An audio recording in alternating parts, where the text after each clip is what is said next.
I don't know. I guess I don't know like what the terms of the strike is because Sam Cedar's in the Writers Guild and he can do like his YouTube show, which was syndicated on Peacock for a time. Oh, okay. But like Interesting. he can't be an MSNBC contributor, which he was in the past.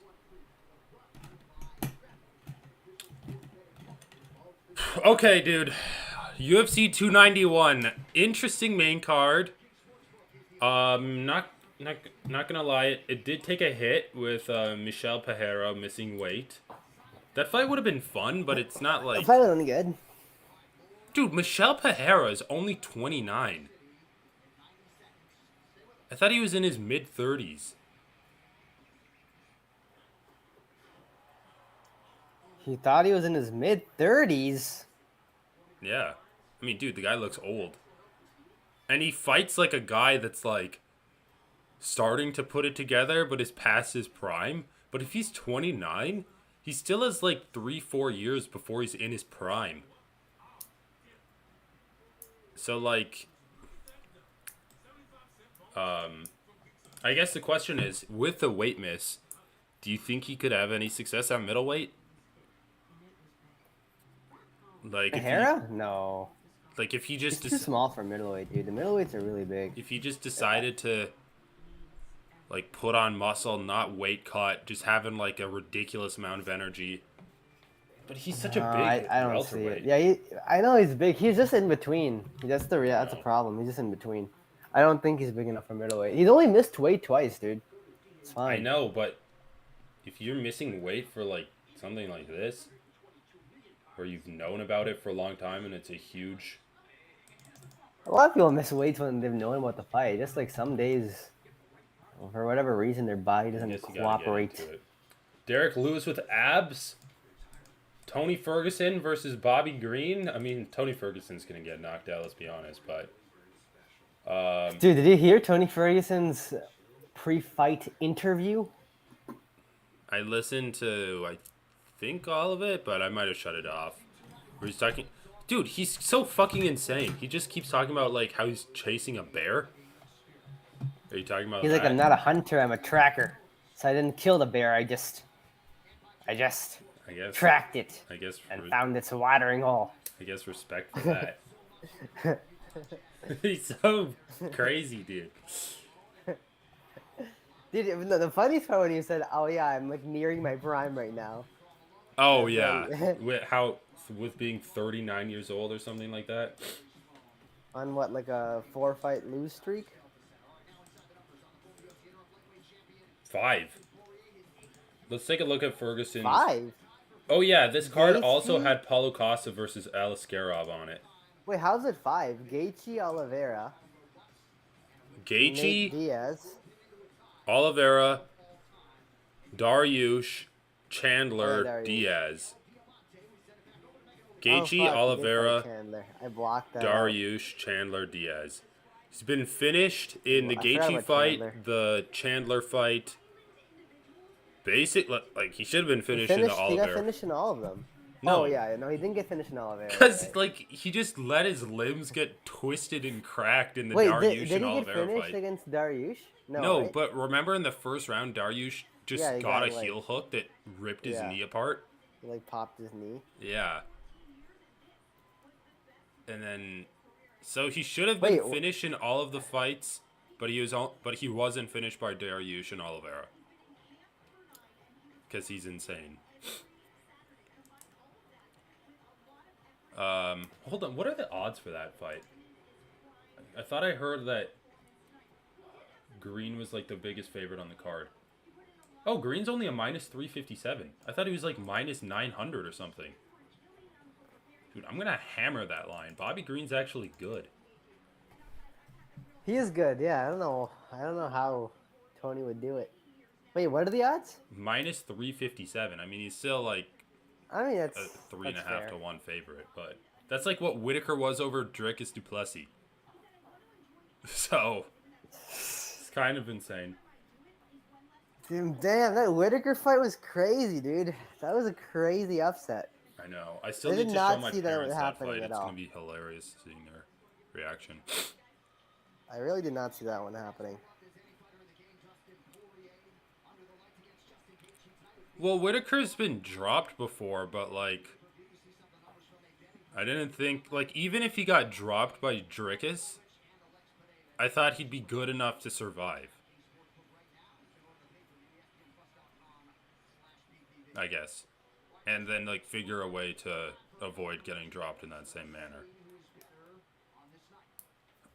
Like I remember listening to that fight, and everyone was picking Whitaker. I'm like, okay, like it's getting a little excessive. They're like, this is gonna go down in the textbooks for how a fight should go, for how like a technical fighter should be.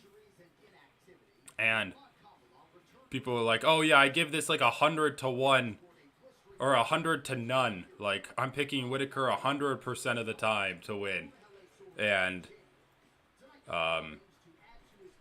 And then I remember, like, Luke Thomas is like, well, Drickus is a wild man, so, like, there's a chance he can win. But it's like, Drickus isn't even that wild. Like, he said he was a spaz. That's not how I would categorize him.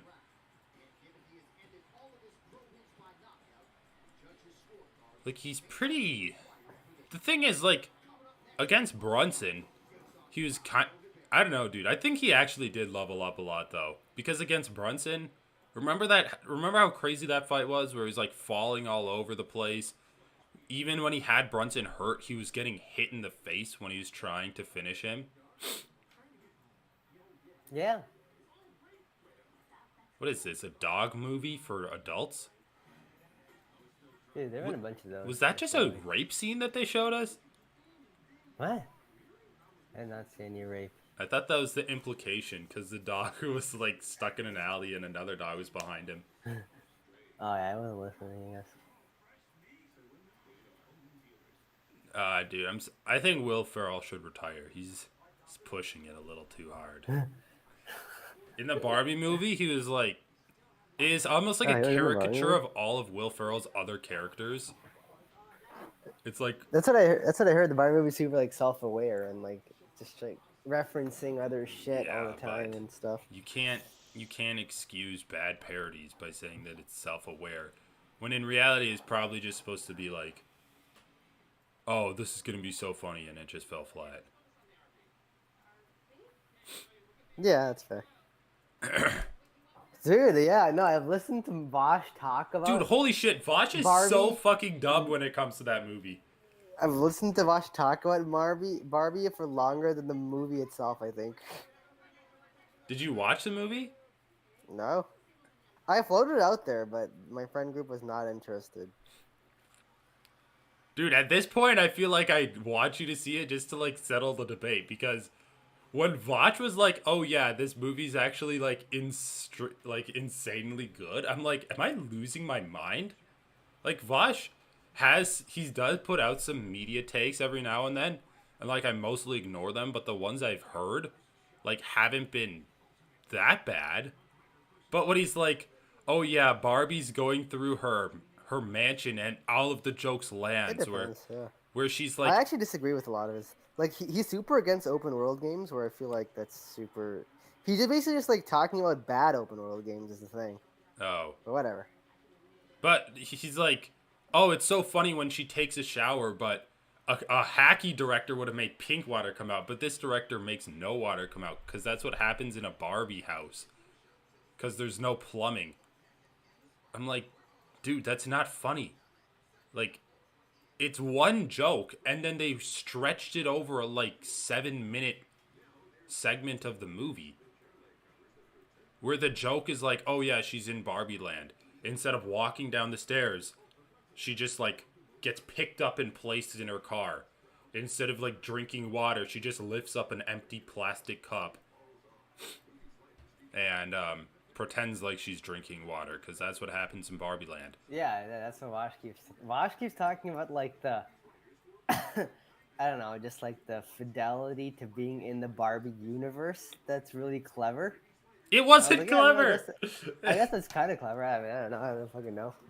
Well, also, like, I guess it's literally used for jokes. It's not like they set up world building of the Barbie world. And then Yeah, they yeah. had like clever callbacks to it later in the movie where it's like, oh, I can use this cup that's empty and was knocked over on the ground to like splash water on the witch and she would melt because it's like pretend water and she has to abide by the rules of Barbie Land. It's not like they did any kind of world building like that. And then also when I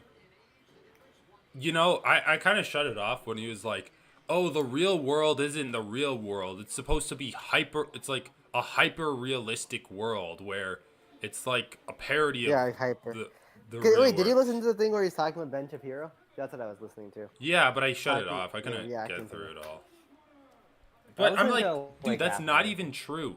That's not true because they just accentuated parts of the real world that they wanted to criticize to the point of being parody, and then they added in shitty jokes. Like having some Oh, things dude, be what? exaggerated for the Wait, when point they of the went to the movie. real world, did he feel like the real world was realistic, or was it like,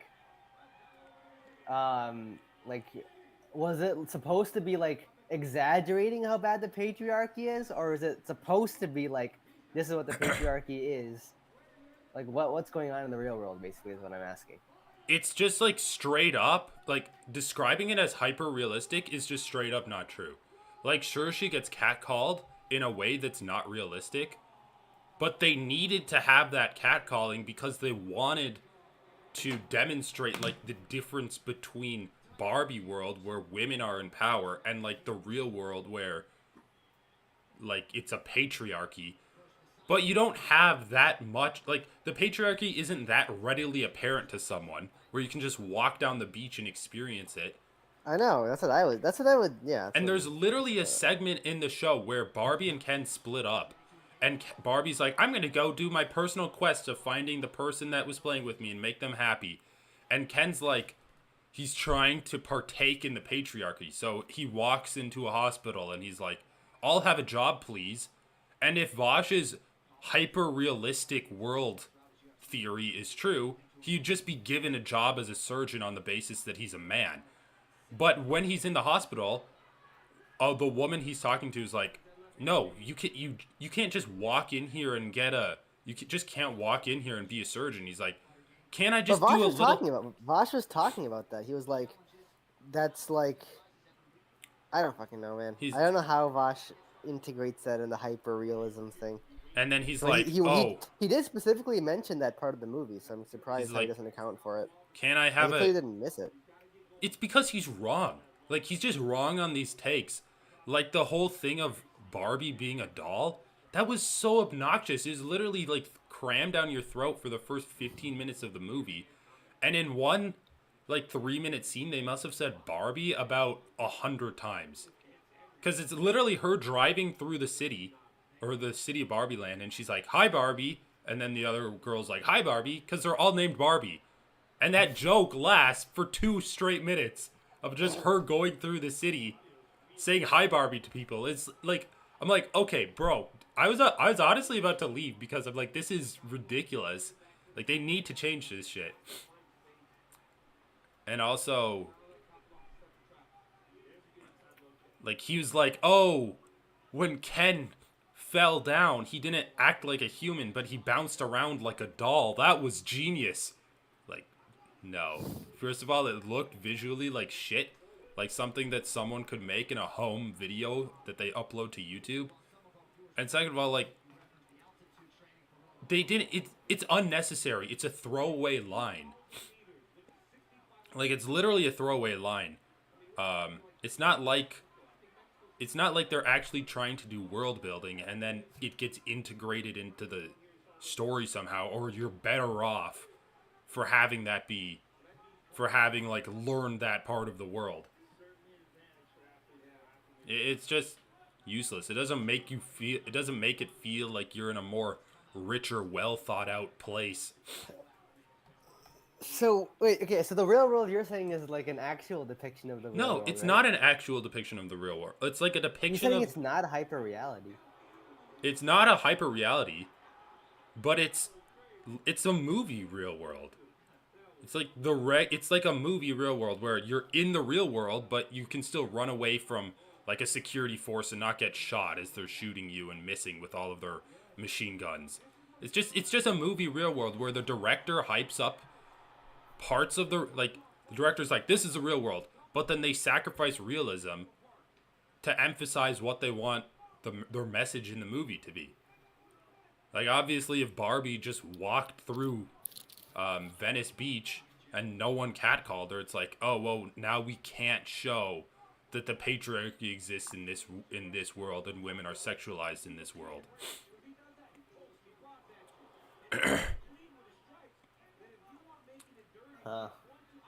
But I just don't think you can say, like, it's a hyper-realistic world when, like,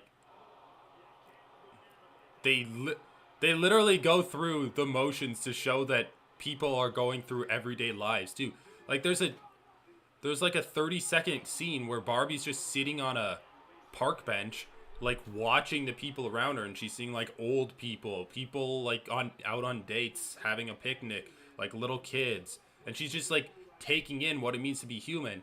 And that was my favorite scene in the movie, because it's, like, she went through, because it kind of reminds me of, like, religious, it kind of reminds me of, like, religious theory, I guess, of the theory of, like, why did God put us on Earth if heaven's so perfect?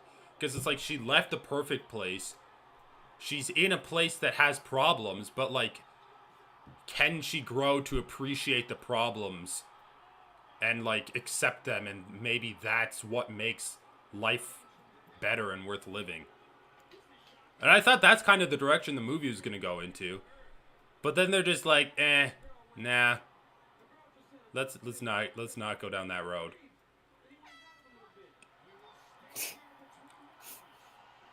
I don't fucking know, man.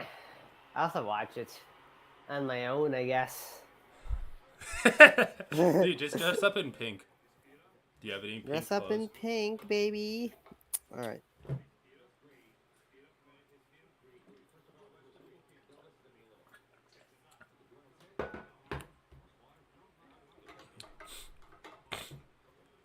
Ben Shapiro's criticism of the movie was hilarious, though. He had this one criticism where he's like, it was something like, it has the aesthetic of a musical, but they only have one song. And so then the implication is, like, he wants more songs in the movie. So I can just, it's just a funny visual image of Ben Shapiro sitting there with a bunch of, like, neck-bearded conservative producers. And they're all like, give us more songs about Barbie! Which I think is actually pretty funny. But, like, their musical numbers were, honestly, I thought, the best parts of the movie. Because they just, like, it's almost like the payoff of the... Well, first of all, the musical numbers actually move the plot along. Like, the first musical number is when Barbie and a bunch of other Barbies are just, like, having a dance party at her house. And they're doing, like, dance moves, and then the characters are actually, like, vying for her attention, but they have to stay within this set choreography. Anyway, dude, Kopylev's really fucking good. Oh, dude, you're that far behind? That happened like 10 seconds ago for me. Well, in the first round, he got rocked a little bit. Yeah, but I never got the feeling that he was going to get finished, at least. Yeah, me neither. Yeah, dude, Kopylev's fucking sick. Yeah, no, I'm going to keep an eye on the fight because he is really good. He's a little bit young and green. Yeah. But he's good.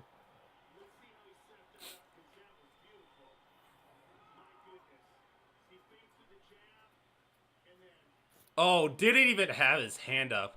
Oh, dude, have you been hearing about that boxing fight that's happening tonight? Yeah, I guess they're competing. Crawford versus Spence. I have no idea who these fucking guys are. Dude, I know. I just asked you, did you hear about the boxing fight? You're like, yeah, I guess they're competing.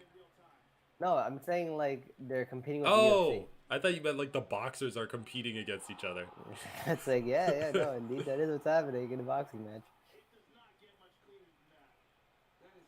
Pretty fucking sick.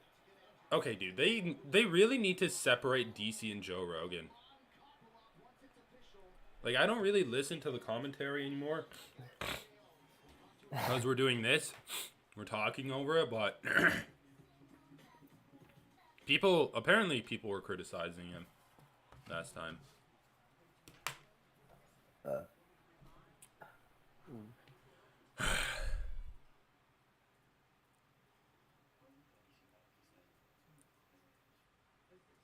Dude, Stephen Thompson carries that Jose Cuervo commercial. I like the That'd Be So Helpful, Steven, though. Yeah. I like it all. I just like that commercial. Very rare nowadays to get a good, like, satisfying commercial, you know? Yeah, it's a good commercial and it's like fine on its face. And then also it gives you the payoff of like being a UFC fan.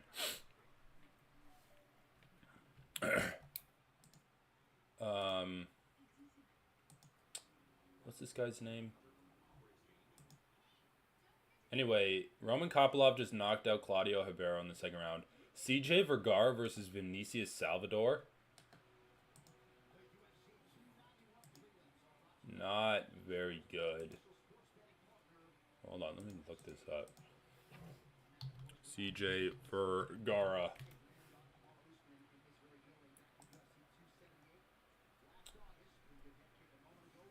CJ Vergara is probably gonna wrestle fuck him. I would bet. He got armbarred by Tetsuro Taira, but then he ground and pounded Daniel Lacerda to a finish in the second round.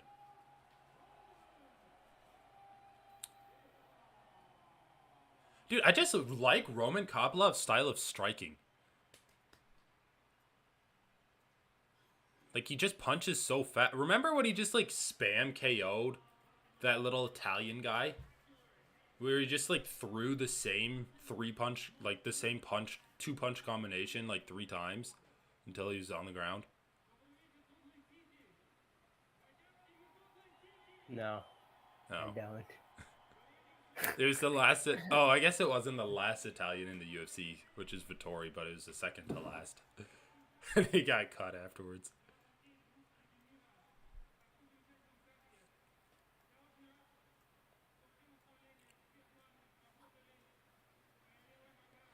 You know what? You know what we should have done for a segment today during this stream? We should have come up with, like, 3 gimmicky belts and then, like, pitch them to each other to see what's best. Like, something in the vein of the BMF belt.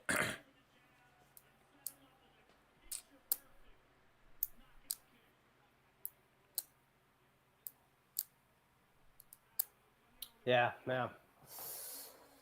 Ah. Oh, man. That was a All these beautiful head kick. Jesus. Russians, man. No, this guy's pretty fucking good. I mean, he's not even a wrestler. So. Yeah, I know. He's not a wrestler.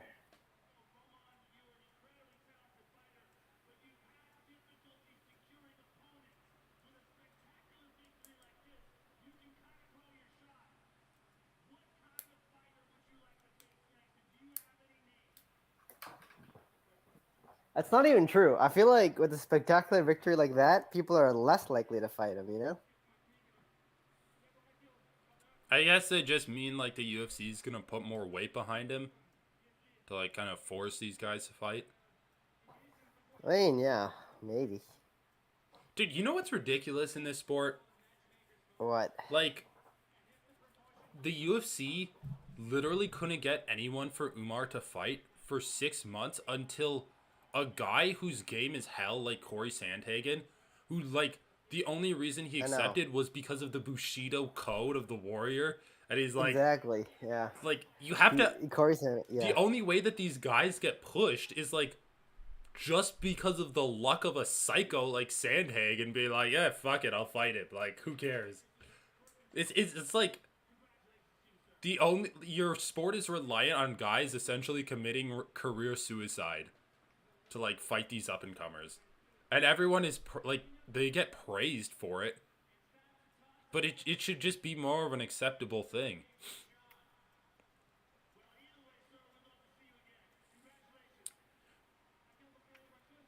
Did Ikram Aliskerov ever get a fight?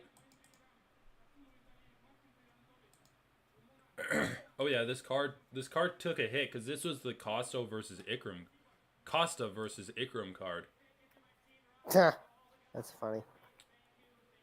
Oh yeah, he's fighting Nasruddin Imavov. That should be a good fight.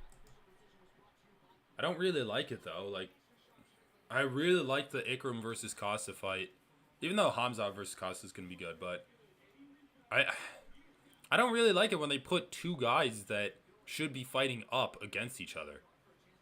It's just keeping guys at the top safe. I know exactly.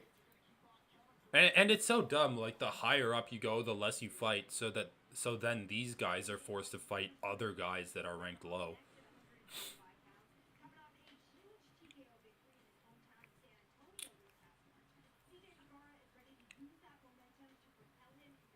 Dude, this trainer kind of he doesn't really. Okay, so Pereira Kind of looks versus like an old Jamal Hill. he does from the back, but when he turns around, he doesn't at all. That's what I was gonna say though. He kind of looks like Jamal Really, Hill. you're gonna say that? Yeah. I sound like I got a glimpse. It's from the back only though. But is that Jake Matthews in the back there? Dude, this guy Vinicius Salvador is about to get TKO'd on the ground.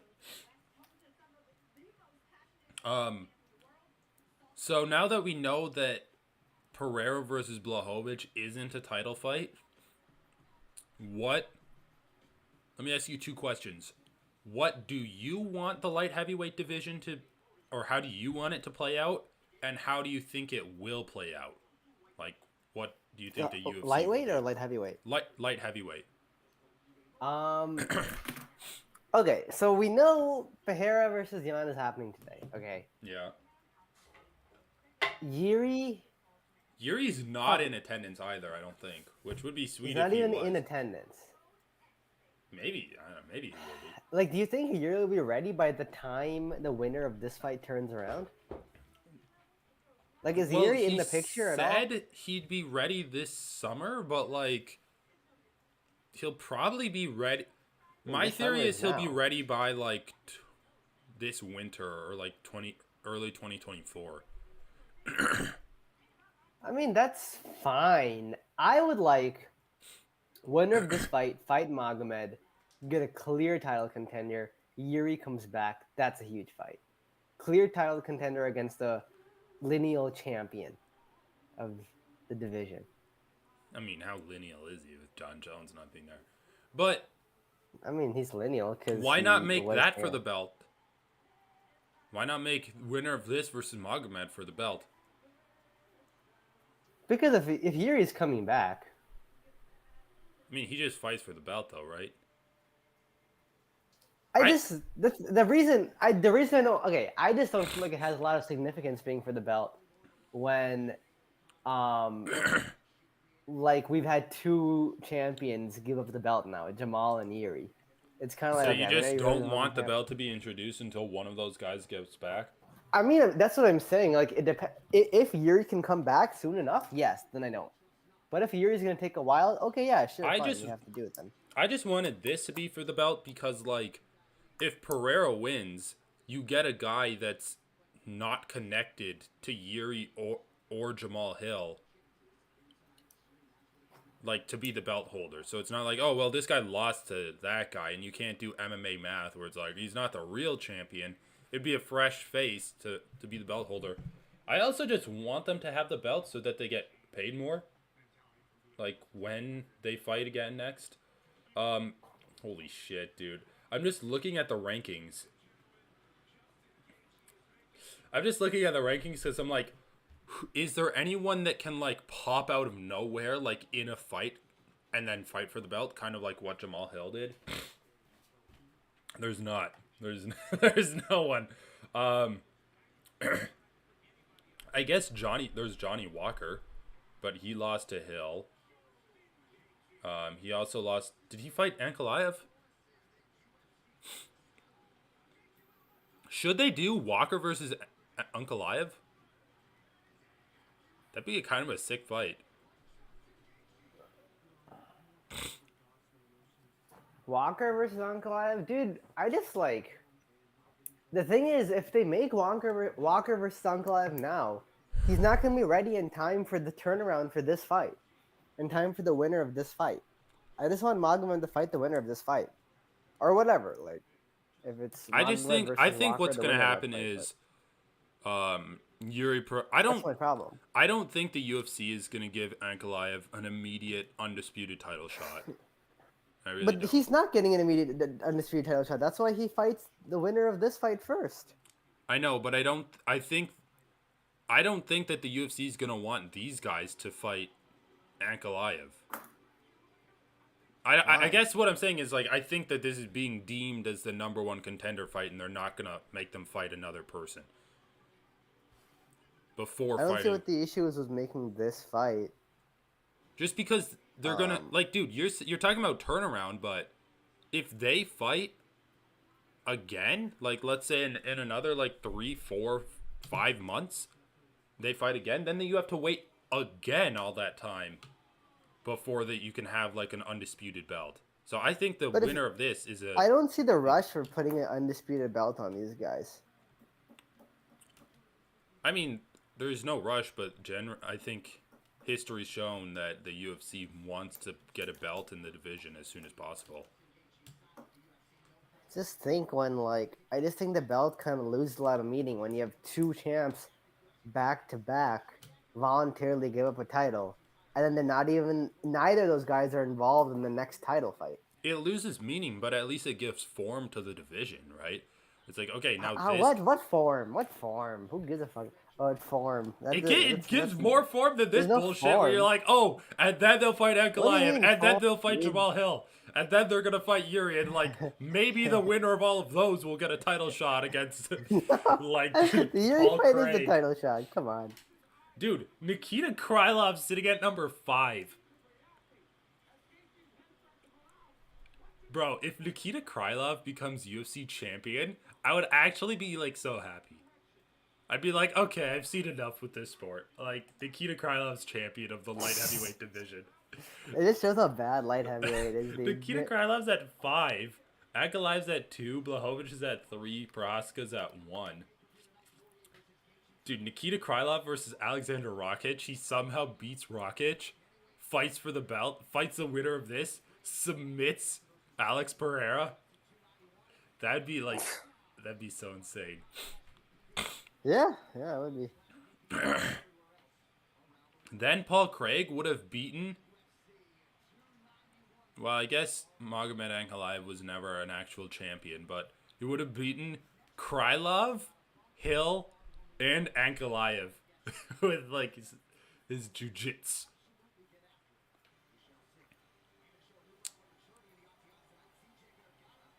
All right, dude, give me your top 3 gimmicky belts. If you make it up. Top 3 gimmick belts? Yeah. There's only one gimmick belt in the UFC. I know, but Are there others besides BMF? No, if you make up 3. Oh, sure. Let me try to come up with a list. They should just do. Okay, this is what they actually should do. The baddest motherfucker is too vague. Okay. It's dumb. It needs to be most game fighter. Gamest motherfucker. Gamest motherfucker. The GMF. Uh, So, like, basically Donald Cerrone. Like, basically Corey Sandhagen. Like, he doesn't turn down fights for record shit. Okay? Then there needs to be a Street Fighter title, okay? It's like for a fighting style that everyone knows would work best on the streets. Okay? It's like you can't utilize the rules of MMA to your advantage. It's like a street style. Alright? What the fuck? His fingers are his eyes, dude. He's blind. Oh, okay. I thought he just really liked that sculpture. They show him, like, gripping the genitalia of the sculpture. That's pretty cool, though, if he can... the blind sculptor, that's like a biblical character. Dude, it's a pretty good character. I mean, especially if he can actually reconstruct, like, the image of something in his head using his hands. That's pretty fucking But sick. how do you? I can see that for like maybe a face, but like how do you do that for an entire person? Like I feel like the dimensions would be off. But Oh. either way, like It's even just if like they, you know how thick their arm is, and this yeah, and that. You have to know how big they're like. It's all relative. I feel like the proportions got to work. yeah. Ugh. Game is mother effer. I want.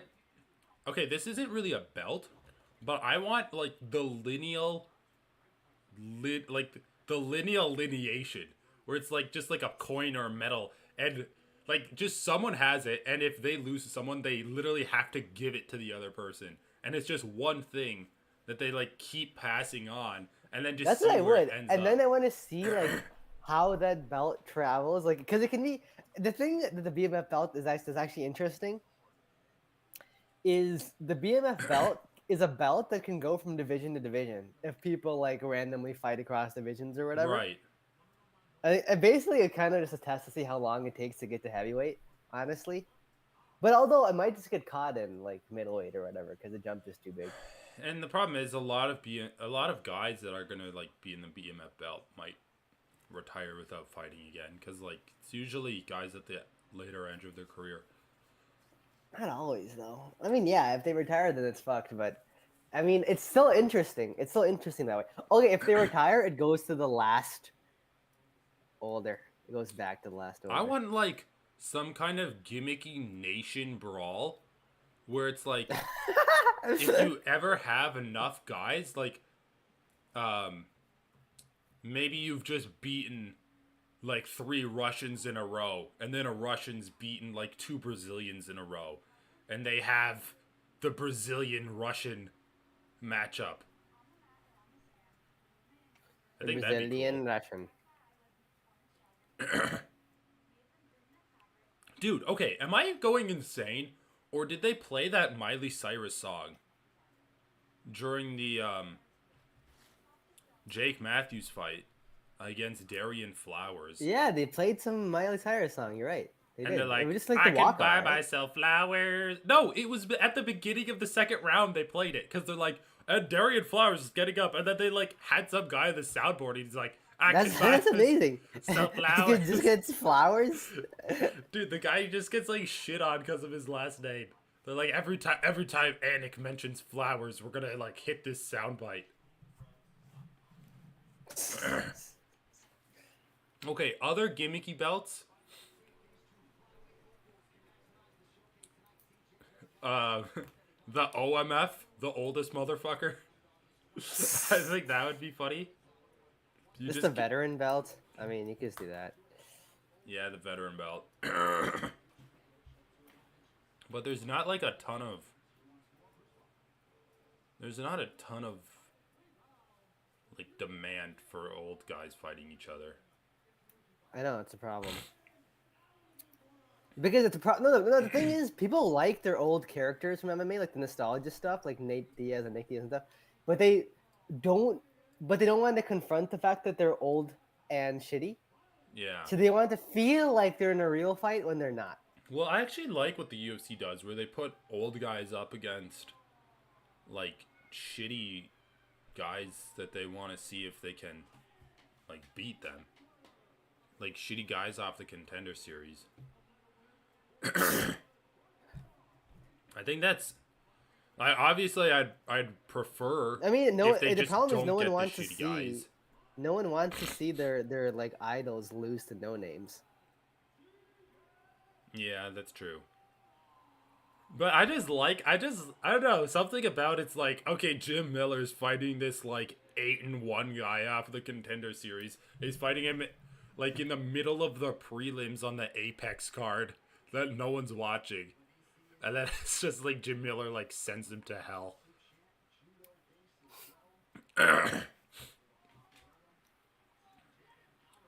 I just think that as long as they are getting these guys off of the Contender Series and like their floor of talent is so low, it's a good use of these older guys rather than just having the old guys fight each other, because like they're the only comparable talent level. You can't have them fight like a younger guy in their prime.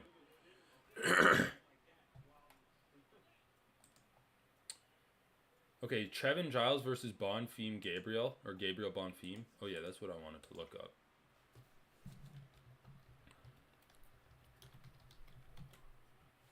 Ismail Bonfim was kind of a dumbass in his last fight. Oh, yeah, he choked out Munir Lazez. That's a pretty good win. Lazada. Lazezio, buddy. The Lazez. The laissez-faire. Alright.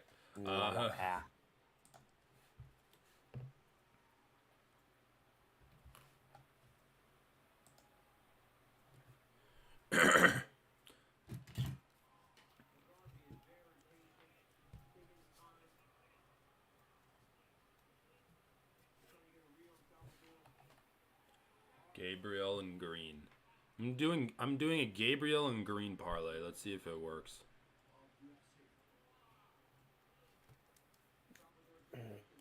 Alright, my prediction in this fight, probably Vergara, second round TKO, maybe? Third round TKO? Look at him, he's all loose. He's a loose goose. Okay, what's the most interesting fight on this card? You guys, co-main event?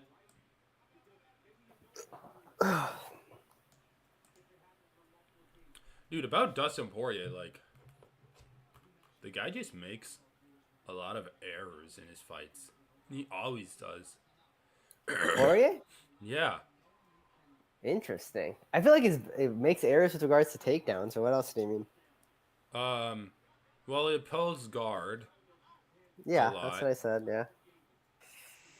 Pulls guillotine.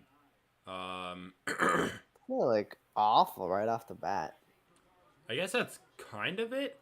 I also feel like sometimes he gets does have a tendency to pull guillotine. I agree.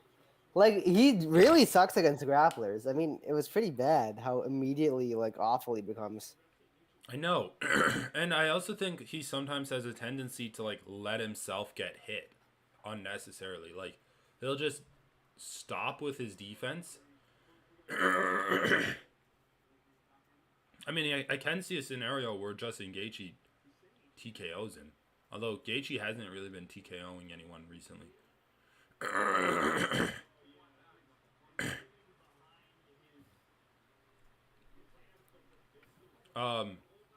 Let me ask you this. Does Dustin Poirier, like, let's say Dustin Poirier gets hit hard. Does he fall to his back? I mean, as a conscious decision.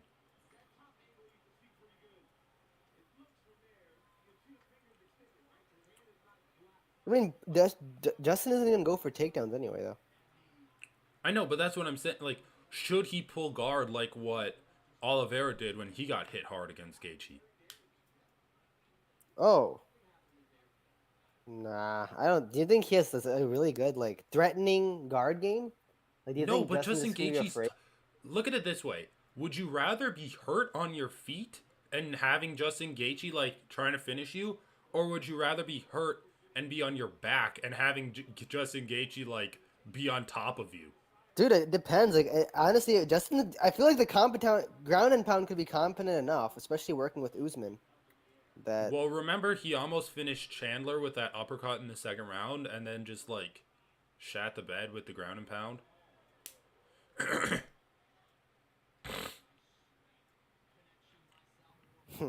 And also like Kamaru Usman does not have good ground and pound. What are you talking about? He has a good ground and pound. What's wrong with that? What's wrong? He's got good That was stomps. bread and butter coming up. Maybe not for a while though. I guess you're right.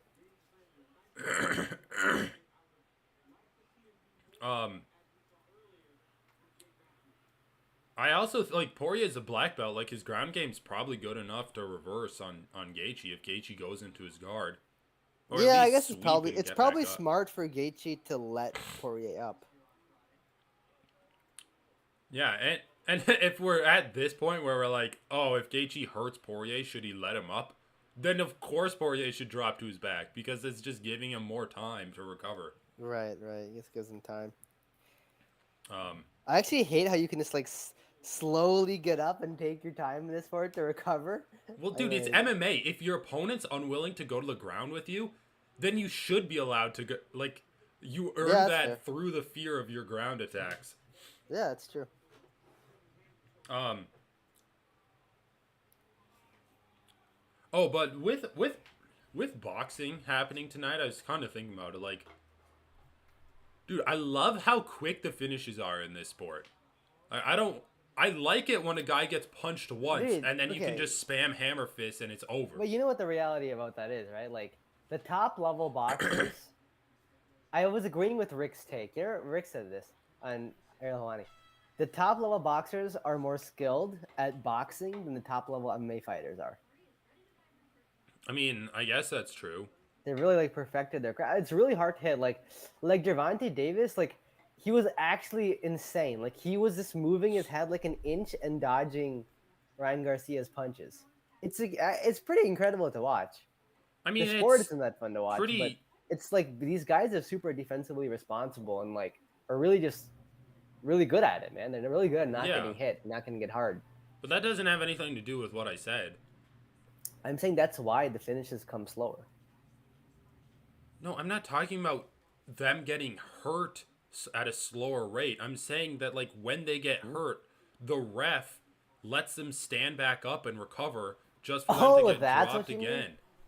I'm not saying I mean, like they're they get a 10 count. Yeah, you're right. They get a 10 count. yeah, like the 10 count's fucking stupid. Yeah, it is stupid.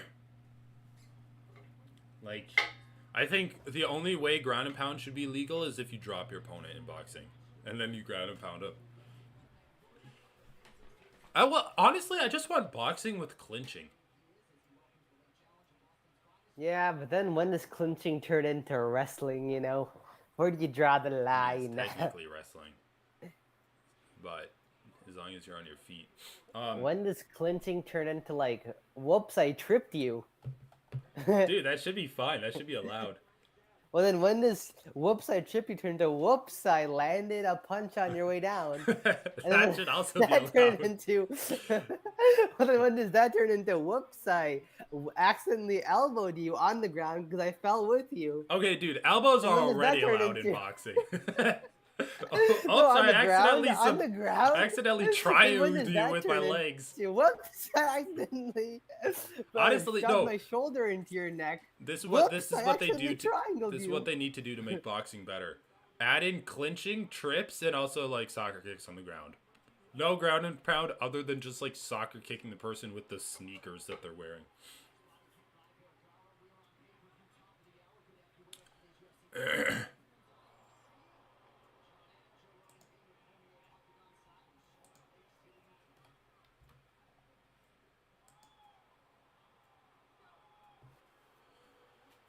This fight's so dumb.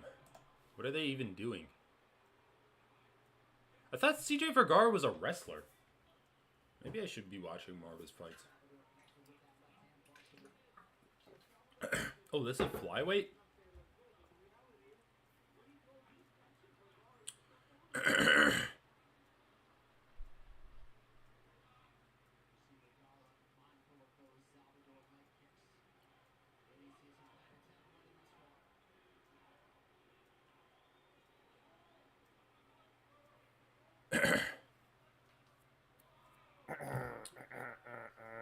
Dude, like this card's actually not even really that good.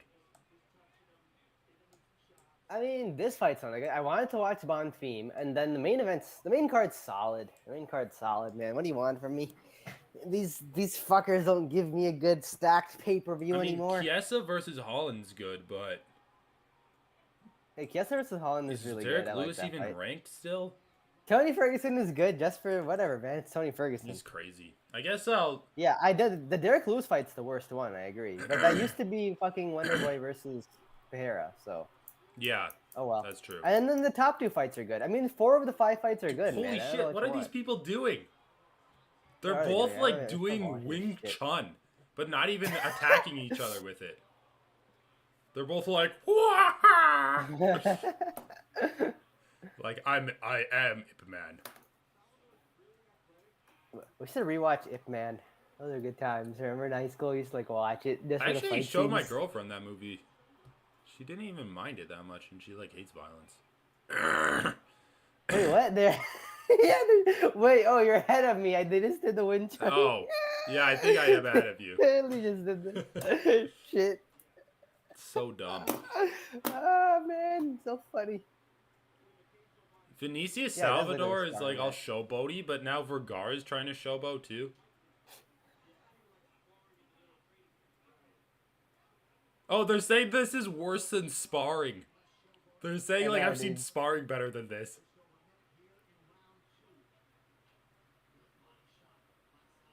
The Brazilian Salvador. That would be like a good new country to add to Latin America. Salvador, the Brazilian Salvador. The Brazilian Salvador. That would be good. Dude, Derek Lewis with abs, new mythical Is it fighter. Salvador or is it Sal Vader? Salvate. Whatever. And what do you say? Is No, Derek cause on Lewis the shorts, dude, there's a little bit of a weird space between the L and the V on the shorts. I'm telling you. I think his name is Sal Vader. Salvador? Vergara's Anyway. outlanding Salvador here.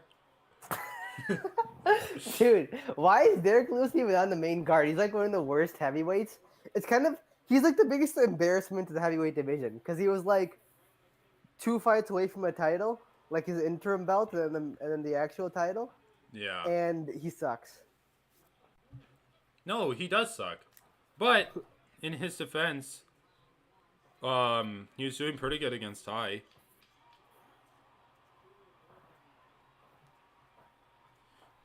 Oh, that was a good elbow. You don't throw those elbows in sparring. Dude, I think you do. No, dude, Derek No Lewis way, with dude. abs. If he gets a win, is he a new a new mythical mythical fighter? Dude, there are too many mythical fighters these days. Back in my day, you had to put together an actual pattern. Well, it did also just get watered down. Where did that meme even get started from? Mythical fighter? Motivated Connor? No, it got started before then, because it was like TRT Vitor was a mythical fighter. And Oh, Sea Level yeah. Kane was a popular one. Sea Ubereem? Level Kane. Sea Level Kane, Ubereem. I guess Yeah. that is pretty funny. I mean, I think you can. Sea Level Kane is the best. Was like I think the evolution of the meme, like becoming a fighter with specific conditions like that. Well, now it's like way too overused. I know it is. People on Twitter will totally over. I mean, X. People on X will totally People on overuse X. Have you X'd recently? Have you re-X'd people's X's? Dude, Elon Musk is actually, I think, like has a learning disability because why would you ever rename the most like famous It just works so social well media too. name? The tweets. It literally just works so fucking well. Twitter and tweets and retweeting your tweets. Yeah. Yeah, I guess. I mean, I never retweeted. Dude, it's just fucking stupid. Why would you make it be a paid service to DM someone? One of the stupidest things ever. Actually, like, mind-boggling. And then, it's literally a pyramid scheme, too. Did you hear about the, like, payouts that he's doing?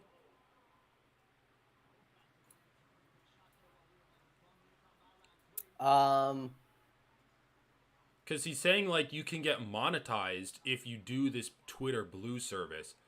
But what he's not saying is that only, like, a select few people actually get payouts. Ooh, Vergara landed a good couple of shots there. Only a select few people do payouts. So he's essentially saying, like, you are paying to get in to the thing, and then only, like, people at the top are going to get money back. So it's literally like, what is it, a Ponzi scheme? Where you have to pay in, and then you're doing payouts only supported by the people that are continuously paying in.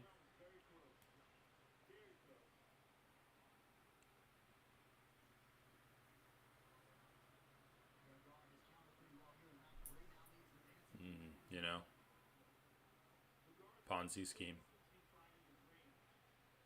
Ponzi scheme. Ponzi scheme. Dude, anyway, he's basically like turning Twitter into a mob or like a mafia kind of thing. Mafia. Yeah. Like you have to pay in. You can't have like you can't use Twitter basically without paying for it at this point.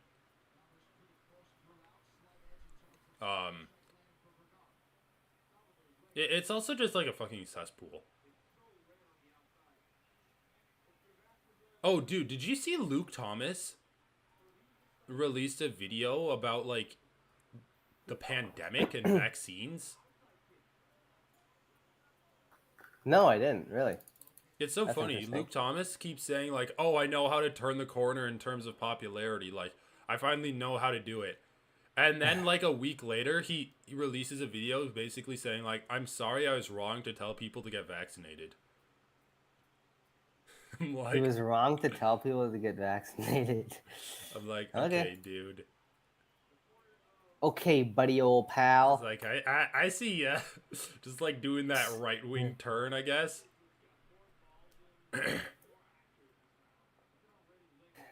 Yeah, Luke Thomas didn't strike me as the type of guy to do that. Dude, he's just a dumbass. His political instincts are pretty bad. Better than most, but I thought he like, was basically like a lib. yeah. I mean, most people are libs. Let's be But real. but again, he's just dumb. He's like, oh, the medical community. I had too much faith in the medical community, and when they said to wear masks and to get vaccinated, I'm like, oh, well, we must do what they tell us to. I'm like, dude, wearing masks? Oh, you know what? He's actually so fucking dumb. He's like, I thought mask mandates would work, and I'm sorry for thinking they're gonna work. And then he's like, the reason they didn't work is because no one followed the mask mandates. I'm like, okay, so that's not against the medical community. Yeah, Like, that's the medical against, like, community isn't like. legislators. Yeah. And, like, okay, masks aren't perfect, but I'm pretty sure No, the people science... misunderstood the whole point of masks are not supposed to solve all the problems. The point of masks is that they're an extremely low cost way of doing something pretty effective for the Right, effort it exactly. takes to wear a mask. That's the whole point. It's And extremely if we low all wear cost. masks, then we can do other things instead, like And keep our schools open. even if they just reduce the transmission rate by, like, 5%, that's still worth doing. That's huge. I mean, like, there was actually this guy, like, it was on Joe Rogan, I think. He described it best. It's like, the point is, like, all of our measures are like slices of Swiss cheese. And they Right. all have holes in them. But if you take, they all have separate holes. So if you combine enough different measures, then eventually you get a solid block with no holes, okay? No way of COVID, Right. for COVID to spread excessively. And, like, masks are just one of those slices. And They have also, a big hole, of course, but there's so little cost to them that it helps keep he's like, other things at bay. I told people to not get or I told people that I didn't care if they didn't want to get vaccinated, but I wouldn't have said that if I knew it was going to be like the flu, where it's like a seasonal virus and you need to constantly be getting vaccine updates. It's like, isn't that even more of a reason to get vaccinated?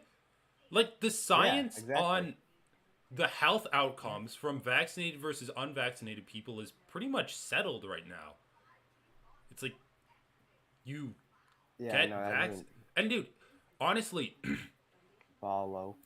let's say this. Let's say that vaccines gave you even worse, gave like young men worse like side effects than COVID did. I would still tell people to get vaccinated because at least it's controllable then. And you're putting less of a strain on the hospital system than if you would have gotten sick and went into the hospital. Like, and you're saying that you want to have immunity from it, from catching it. Why not do it in a controlled environment, even if it's like the same or slightly worse side effects? And like, obviously, it's not worse than COVID side effects.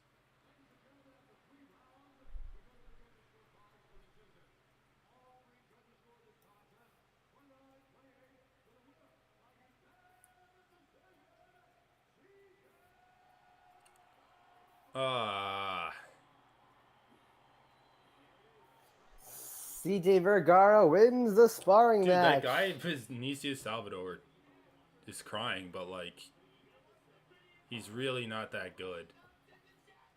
Like, he's good, but he's lost both of his fights by just doing this shit. Like, he's got to take another look at himself and be like, okay, maybe instead of dancing or like doing weird behind the leg kicks, I should just be punching more.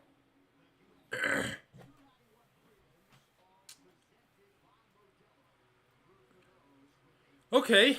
Dude, Vergara was an underdog at one point in that fight. I'm actually doing pretty good with the live betting lately. But does it even work for you? The my Sometimes. It's bookie live actually betting? gotten better. All right, nice. Dude, last week was crazy at the London card. I went up like 8 units. Damn. I know. Cuz this is what I had. I only lost. Oh, hold on, I'm gonna go grab some of my pizza real quick. Okay, sounds good.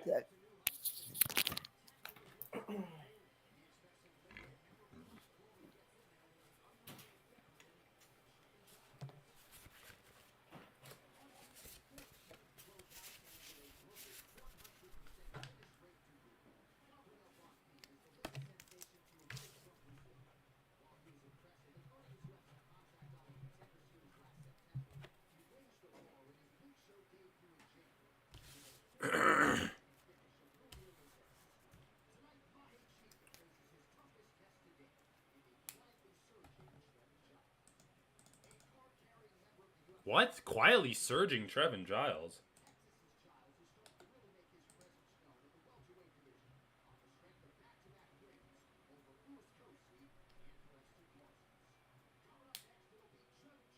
Split decision over Preston Parsons. Oh, bro, this guy's gonna get finished. Roman Dolidze.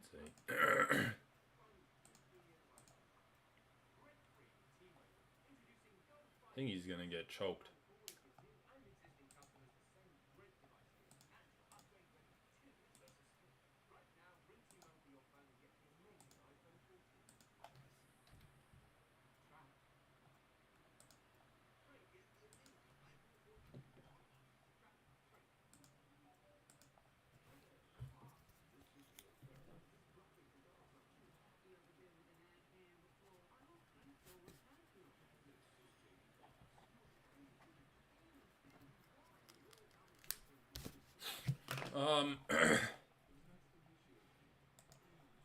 Okay. Do do do do do. It's the motherfucking deal, double G Snoop Dogg.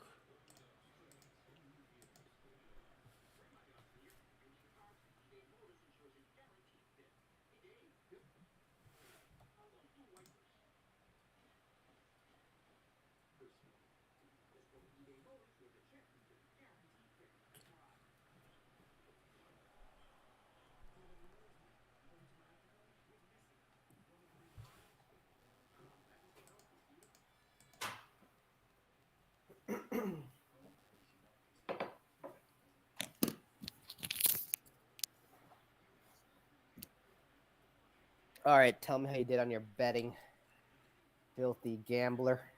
Dude, I know it's getting degenerate. I mean, I only lost a few bets, which was really. I only lost a few bets, which was, I think, like, why I did so well.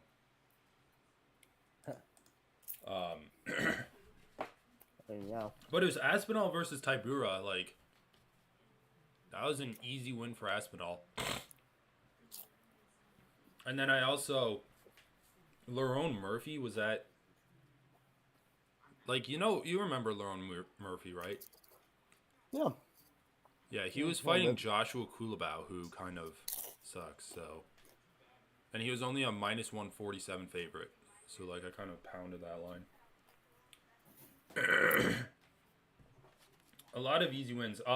Joel Alvarez, Dude, Joel Alvarez has a 0% takedown defense in the UFC. Really? Yeah, Damn, that's awful. I know. But he still beat, like, Mark DeCasey. Mark DeCasey. Well, Mark DeCasey isn't the guy to take advantage of that. I mean, remember, isn't Mark I mean, I think. DeCasey the guy that wrestled Vyacheslav Borshev? Oh yeah, he did a little. Yeah, you're right. But dude, Mark But DeCasey I think lost. Joel Alvarez just likes to have a good ground game. He's a jiu-jitsu guy. Yeah, he is a jiu-jitsu guy. He ended So up maybe he like was prepared finishing the him. ground He game. was starting to like really put himself apart from him. Like DeCasey was getting tired, and he was able to like reverse him and then kind of jump on his back. But then like he kind of headbutted him when they clash, and he hit him like right here with the head, like right on the temple, and then he just like finished him. So like a bit of a controversy because the ref didn't call it. I'm like, yeah, probably should have been called, but he was starting to pull ahead. So I'm not super mad, but still. What else? How many of those fights did you watch from the London card? None. I haven't even gotten a chance to go back and watch them. Oh, okay. You need to watch Andre Muniz versus Paul Craig. That was actually an entertaining fight. Yeah, I bet. Did you hear the results? I know. Paul Craig won. Yeah, you should still watch it though, because it's good. He's also making Dude, his I love, middleweight. I love how everyone thought Muniz was like the next big thing at middleweight too. Dude, yeah. Oh yeah, I was gonna text you and be like, okay, I think it's time we get off the Muniz train. Like when. So he armbarred Jacare Souza and broke his arm, and then he did the exact same armbar to Eric Anders. But then he fought Brendan Allen and he got submitted by him. I think that's when I'm like, okay, this guy is I know, yeah. kind of done. Like it's Brendan Allen, who's Brendan good. Allen lost was when I was off the hype train anyway. Yeah, like we're already off the hype train of Brendan Allen, and then he derails Andre Muniz. But I think it's worth watching to just see Paul Craig at middleweight, and it's also just a fun fight to watch. Aspinall looked good. You don't even really need to watch his performance against Tybura. It sounded like it was a first round KO, so I wasn't actually super Yeah, worried it about was. getting to that.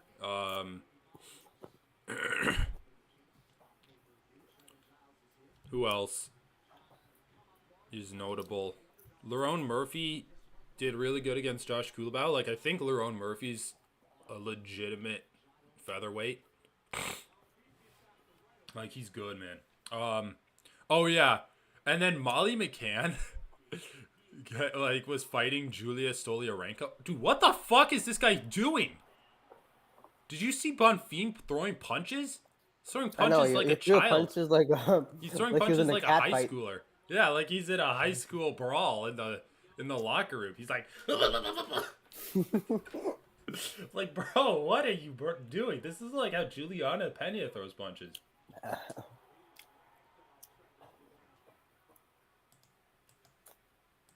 What the fuck? Oh yeah, dude, Bonfim has like 10 submissions in a row or something crazy. Like this is Joe Rogan's actually not wrong when he says this is a terrible place to be. Kies is a plus 120 underdog. Oh, guillotine! Wow, that was a quick ass guillotine. It is tight. Oh yeah. Wow, I should have taken him by sub. That was quick. Oh, sorry. Yeah. Are you behind me? No, yeah, I think we're actually synced up. Dude, Bonfim's good.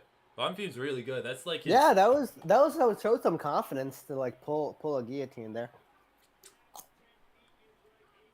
Dude, I actually think pulling guillotine and dropping down gives you like extra XP on like finishing the guillotine. It cinches it up, yeah.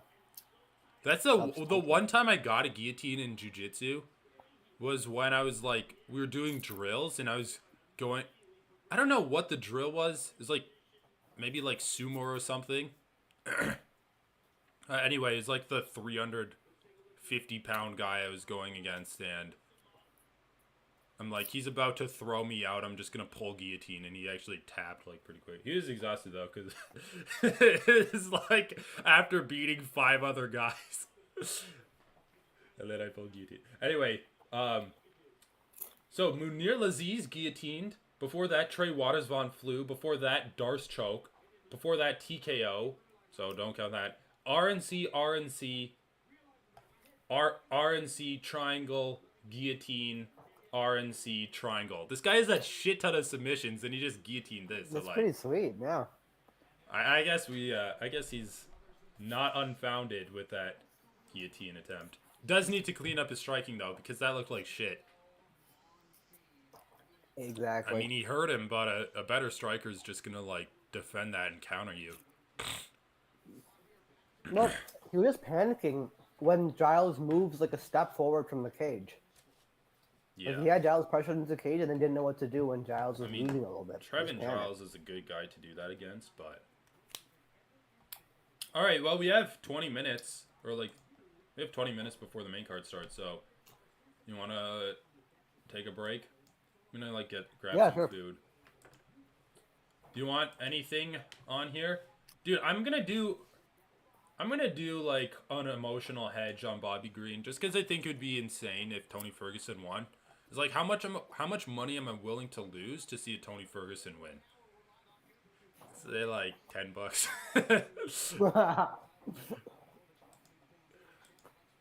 I was gonna say, when you put it like that, I'd say like, oh, if I can make it happen. Well, it's like, how much money is it so that Tony Ferguson loss has the sting dulled with the cash flow.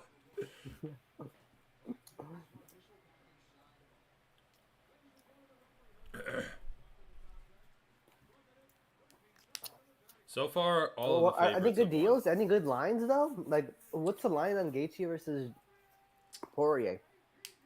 Poirier's minus 150. Apparently, Alex Pereira was an underdog earlier in the week, but money's come in on him, so he's minus 120 right now. Damn, what a bet on Pereira for sure.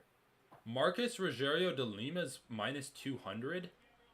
Hold on, what is the odds that this fight doesn't go the distance? Against Derek Lewis with abs? Wow. I know, there's actually a chance Derek Lewis finishes him. But, yeah, there's no good lines. Like, if you're confident... Dude, even Kevin Holland's minus 150, like... That's kind of a lot. I would still bet on Kevin Holland, though. At minus 150? I don't know, I guess minus 150. Minus 150 is kind of steep. Like, I'm not that confident in Holland. I know, exactly. Like, if he was, like... Honestly, anything less than minus 150, I'd bet on it. But I think that's, like... He's just too inconsistent. I honestly think the best line is Bobby Green at minus... Dude, Michael Chandler was, like, a minus 350 favorite over Tony Ferguson.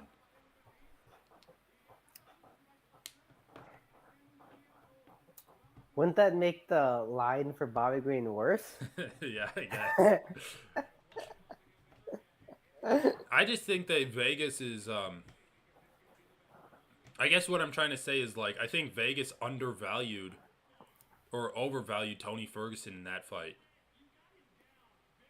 I just think Vegas is way too high on Tony. Remember, he was the favorite in the Nate Diaz fight? He was the favorite against Nate Diaz? Yeah. Yeah, Nate Diaz also kind of sucks. I know. Dude, okay, did the Diaz brothers ever win a belt? I was thinking about this last week. Like, I don't think they did, right? Neither of them? No, I never did. Neither of them. Their appeal is that they're you know... At least Masvidal fought for a belt. They've surpassed the belt. He's calling out Neil Magny.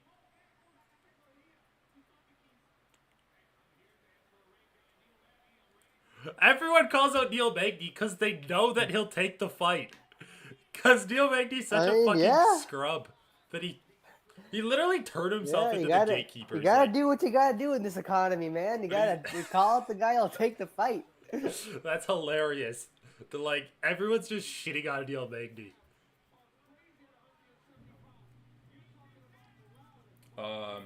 No, I think that best line is Bobby Green still, because I think Vegas is like I would honestly rate Bobby Green as like a -700 favorite. That's how confident I am in him.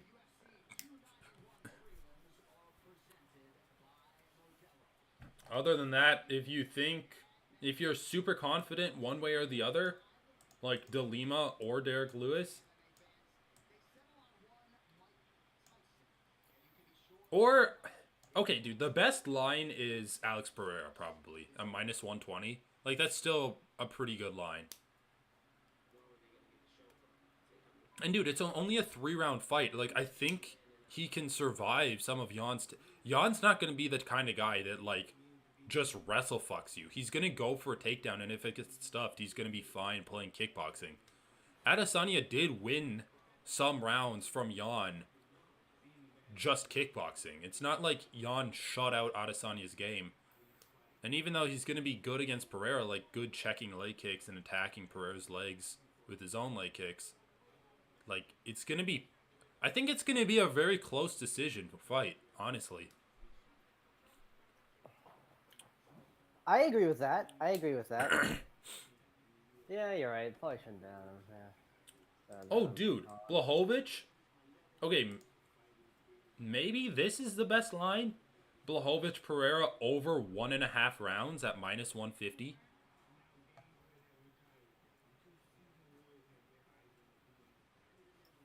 Wait, what was the last thing you said? Sorry, I was listening to George I think this might be the best line over Blachowicz Pereira over 1.5 at -150.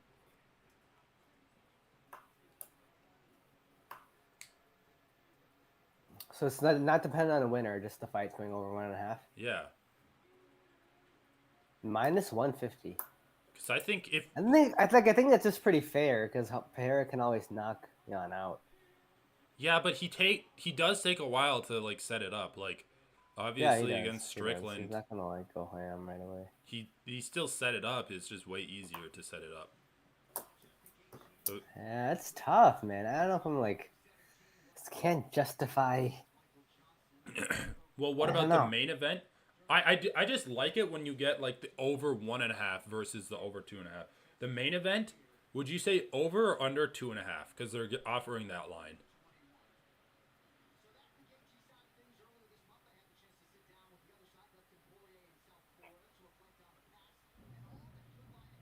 Mm, I don't know. What do you think? I mean, probably over. Or, yeah. Over 2.5. Well, Poirier Probably over. Yeah, I think over. Poirier sub Chandler I under mean, two yeah. and a The problem half. is that He no, got I think it's over, dude. I actually think it's over. Like Poirier's not gonna get knocked out, dude. He has like he's the most durable and conditioned guy in the sport. yeah. And so is Gaethje. So is fucking Gaethje, dude. It's gonna be over, dude. And It's they gonna like be finished a each other. grimy slugfest. I It, don't see that fight ending in early. their first fight, Poirier finished him in like the 4th round. And that was when Justin was. That was just when they were taking everything from each other. Yeah, I think you're right. Well, anyway, the line at There's that is no way minus it comes. 140. There's no way, dude. Yeah. I guess that's reasonably priced. I mean,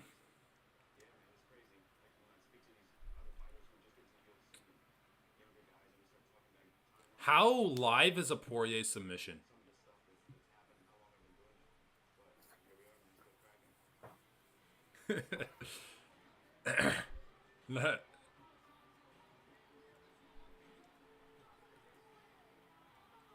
All right. Let's call it for now. I gotta use the bathroom anyway, too. All right, sounds good.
Dude, I like air fried some potatoes. You got an air fryer, dude? Yeah, So good. it's pretty Anyway, good. yeah. You've done potatoes before? Yeah, all the time. Dude, it's so easy. Literally It is just so throw it in easy. there for like 15 minutes. And then I just Yeah, like put some salt and butter on it. exactly. I Uh, usually boil them a little bit first, though. well, these ones were small enough. Like the insides were cooked pretty perfectly. Nice. But I was thinking about maybe cutting them in half. But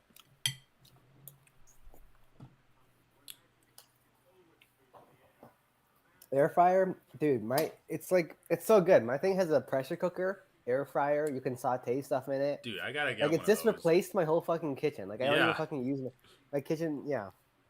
Like I realized there's never actually a reason to use your oven, or like it's so wasteful because your oven is so much bigger than you ever need it to be. Like if I just need to bake something, some frozen meal or something, right. or some cookies or whatever, just throw them in the fucking air fryer. And then my thing has a bake function too, but it's basically the same as an air fryer. Okay, And air that's frying it. true. Just,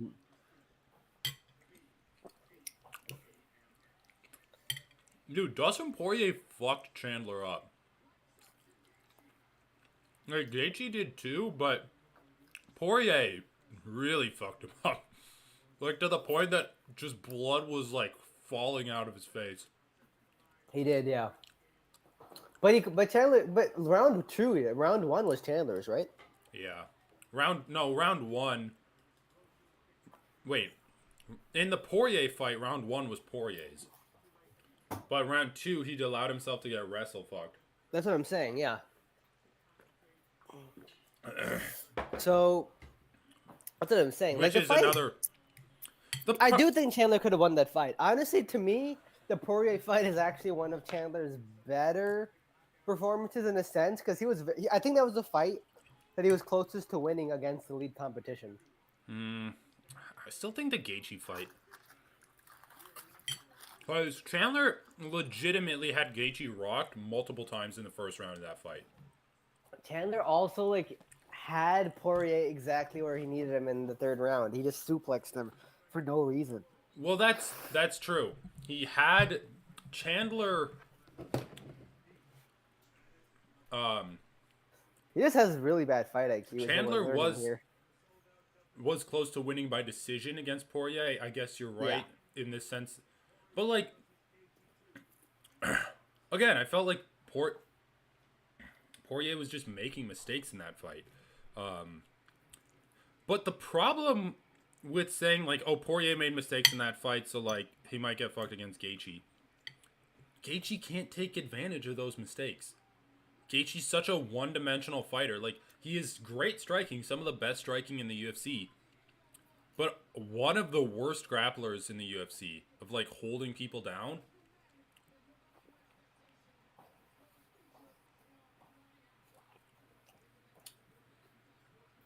It's just like, first of all, do you think Gaethje will mix in takedowns? Oh, mix in takedowns. I think he'll do what he did against Fiziev, where he'll kind of like clinch with him a bit and like fight out of the clinch. I don't think he'll go for a single leg or anything like that. Against Fiziev, he went for a single leg, and then he also like hit him with the blast double in this third.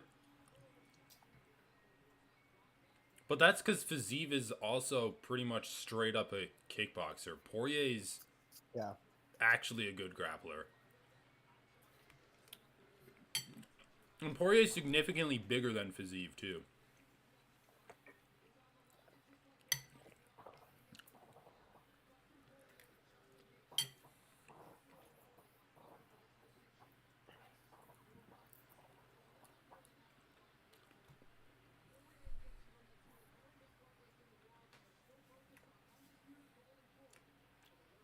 What is Anik saying? Poirier and Gaethje are some of the best lightweights. Something. Oh, okay. I thought he was giving, like, fight updates. Dude, have you ever tried this buy? What? Have you ever tried this buy stuff? No, I haven't. It's fucking gross. Thought you were gonna recommend it No, the way you were saying. like, you can see how much of this I drank. It's like it tastes like cough syrup. It's disgusting. 1 gram of sugar, no artificial sweeteners. I mean, maybe I should drink it. Just like force myself. I mean, wait, no artificial sweeteners and only 1 gram of sugar? So how is it sweetened? Or does it even taste sweet? Fruit juice concentrates. No, it doesn't. Oh yeah, but Coffee that's just the fruit hack though. extract? Oh, stevia leaf Fruit. extract. Okay, that is an artificial sweetener though. I mean, it's naturally I guess they're occurring, but it's still saying, I artificial. guess, yeah. So that's why it tastes so gross. Stevia sucks. Stevia tastes so bad. I know, it's gross. It's really I don't know how gross. people think it's like a sugar replacement. It's just shitty. All right, here. Let's do this. Let's do like a hyper specific picks section of the show. Hyper specific picks. Yeah. Alex Pereira by left hook knockout in round 2. Well, not like that, but like you could do like props. Like what percentage of Justin Gaethje's leg kicks does Poirier check? That's what I like. I'll give you the question, and then you like give me your line. Poirier will only check. Man, has Poirier ever been leg kicked badly? Against Gaethje in their first fight, and against Connor. Connor in their trilogy fight. Remember Connor's like, what, leg kicks can work? Leg kicks are a thing people are doing now. And then he like tried to throw leg kicks at Poirier. I don't know how much he really. I think he did check Connor's legs, because remember he said that Yeah, he did. Yeah. he thought Connor's leg broke because he checked one of the kicks. I don't remember how many leg kicks like Justin was spamming in their first fight. I'll say he checks the majority of the leg kicks.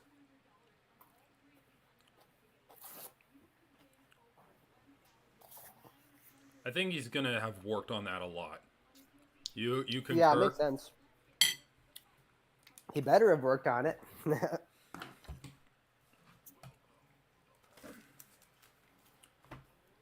All right, DP, leg kick, checking. Fine, I'll say 60%. All right, well, I'll just push you down for majority. Okay, dude. See this dumb movie, Disney's Haunted Mansion? You cannot tell me that they didn't make this movie just so they could add like an attraction to Disneyland or something. Like a haunted house for Halloween. Like it's coming out when? Haunted house attraction? July, August, and then like Halloween's in another 2 months. Yeah, fair enough.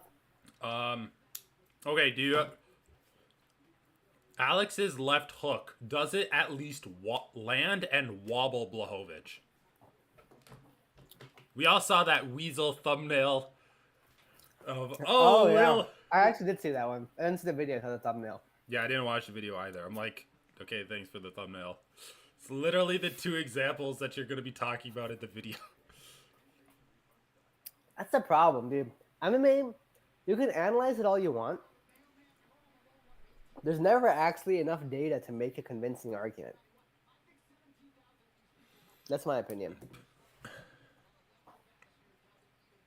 It's actually like a common take about international relations policy, like war. People study the conditions under which countries go to war. It's like we haven't actually had enough wars since the invention of nuclear weapons, like mutually assured destruction, Oh yeah, that's and like true. globalization, to actually be talking about this. We literally don't have enough wars to even discuss this. Same with MMA. We don't have enough fights. Literally, right. people don't even have enough fights, much less relevant fights. Over under 3 takedowns that Chiesa, or I'll say 3.5 takedowns that Chiesa gets on Holland. I mean, I'm gonna go under because I think So Holland's gonna win. And basically, the question is Chiesa gonna win by decision? Like, is he gonna get him down every round? I know, like you're just saying, is Chiesa gonna win? Basically, no. I'm gonna say no. Actually, though, do you think Chiesa's back is fine?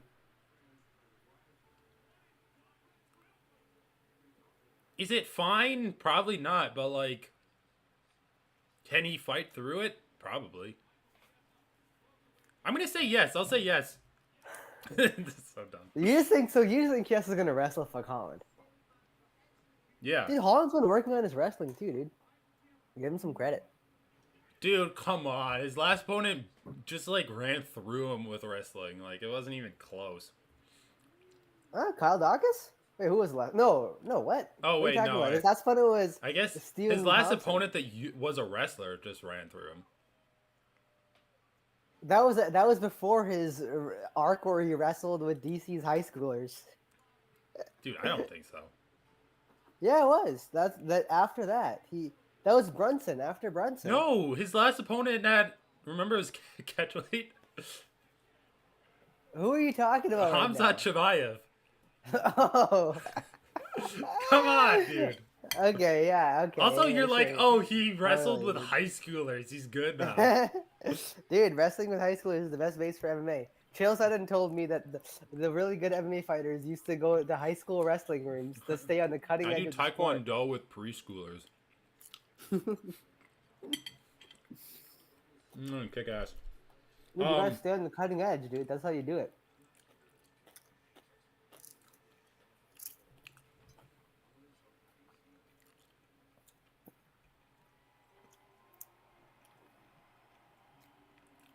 Come with something original to say. Want to fight for gold? Yeah, you and I guess I should else. say 2.5 takedowns, and then I'll say over. Because if I say over 3.5, like I would say under 3.5 too. Like we'd both say under 3.5. Well, I thought you were assuming that Kevin Holland's going to get up and Michael Custis will take him back down. That's possible. Also, what's half a takedown? Well, that's the line set, right? Like. Okay, sure. Yeah, you're right. So it forces.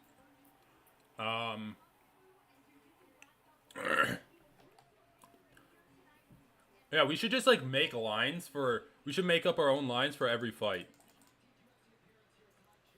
Can you think of any other line that you want to do for this one?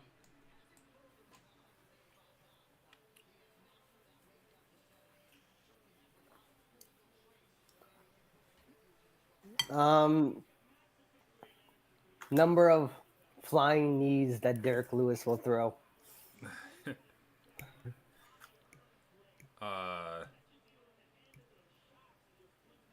Probably 0. I mean, dude, the guy's old now. And he's been fighting less crazily. Didn't he throw a flying knee in his last fight? His last fight was Sergey Spivak. Who just fucked him up. Just like threw him around the cage and choked him out.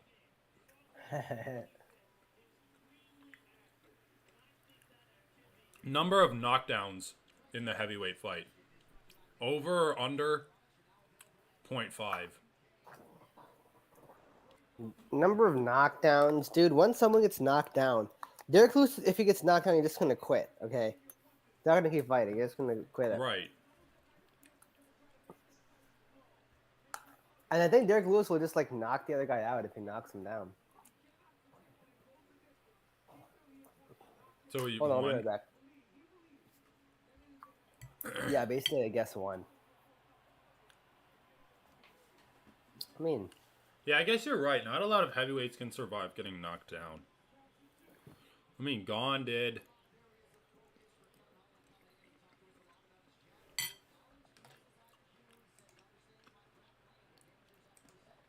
Tai Tuivasa. Uh-oh. Tai.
All right.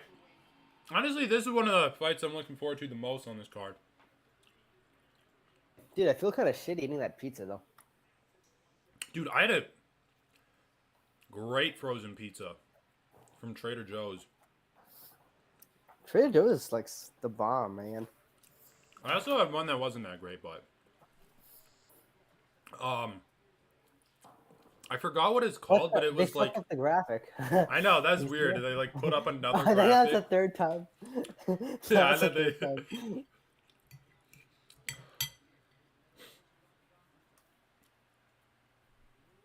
Yeah, I think they really fucked up the graphic.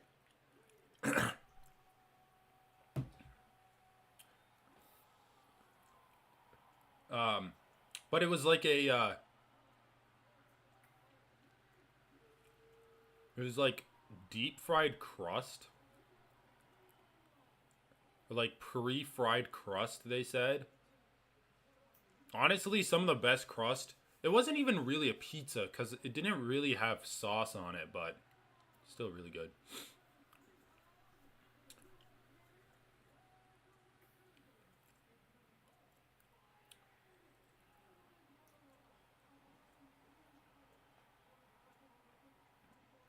Minus 145 favorite.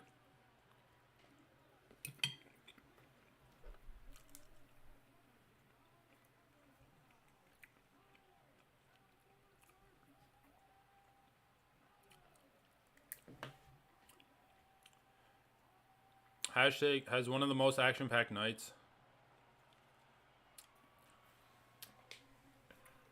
Dude, I am kind of hyped for this fight. I really like Chiesa. I like his fighting style. I feel like I'm so much lower on Chiesa. I like Chiesa just like as a I mean, the dude, way I but- look at it, it's like he was doing good against Luque until he got choked out. And against Sean Brady, like, I still think he should have won that fight. Yeah, that's fine, but it's still so close. And then Magny was a bad fight, dude. Well, Magny. He dominated Magny. Chiesa? Yeah. 30-27. No, He he just didn't. He wrestle did fucked not him. dominate Magny. What are you talking about? He wrestle fucked He him. definitely did not. No, he didn't. Dude, I It think was like such an ugly fight. he just ground him up against the cage and, like, took him down and controlled him and stuff.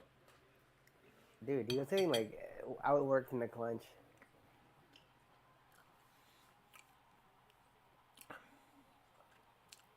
$15,000? 15,000 payout, 25. Why would you bet on Holland of all people? He's like, I would never bet on Kevin Holland because she just fucks around and fights way too much. What, are you just gonna hope that you get like a serious Kevin Holland for some reason? I know, like, why would you bet on someone when that person doesn't even care about winning? Anyway, Jesus Christ, dude. Chiesa sucks. Like, Chiesa actually just sucks, dude. I don't know Yeah, what's those wrong were with some you. good uppercuts.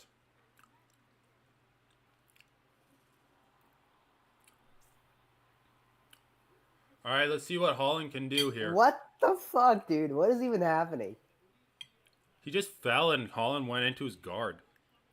Oh yeah, I didn't want him to do that. But I also don't think it's good for Chiesa. I don't think Chiesa is like super. Also, dude, like whatever. Kevin is a jiu-jitsu dude. He can do stuff.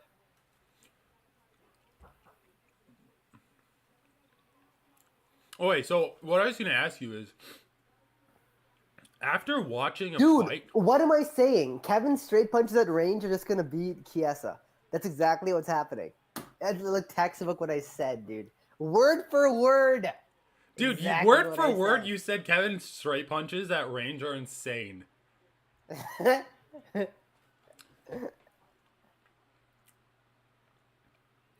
Just throw Single your leg. right hand, Kevin. That's all you're like. Literally, it's obviously looking for your right hand too. It's so obvious the way he's looking with his eyes, like, and Good holding his dinging right of the hand back. underhook from Holland there. Okay, dude. All right, reverses Chiesa against the fence.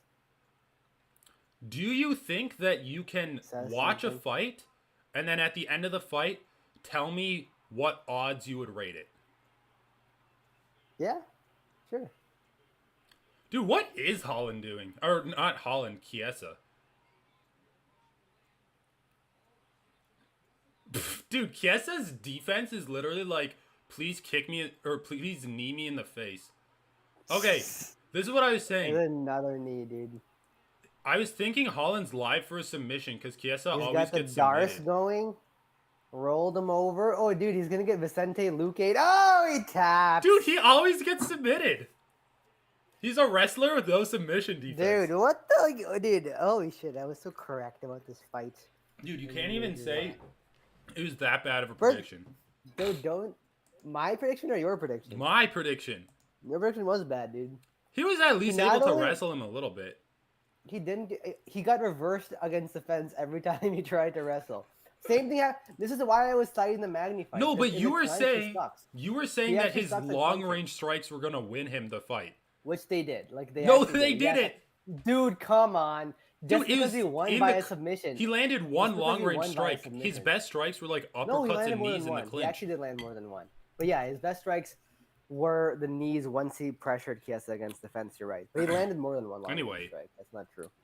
Dude, still not very high on Holland. I mean, dude, welterweight is full of wrestlers. No, yeah, I'm not saying I'm high. I'm just saying Chiesa cannot enter range. That's all I was saying. And that's why I was citing the magnified. Because the same thing. Dude, Chiesa seeks to clinch first and then take you down. But Except that's he sucks in the clinch. yeah, His strategy is clinch, but different his from clinch not being isn't able to good. enter range. Like he was able to consistently get into the clinch with Holland. What? He was getting punished every time he moved forward, almost. And Dude, I mean, yeah, the way he Chiesa's enters problem range is is clinch. he's I a understand wrestler what with you're no saying. submission defense. Like that was such an easy Darce choke. I mean, he was rocked at that point. I don't even think that's true necessarily. That was pretty true. How can you Dude, say no, James, this is what I'm saying. He enters range. The way he enters range is by grabbing you and clinching with you. right? Except that's a bad path for him to take. He really has no effective way of entering range. Entering into wrestling range. No, you're just saying his wrestling is ineffective. No, he could just be shooting doubles, but he doesn't. He tries to clinch with you first and go for like upper body takedown. Right. Which don't I mean, work. dude, I agree. Which Chiesa's upper body takes aren't good.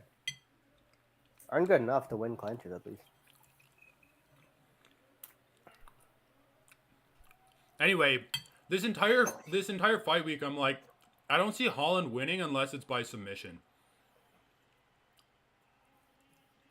I mean, he could have won via TKO, KO there, or whatever. He just like I think once you have your opponent rocked, the way you finish them is kind of like not really even a meaningful question. Okay, I think we're watching different fights though because he didn't shoot in because he was rocked. He just has bad shots, and he stayed like in that little snap down position for way too long. I never said Chiesa shot because he was rocked. I'm saying Colin. You said, "Oh, Colin can only win if it's via submission," and that's not really true. He could have won via KO or TKO as well. Okay, fair.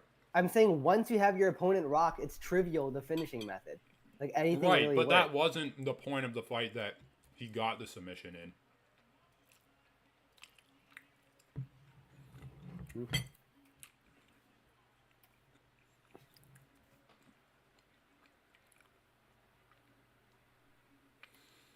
Dude, how do you not know Darce defense? Also, like that was pretty deep, but it was kind of a weird angle for a Darce finish. Usually you want to be like parallel to their body, not perpendicular like that. Well, Holland has such long arms. Oh wait, dude. Bobby Green versus Tony F.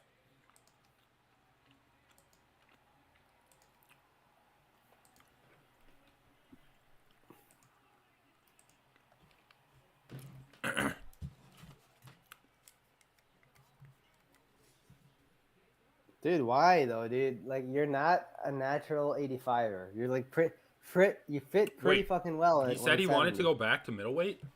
Yeah, he said like now that there's no BMF belt that's at 170, I want to go back to 85.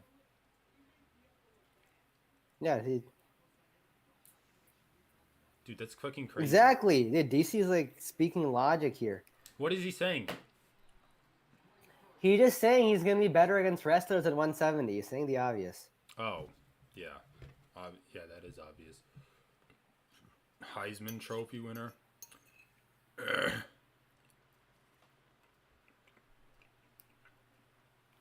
Dude, it was so funny.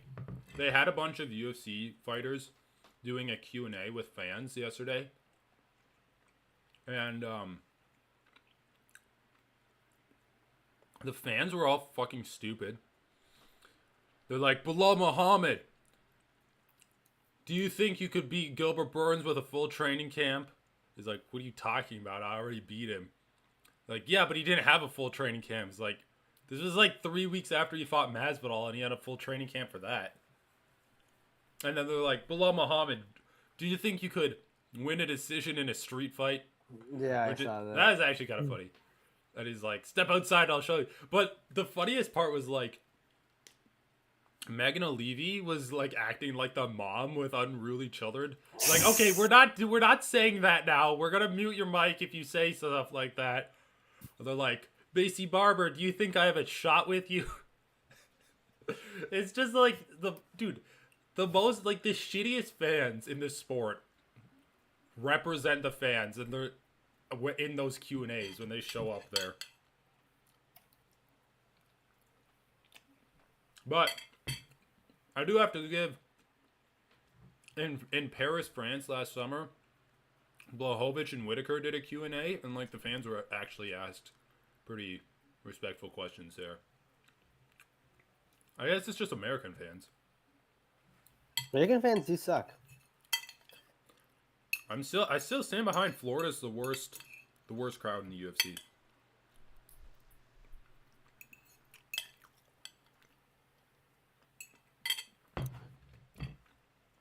Like, even the UK, or even the crowd in the UK last weekend, it like wasn't sold out, and that no one really showed up for the early prelims, but at least they still cheered.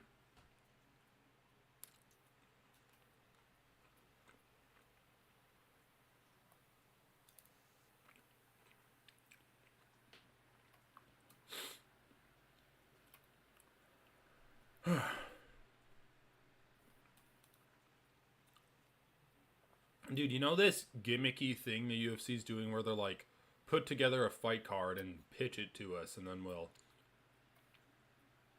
fly you What? out. I didn't see that. Oh, you haven't? No. They're saying you can like submit a 5-fight card, and then Dana will like select the top 5, or whoever is going to select the top 5. And then What do you mean? Why would I just put a stacked card up? Like, what? I don't understand how that's difficult. I don't know. I don't know how they're going to judge it. It's probably going to be like random or something. Cuz the card there's going to be it's bound to have repeats, right? Yeah. But then you have to like pitch it I don't to understand them. how that's difficult. Like, I could just put together like a super stacked card, like Sean O'Malley, John Jones, like all this. Sean O'Malley versus John Jones. No, it's not No, difficult, but really. like I guess they're going to like fly you out to pitch it to them, and then the winners, I don't know if they're going to do the card or whatever, but the winner gets like paid to go to an event, which I guess is cool. I just think that the UFC has a pretty good product right now, but like they do kind of need to freshen it up, I'd say. Like it's been I pretty mean, much dude, the same shit. it feels super cookie cutter to me. Usually, there's no unique identity to these cards, man. Well, my favorite cards are the ones that have themes to them. Like Like, what do you mean? when Like they go to the divisional Paris themes? and they have a bunch of French fighters, or Yeah, that makes sense. like if it's a lightweight bonanza and they like stack it up with a bunch of lightweights, and then you have a bunch of storylines that all relate to each Right, other, right, and yeah. it actually gives like some movement to the division. So I think they need to do like more cards with some like intention behind them, I guess I'd say, rather than like, oh, this is a good fight, this is a good fight. Like synergize the cards together. It also feels like they just haven't really been building too many stories lately. Like I'd say the last story they really built was Adesanya versus Pereira. Like since I then, mean, that's also like it's not them building that story. It's just that there happens to be a well, story they there. allowed it to happen. Like they signed the guy, they Yeah, gave yeah, yeah. him They a did path like to the fast title. track Farah. Yeah, you're right. Um, like Volk versus Islam was a really fun story, but they didn't even do that much to promote it. Okay, dude, I want to watch Bobby Green's walkout. This guy's hilarious. He's flicking everyone off.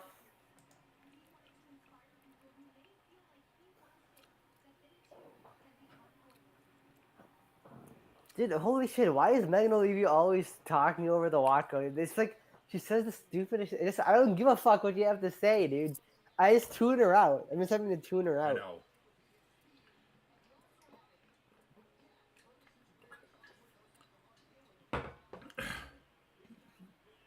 It is actually dumb.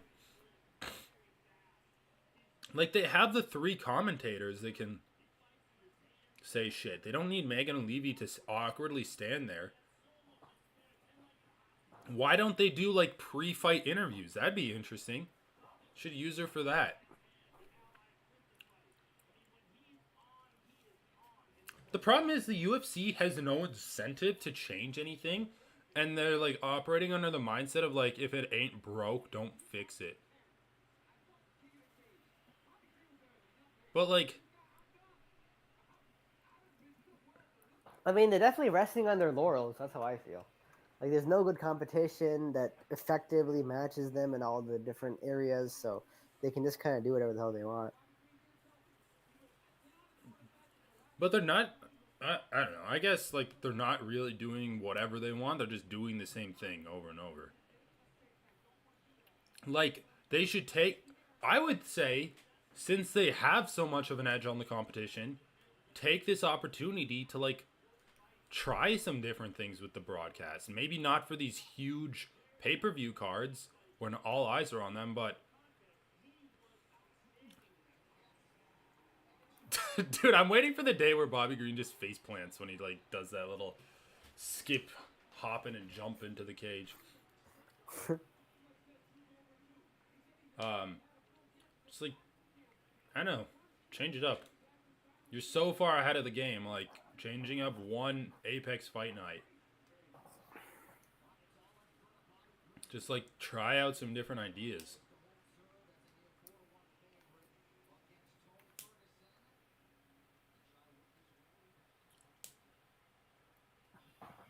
Okay, let's see that's Ferg.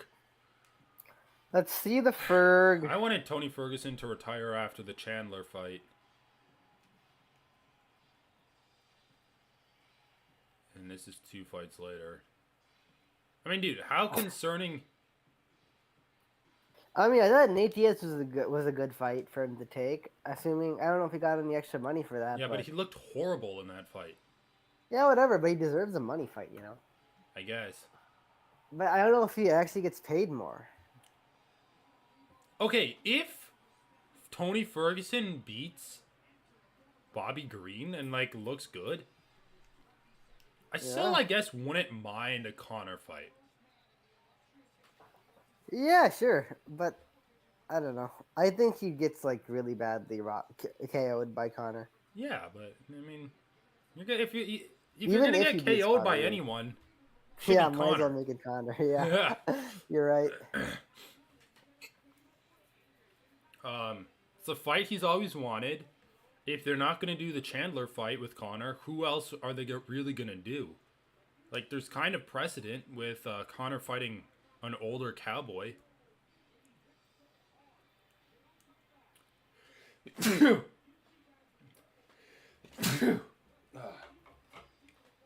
Dude, holy shit. How much fucking lotion are you putting on his face?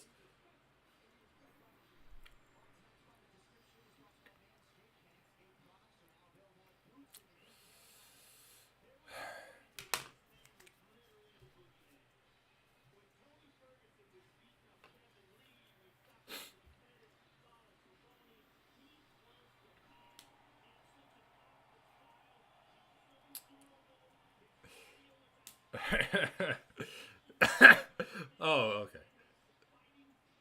Tony's like, if it was a bear, I would have won. But it's a man. Tony pulls out his knife during the fight.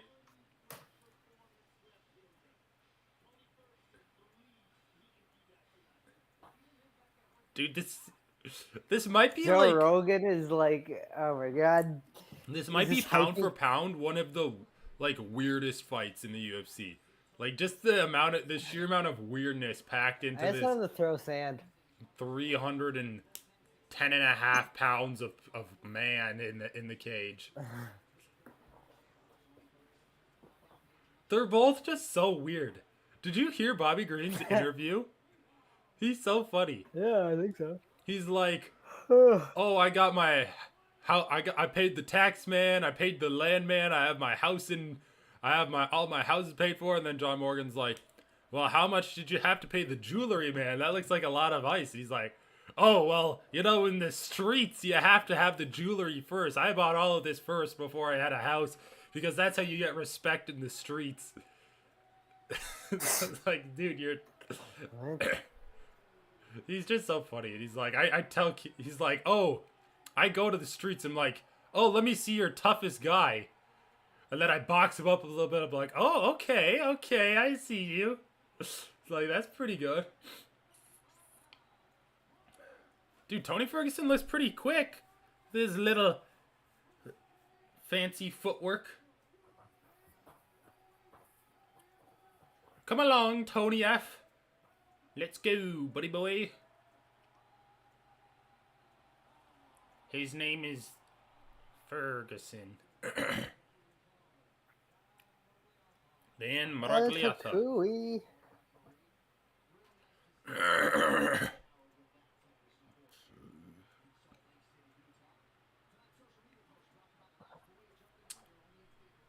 It is nice to have a little bit of a breather with the Luis de Lima fight. The Lima Bean. Okay, Fergie's going for it. I say as he's dancing. Oh my god, dude, no!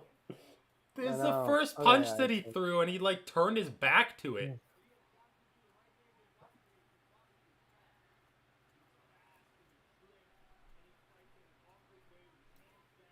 I do think that like a prime Tony Ferguson could pretty easily beat Bobby Green. Yeah, sure, but just because he's unorthodox. But that's a lot of things. A prime Tony Ferguson could have probably beat Michael Chandler too, I would say. Oh yeah, I think so too. Just like eat the damage, come back. Yeah. I would love to see Tony Ferguson versus Connor, like prime for prime. I actually think Connor would win that one. No. Good figure four on Green's leg. Oh, Green got it out. It's working for you? Yeah. All right. We gotta back up.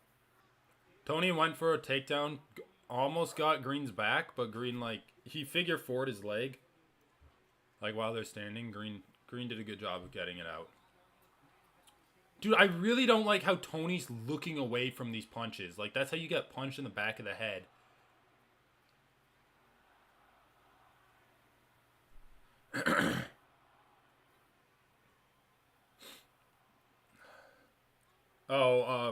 The crowd is chanting for Tony. You think this fight goes to distance or KO?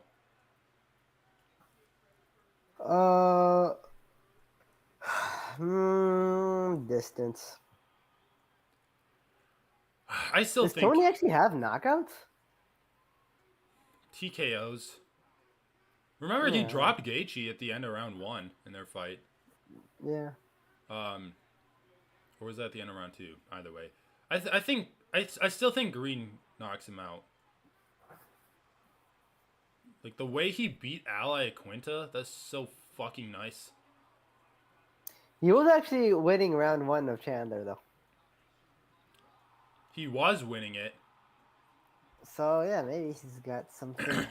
Until... Oh! Although, I don't know. Did you see that? Yeah, that was a pretty good hook. But, dude, I don't know if, who actually won that round? Oh, shit! I don't know who won that officially. Fuck. One. Eye poke. And Tony's eyes leaking blood. That's a real... Oh, wait, no. It's his nose, okay, I think. Bad eye poke. Okay, never mind. It's not his eye that's leaking blood. It's his nose.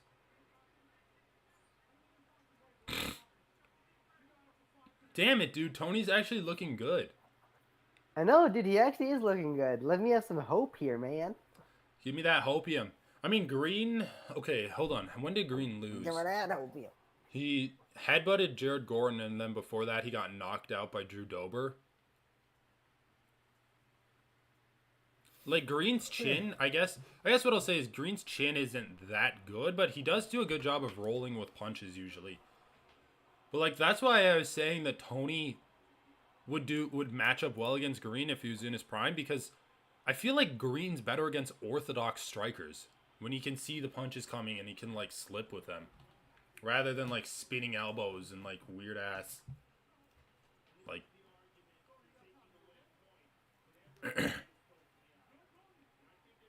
No, I think they should take a point from Bobby Green.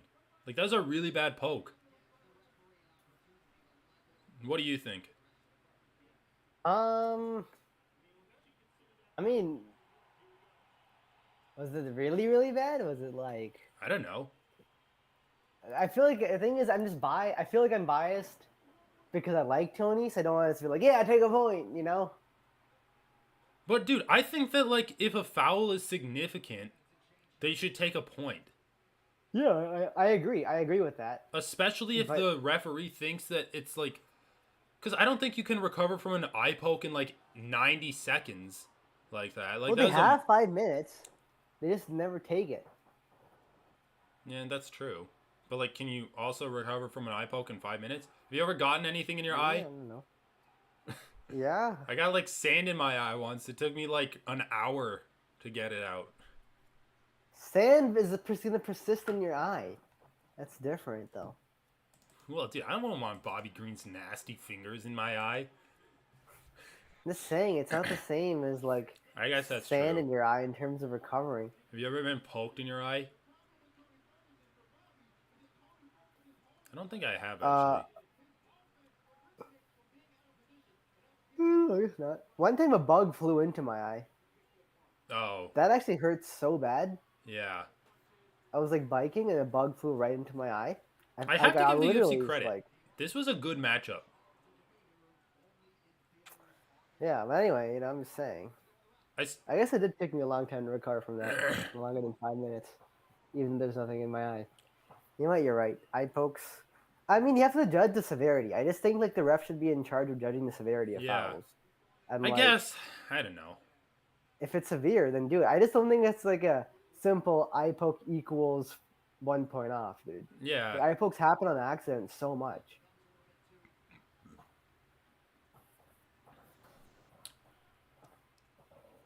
I guess it's just, it goes back to that conversation we were having earlier where it's like, if Bobby Green eye pokes him again, is the impact any worse than the first eye poke. Probably not. Like, even with the compounding effect. But, like, maybe you should take a point to punish him. Yeah, I get it. I mean, Dude, Jesus that's Christ. also why, Green's been like, landing a lot of strikes in, like, I know the this last 2 minutes was not good for Tony. Also, you're right. He's not really even dodging punches. He's like looking down and away. He's like, I like don't like flinching. that. It's not even really moving your head. You're just No, he's not moving his head. Yeah, he's just like flinching and like changing the changing angle. where it lands.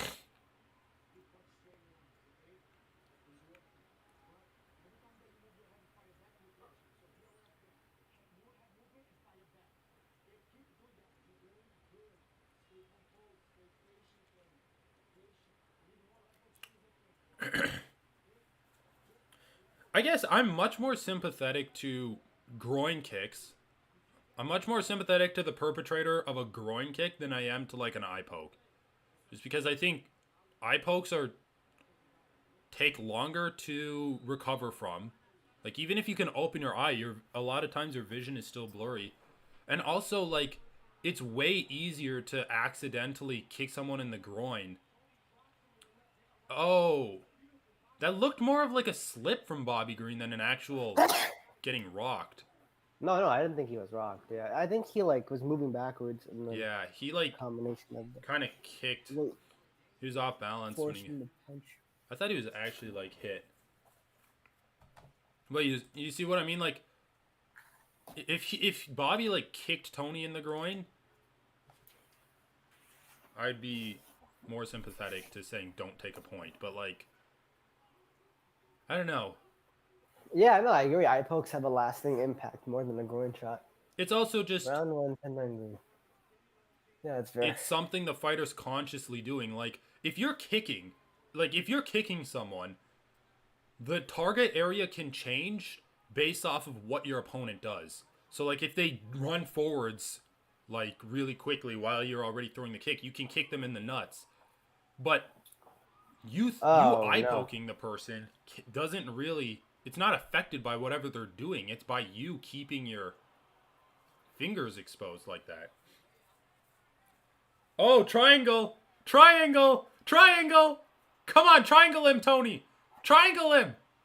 Come on, you little fucker! Dude, Bobby Green literally has like one hand in his guard, one head in his guard. And it's like just begging to get triangled. What are you doing, Bobby? Bro, he literally keeps baiting Tony for the triangle. Maybe, yeah, he wants him to go for it. Yeah, so I can use my like secret triangle reverse card on you. No, but sometimes you can bait people to go into triangles and then pass their guard. That's the thing. That's true.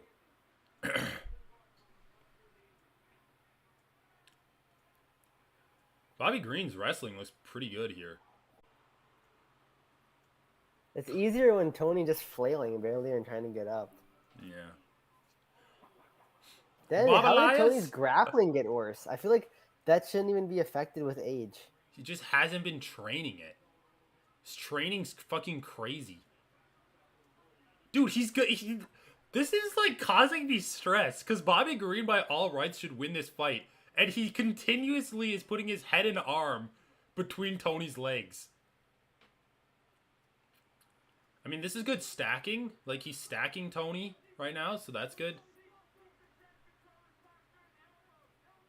Anyway, dude, like, 2.5 minutes into this round, like, this is so far looking like a 10-8 round just in terms of how one-sided it is. Oh, shit. Some elbows from the King. Oh, yeah, he was going for... Oh, yeah, he didn't tell people to call him King. No, That's he why did. He was like... Oh, he did? In the pre-fight press conference, or in his, like, media scrum or whatever, it was so funny.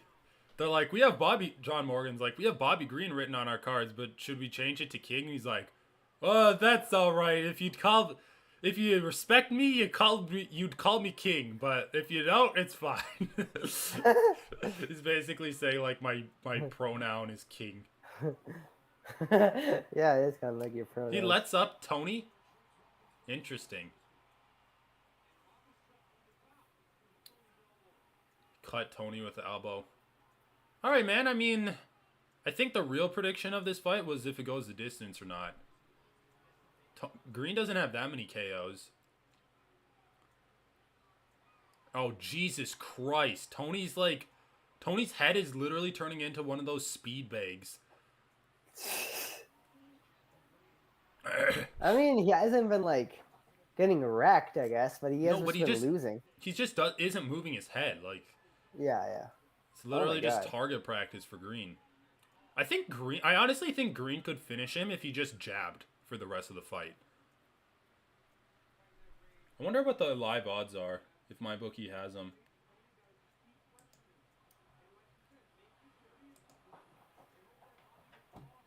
My name is Bobby King. I don't know, dude. Tony's head movement is like a bad Bobby Green head movement impression.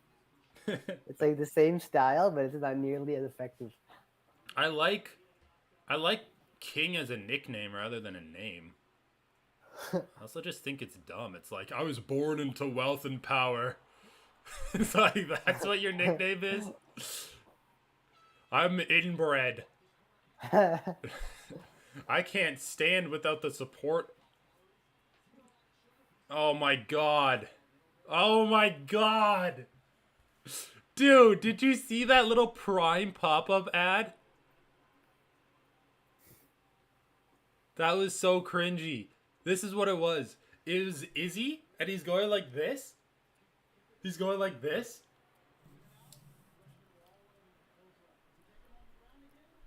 Bro, he's like, he's doing his like bow and arrow, like impression of Alex Pereira, and then he's like firing Prime bottles. It's like, dude, that's so fucking bad. I feel like it cheapened such a good moment in the UFC. Well, a guy named David Onama, who I think's from Uganda, also did that bow and arrow thing after he knocked out his opponent. Dude, speaking of Adesanya, what do you think they're gonna do? So he called out Duplessis. Duplessis said he can't make it. I think in September. But I don't know why they don't want to do Strickland. UFC doesn't want to do Strickland. So if Duplessis and Strickland is out, not. What do you do? A rematch with Cannonier? No way, dude. It sucks. Well, who else is there? I don't even. What's the problem with Strickland, though? I don't see what's the problem with Strickland. Because he sucks, Strickland dude. is my pick. Strickland's way worse than Cannonier. Dude, still, it's a fresh matchup. Build-up would be funny. Fresh matchup for your matchup shit. It's just fresh shit. Like, come on, it's not that bad, dude. I actually am way more interested in seeing Cannonier versus Izzy. I mean, dude, Cannonier fucked up Vettori. He beat Strickland. Was that it? Is that it? All he did? I mean, dude, the fact remains, Cannonier's performance in his last fight is like it's like the best middleweight performance I've ever seen. Like, the way the guy was just consistently putting out that many power punches over 25 minutes, it's like mind-boggling. Like, no one in middleweight's ever done that. Like, the guy, he's a fucking monster. Like, I don't know, in terms, like, sure, it's not a fresh matchup, but let's be honest, there's no way that fight's worse than their first fight. No way the fight's worse than... Okay, but how's that... The first fight was really bad. Well, yeah, that's what like, low expectations. Like, dude, fuck, like, Cannonier...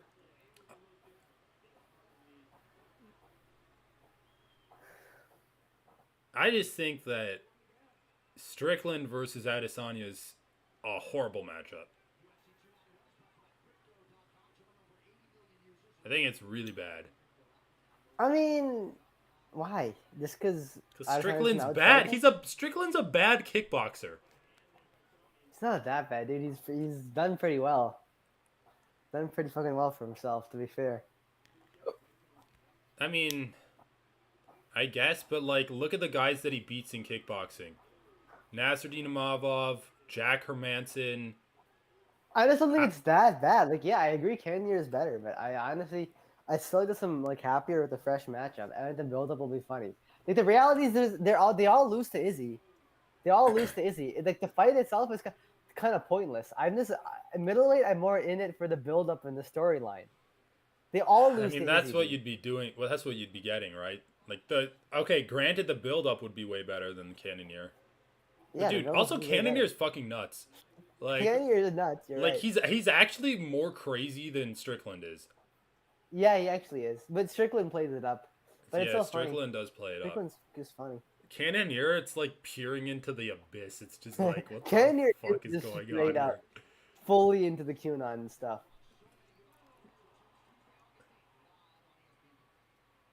Dude, how did this fight like I love get how boring? at that point Tony decided to start moving his head, and his head movement was just like this. His head movement wasn't even moving his head; it was just like swiveling his neck. Dude,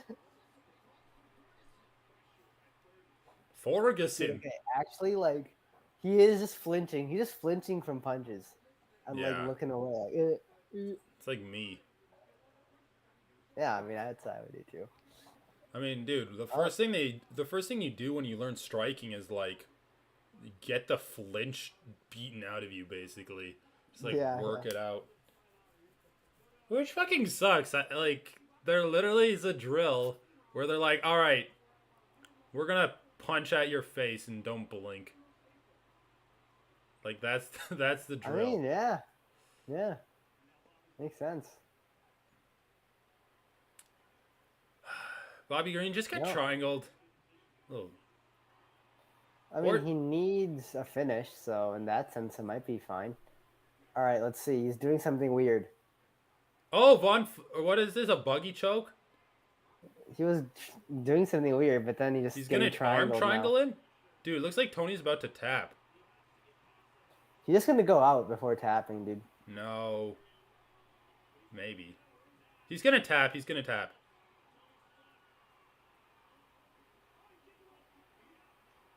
He's still alive. Told you, Interesting. man. Oh! Choked He just went out. unconscious!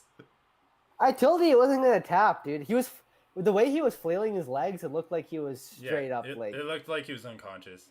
yeah. Damn! Bob Elias. Uh.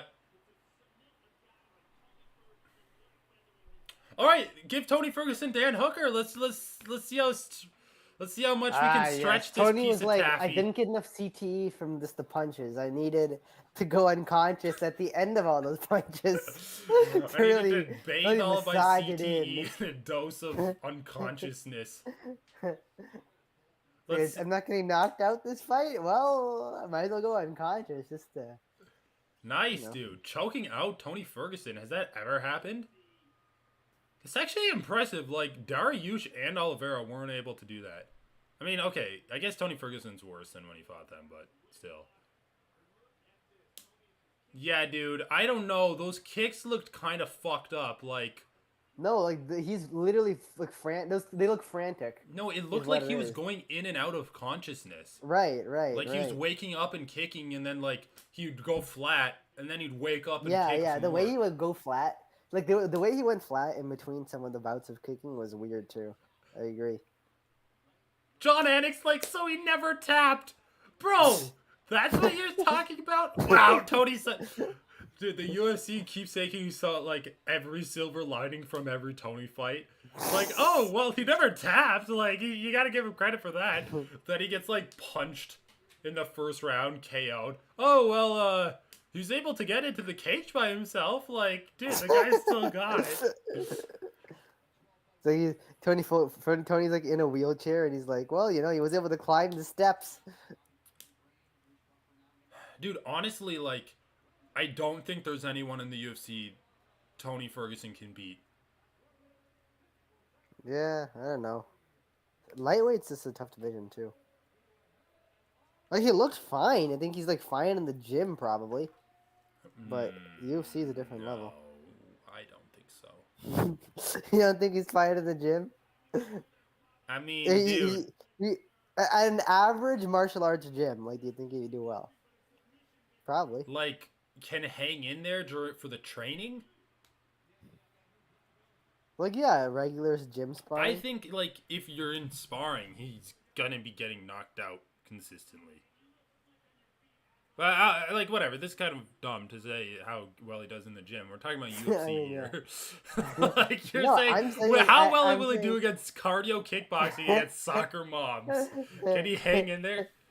I'm just saying, like, dude, I don't think he trains with anyone else. He trains by himself and his But coaches. yeah, no, he doesn't train at a serious gym. Is my point.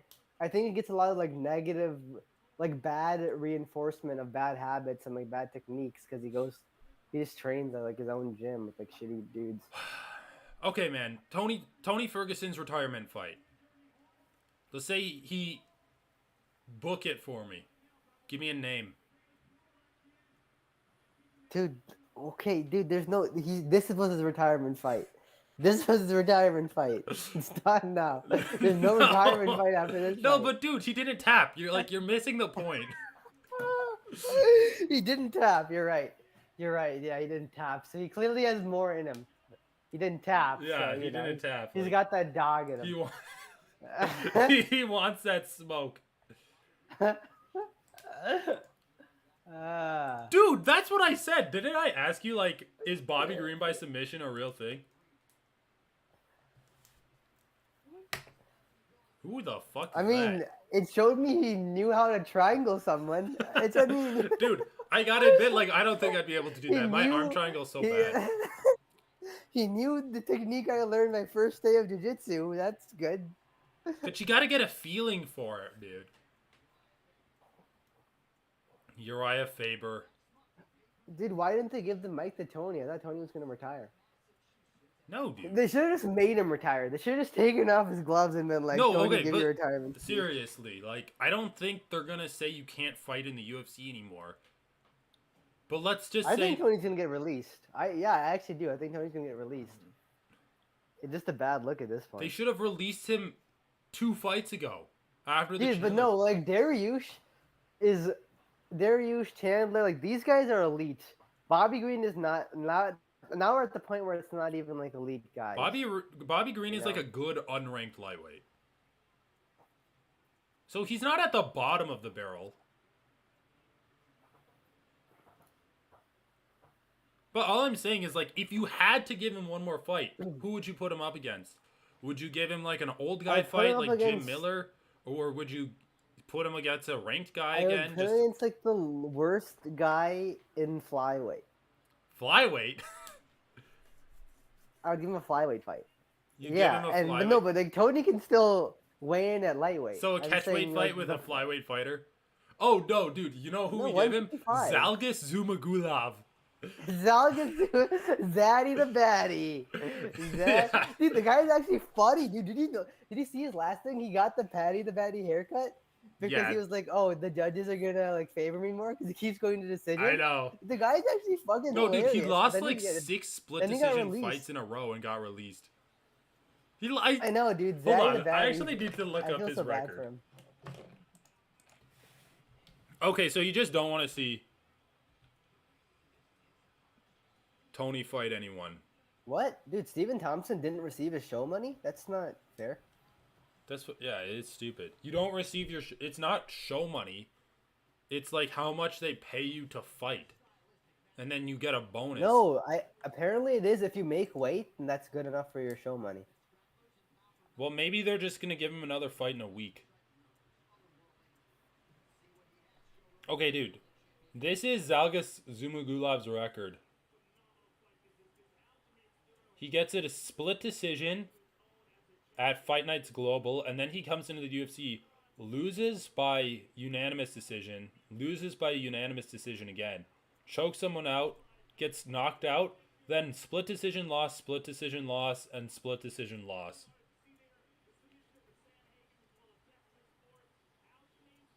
So 3 split decision losses in a row. That's so funny. The split decision loss king. That's tough, man. Dude, Rose Namajunas is moving up a weight class and fighting Manaf Farrow.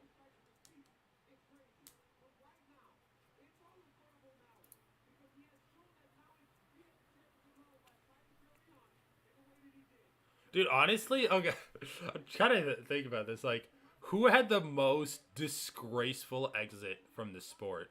Like, let's just say Rose Namajunas left the sport. You have Ronda Rousey getting head kicked by Holly Holm and then like not doing any media, and then getting TKO'd by Nunes and not doing any media, or Rose just like shitting the bed without a Sparza fight. And then also getting choked up by Julian Robertson. Dude, they're showing me Raw putting on his jacket again. Dude, he's so quick with it. Okay. That was one of the funniest moments. That was a good moment. Because Yeah, he I just like hands it, Ronaldo. like, you're right, he just hands it off, like, blindly. And Raw grabs it. Yeah. Just like, All right, I'm actually pretty hyped for this Sterling O'Malley fight. I what will else is on admit. this card? Jeff Neal, Ian Gary, that's pretty good. Cody Marlon Garbrandt, Vera Mario versus Pedro Batista. Munoz. Ooh, they're finally giving Cody Why Garbrandt is his Cody funeral. Garbrandt above Marlon Vera? I guess it doesn't really translate that way. Dude, Cody Garbrandt's gonna get murdered. He's gonna get murdered by Mario Batista. That guy's a fucking Yeah, he house. is. Yeah. Okay, Sandhagen versus Font, Luque Dude, versus... this is 6 losses in the row for Tony Ferguson. I thought he was just reaching his prime. Bro, what? prime losing streak, I guess. Maybe he just wants a prime sponsorship. It's like, I'm in my prime. Wink, wink. Dude, Luque versus RDA? It's actually a good fight. Yeah, it is a good fight. Like, I would have to favor RDA after seeing Bilal Muhammad's performance against Luque. Also, what was the deal with Luque? Like, he had a brain hemorrhage? Get fucked, bro. Ian Gary's a welterweight, right? Ian Gary is a welterweight, yeah. Oh, Wait, yeah. Oh, yeah, I saw Luke had a brain hemorrhage thing. And he's still fighting, bro? yes. Well, he I know. had a long layoff since that Jeff Neal fight. Dude, I was gonna say, Ian Gary should fight Luque, but like Luque's his buddy, and I guess since he's fighting Jeff Neal, like that's above Luque in the rankings.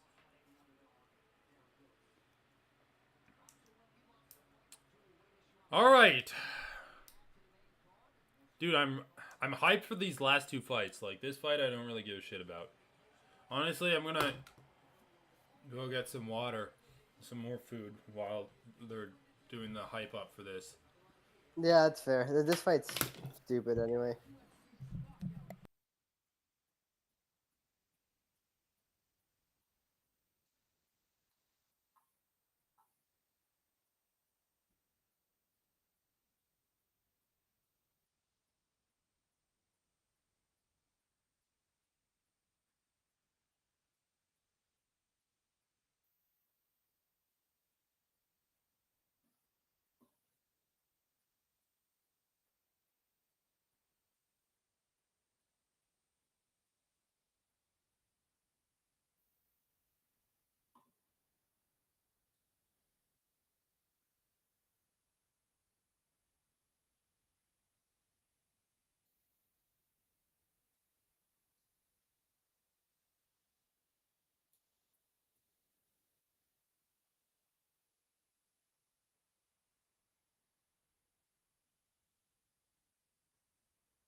Do I do the emotional hedge on Derek Lewis?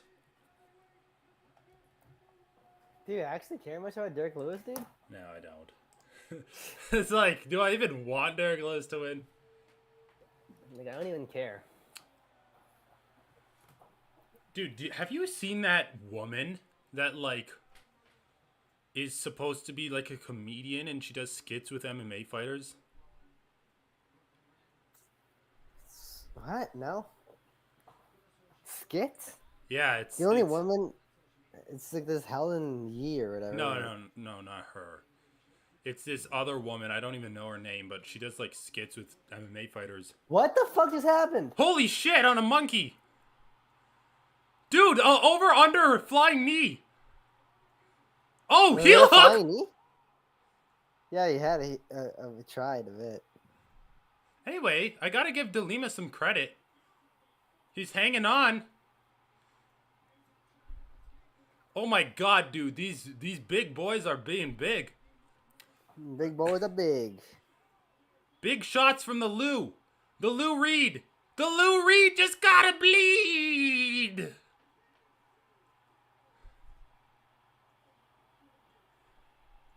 Well, dude, I gotta hand it to you, man. You kind of nailed that one. Oh, gross! He's stripping! He's stripping and doing the crotch chop.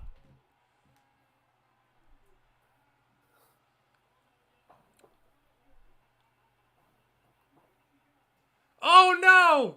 Take off all of your shorts, Derek. Okay, dude. Take out the last one. I can't even be mad, your balls though, are because hot. that's gotta feel good for him. Like, to win like that after being on a 3-fight losing streak?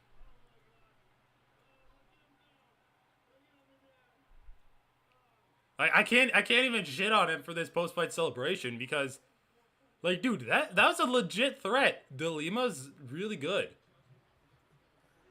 It was alright. I wanted to see how he actually got him to the ground. Oops. He kneed him in the face. He did a flying knee. He did a Masvidal knee. Sweet. He jumped. He ran at him from the cage and He did a flying knee to the face, bro. Look at this shit. He pulled a Masvidal. That was sick. That's actually sick. Especially as a heavyweight, that is sick. I'm glad he didn't get heel hooked. That would have been really bad. Look at this. Look at this.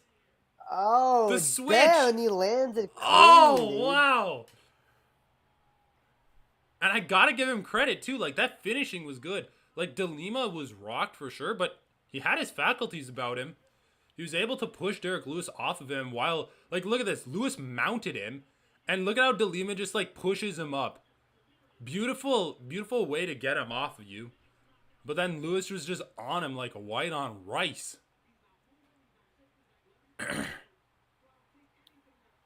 That's a good stoppage, too, by Dan.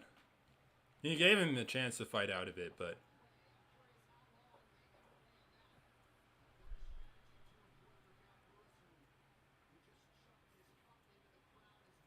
Oh, dude. Come on, Derek. Don't throw your cup into the crowd. That's gross. I don't want your sweaty ball holder.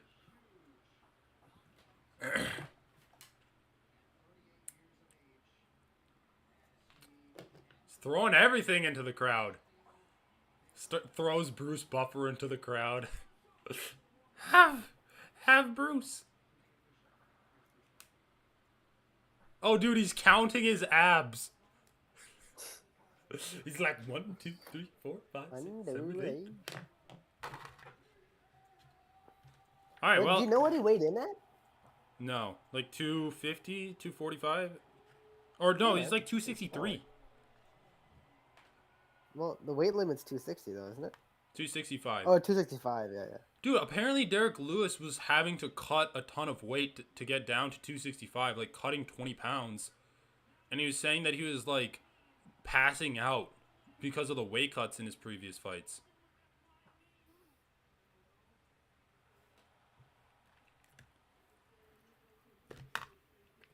Which is pretty crazy.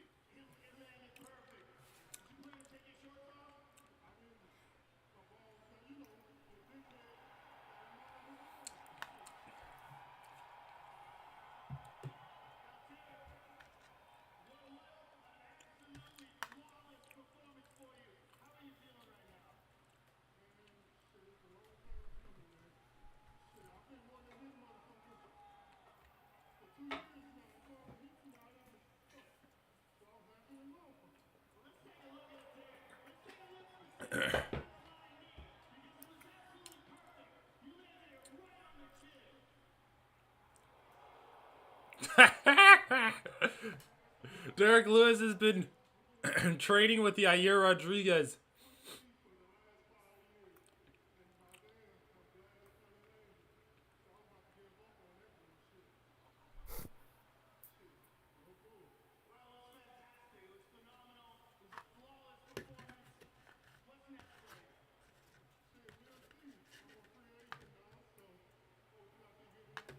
Oh, he's a free agent. He fought out of his contract.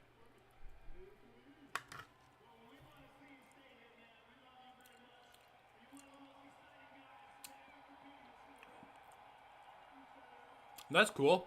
I didn't know that this was his last fight. Yeah, hopefully he gets paid.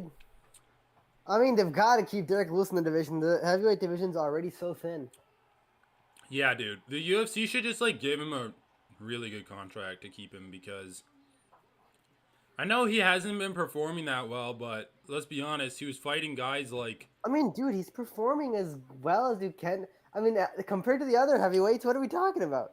Well, yeah, like he's fighting guys like Sergey Spivak and fucking Tai Yeah. Tuivasa that knock out everyone. And he actually did good against Tai Tuivasa.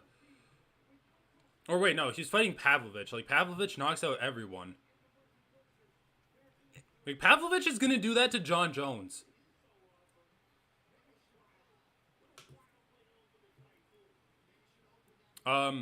Dude, by the way, who do you think's gonna win? Spivak or Cyril? Serial. I think so too. And then, is that her wife? Misha Tate? Holy shit, what the fuck is that mini guy?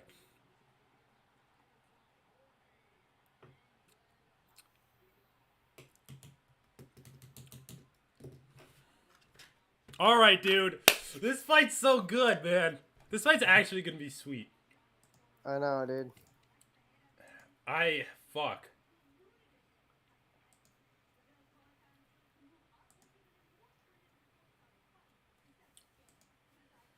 Oh, dude, I'm stressing. I think it's anyone's game. Like, I agree with the odds.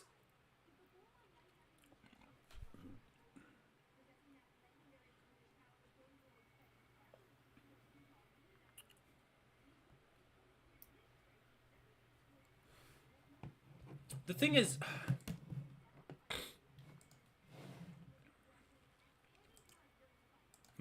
I don't know.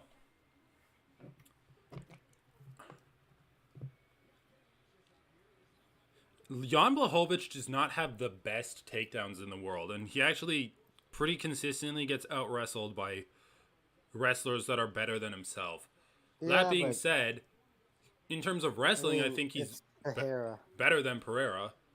But, Right. like, is he so much better that he can consistently get him down?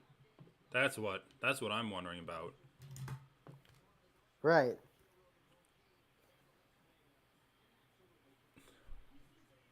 You know, it's interesting because, like, for striking, if you're like a slightly better striker, you'll likely edge your opponent out over time. But I feel like you have to be a significantly better wrestler to consistently like take your opponent down and take advantage of that. Right, I agree. You know, otherwise, like it's kind of a wash a lot of times. And like, Unless your opponent's like especially the willing energy to extender. engage with you on the ground, like, Yeah. and I'm thinking of Gregor Gillespie versus what's that guy's name? Diego Ferreira, where they just wrestled for 5 minutes straight in the first round, like back and forth, and then Gregor just had the Right. better cardio. And I guess like technique plays into that too, because maybe you can say he was using less energy, and he was able to like edge him out after the first round because he just got tired. But like if you just refuse to engage on the ground with your opponent, like it doesn't matter. You're right. They need to be significantly better because not only do they need to make you play, not only do they need to out wrestle you, but they also need to make you play wrestle. Like they need to make you engage on the ground with them. And so, like,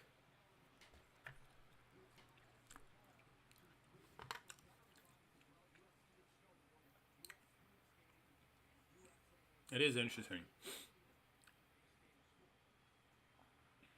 That's why jiu-jitsu is so bad. Dude, can you think of a good rule to make jiu-jitsu more entertaining?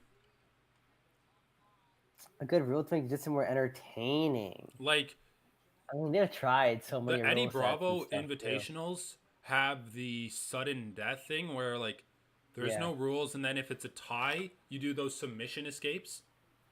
If there's no submission, then yeah, you do it. There's no like point system Yeah, if in you're right. EBI. There's no not that there's no rules, there's no points. And I Yeah. like that. I like that system where it's I mean, basically the idea behind it is like you have to finish someone somehow to win, which I understand, but I also just think like the thing is the point systems make some things make the like punish the boring parts of jiu-jitsu a lot of times. So like pulling guard, I think it's like before a certain point, if you pull guard, then you get docked a point and penalized. what? Really? Yeah, But isn't pulling guard more entertaining than like watching two guys go like this to each I other? think the I think the idea is like in just grappling, in just submission grappling, like most grappling sports, it goes against the spirit of grappling, which is like you're not To supposed to pull give up. guard. You're like trying to be on top of the other guy. I mean, I could see it if Take the like other guy there's down. ground and pound involved. Like maybe you I don't don't know. want to be I on the think yeah, bottom. I'm pretty sure though. Like before a certain point, before a cutoff time, if you pull guard in ADCC, for example, then you get penalized. But Like you like can like that functionally saying pull it guard by get like failing a takedown. It's but weird. Like you can oh yeah. functionally. Or like getting taken down and then staying there, right? Oh yeah. Definitely getting taken down. You But can do it. like But that doesn't that in and of necessarily itself make creates a lot of grappling weird more sub games. entertaining. You're just saying that rule exists Well, because it's in the some people think spirit. so. I mean, I don't know. Fucking, why do people think?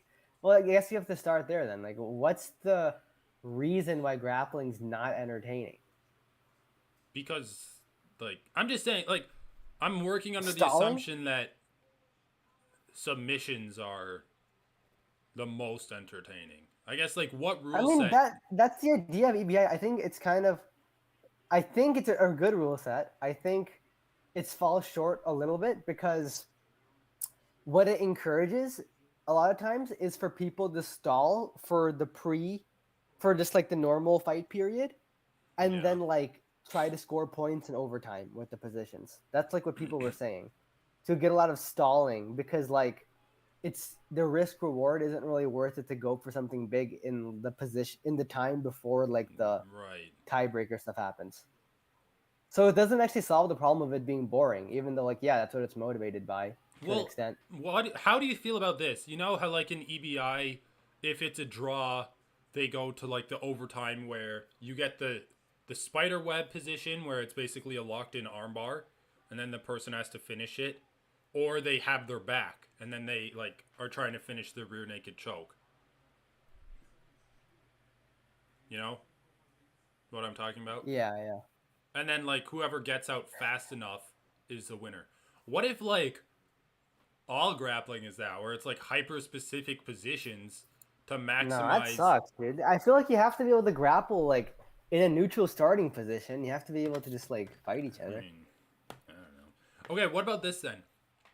There's no live viewing because live viewing's horrible, and then it's just like all matches are no time limit matches that are essentially in a bowl, and, and then you just like Well, cut it down to a watchable I thing. will say, yeah, I don't like the system where you can, like, basically you can just run out of bounds to avoid takedowns in Right. jiu-jitsu. Like, if I hate that shit. They should just be fighting in a cage or a bull or Exactly. whatever. They should be You fighting in a should fight in cage. it. I mean, you should be fighting in a cage. Is really what it is. There's no reason to not fight in a cage, and I actually think it makes it more interesting. Exactly. Because And you get the cage techniques. when you can stack people up against the cage, it like completely changes the game of jiu-jitsu. Um, And it encourages like keeping good positions too. It encourages keeping top position and being a better or wrestler. if they refuse to fight in cage, how would you feel about adding like sumo points, where if you push your opponent out, you get like a half point? They No, should combine because wrestling has that too, right? If you like push yeah, the other wrestling guy has out of that too, bounds. and in wrestling, the way wrestling, the way I understand it, and I could definitely be wrong about this, and to be fair, the rules of wrestling like change match to match, but if you push your opponent out in wrestling, you get like like a secondary point almost, where if you tie on primary points, the judges will then go to the secondary criteria to see who like won the match. So that's what jiu-jitsu could do.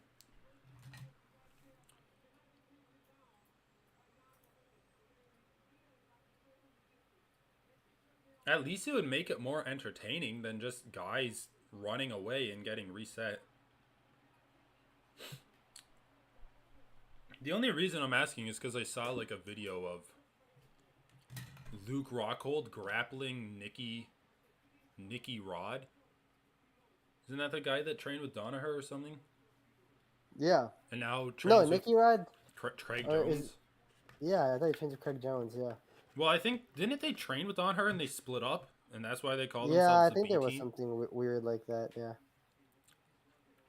Anyway, that was like it was fine, but it was just boring, right? Like it was literally just like 15 minutes of them like pawing at each other.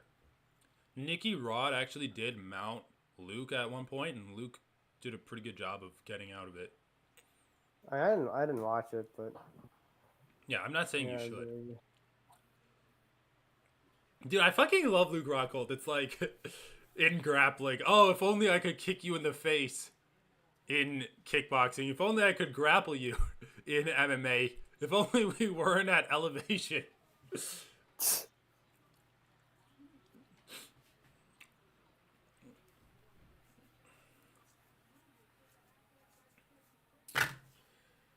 Oh, Jan Blachowicz.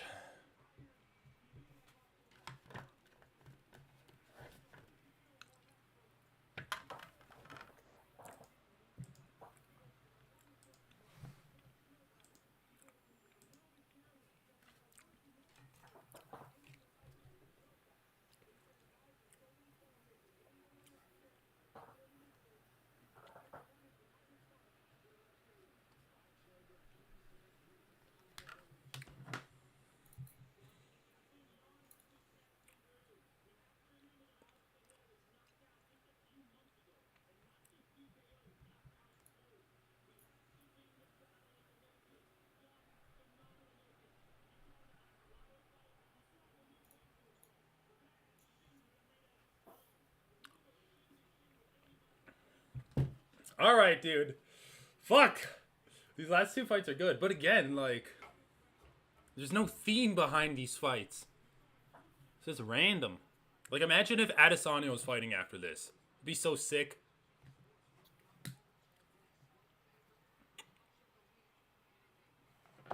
It's a pick 'em.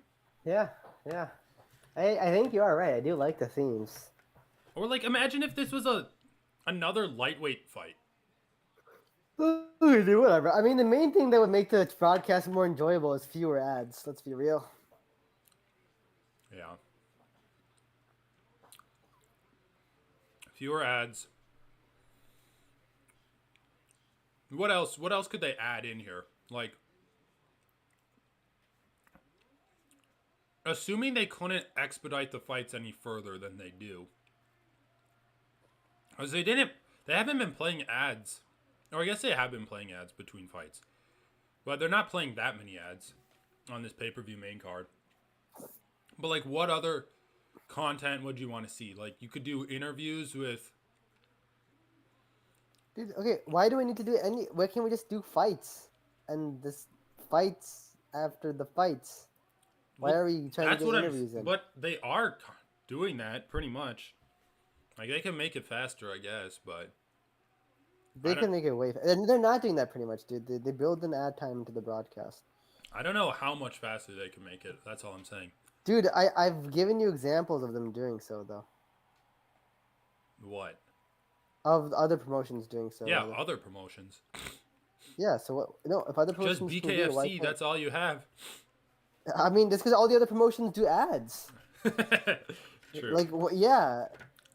I'm just saying it's possible. If some random ass promotion can do it, then the UFC can do it.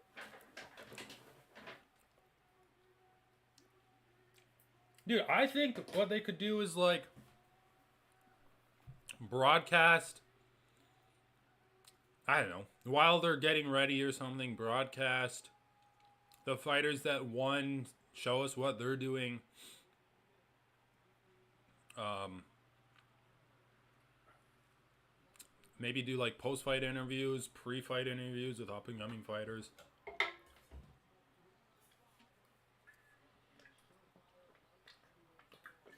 It's like some more touches. All right, dude, I'm fucking hyped for this.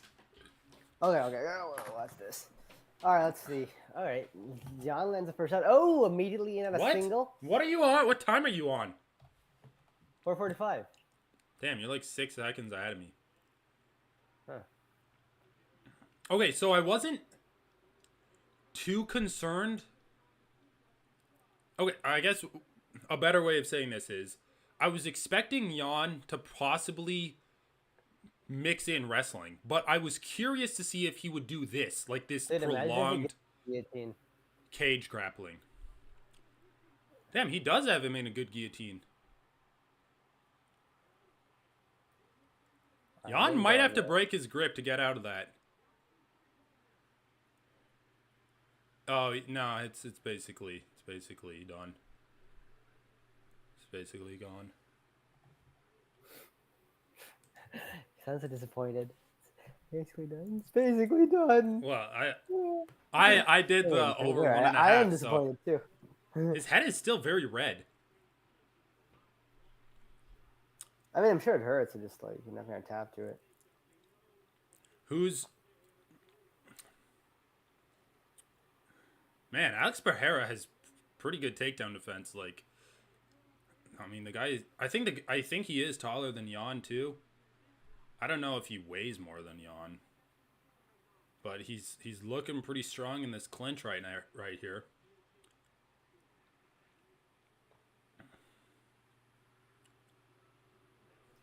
What do you do here if you're Pereira? Good. What do you mean? What do I do here? I try to get up. Oh well, I'm 5 seconds behind you. Oh. He's gotta get those butterfly hooks in, baby. Baba. Jan almost has the body triangle. Okay, he has it.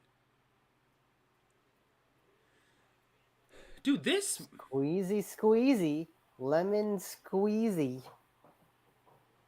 Good grappling from Blachowicz here.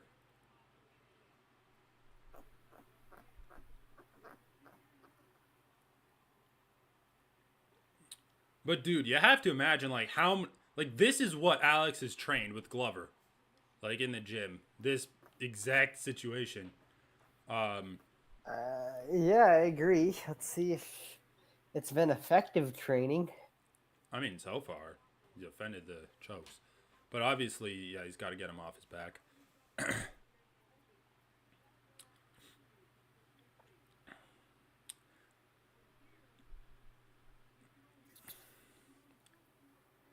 He's like pulling Blachowicz kind of over him. He's kind of like trying to shuck him off. Alex is actually doing a pretty good job of defending the choke, and he's doing a good job of getting good head position. Blachowicz is doing a good job of adjusting, though. Dude, I fucking love this. I love this game plan from Jan.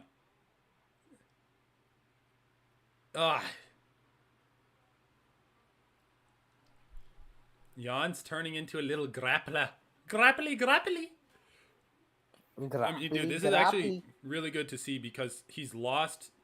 Like, if we're considering the Ankalaev fight as a loss, which, let's be honest, by the time round 3 ended, that was Jan's fight to lose.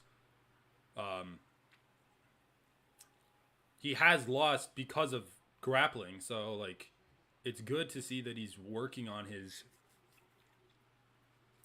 weaknesses.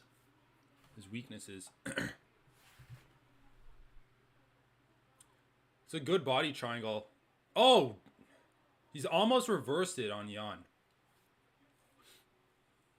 Oh shit, that looks tight.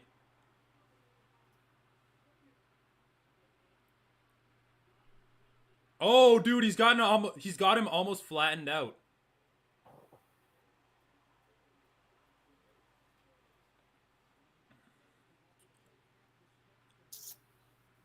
Body triangle's broken, but he's still got both hooks in. Really quite a bad round 1 for my boy. Alex.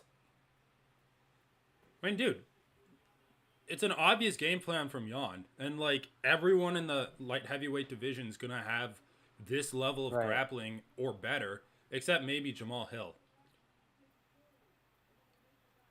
So I think this is a really good test for Alex. Like obviously he got controlled, but he did a good job defending submissions, and let's be honest, he did a good job defending the takedown too. Jan just stuck with it.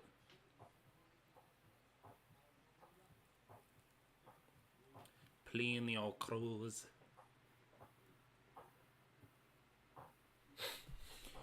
Oh, well, the over 1.5 looked like it was a good pick Yeah. so far.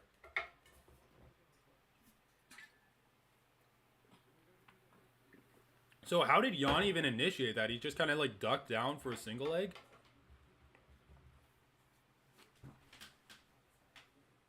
Dude, I actually think being a wrestler at like 185 plus is fucking busted. Like it's just so, it feels so easy for wrestlers in those weight divisions. Like fucking Derek Brunson, how he's just like, I think I'll take you down now. He just like picks up a leg. Yeah. At like flyweight, it's like trying to take down a spring.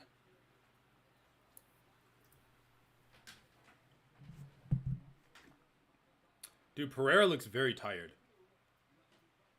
But we know his power holds. Fuck, dude, I like is good is a good grappling match, but I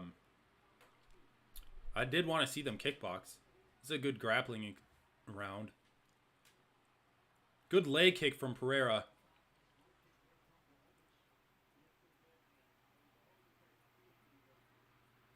Pereira's jabbing to the body.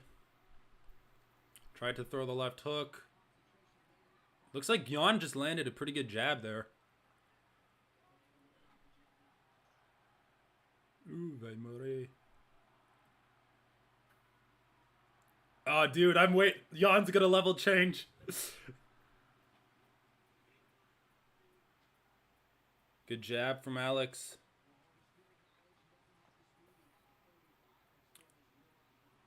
Good jab from Jan.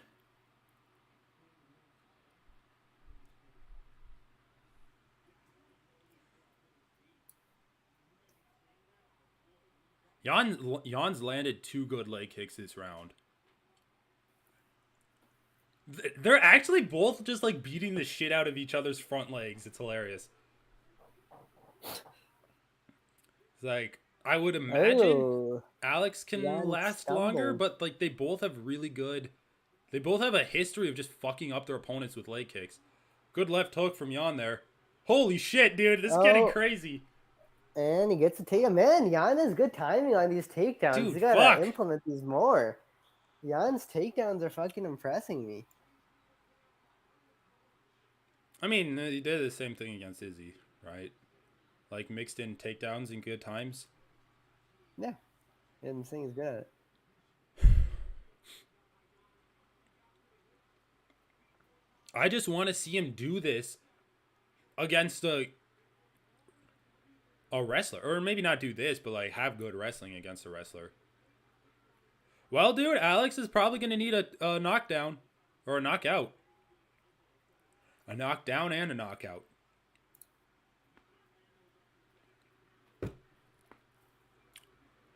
Let's see what Alex can do. If he can stand up. Alex. He's got to just like post on the hips. He's looking at Glover. Okay, there you go. Making some moves. On his way.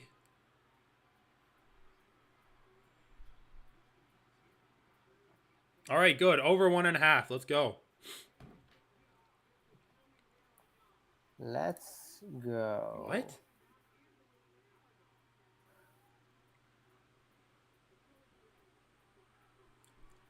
Hey, he's almost up.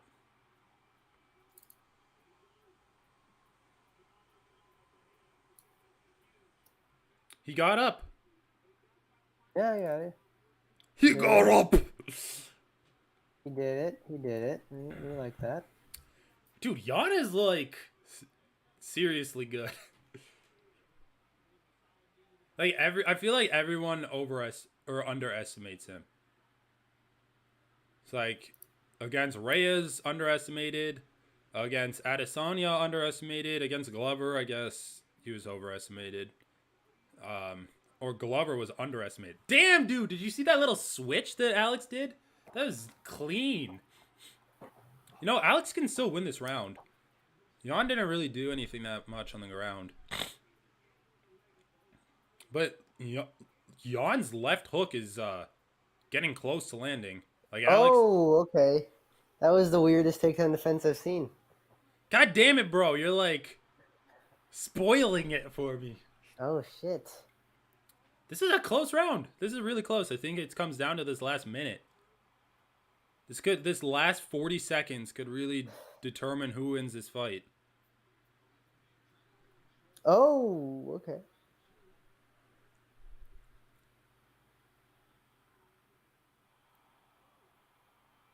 Alex's left hand. I mean, Jan's left hook came.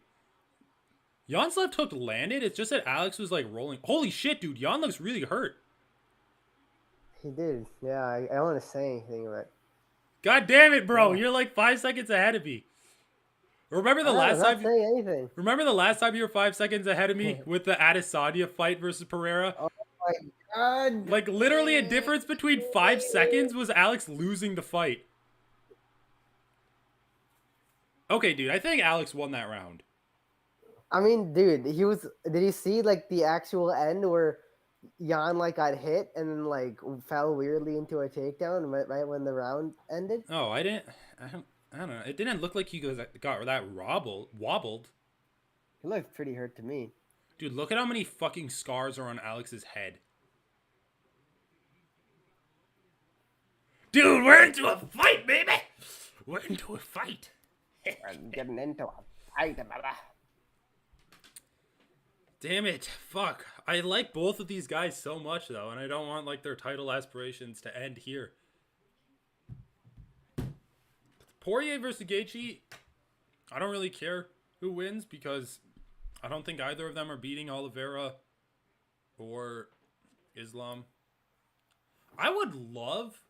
You know what fight I would love to see? I'd love to see Poirier fight Volkanovski. I think that'd be a sweet fight. Like, let's just say, hypothetically, Islam knocks out Oliveira again, moves up to welterweight, fights Leon Edwards. Vacant belt, Poirier versus Volk, fights for the vacant belt. Would that not be a sick matchup? Yeah, that would be a good matchup. Like, Volkanovski versus anyone at lightweight, it's probably like Poirier, maybe Poirier and Oliveira would probably be my favorites.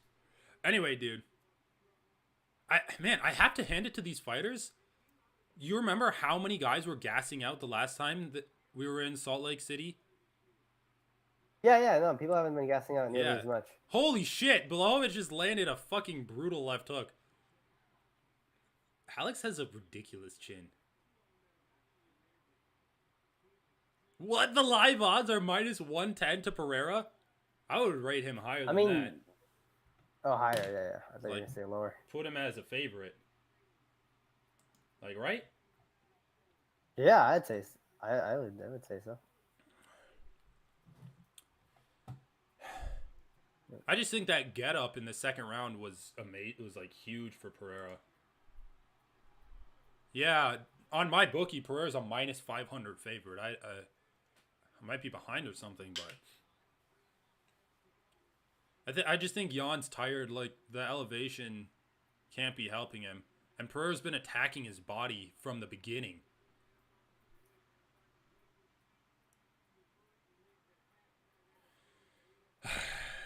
Pereira's jabs or something else, dude.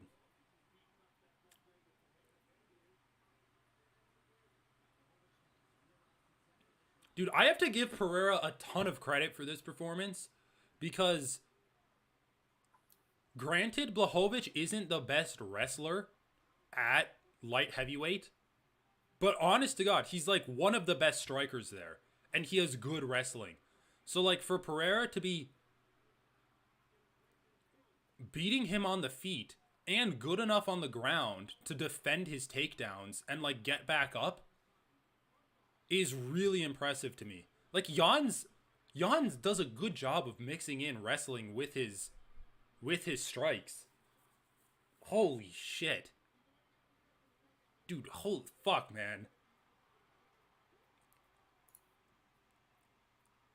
There are guys in the UFC that I think would be fun to spar with just cuz like but Pereira is not one of them. Like that guy looks like he hits hard even when he's trying to just like play spar.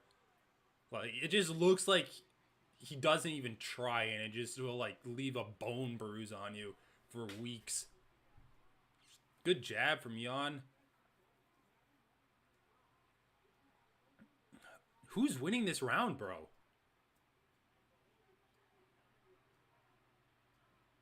Dude, who do you have winning this round? I don't know. I've been watching that carefully. I'm trying to do something here. What Dude. the fuck?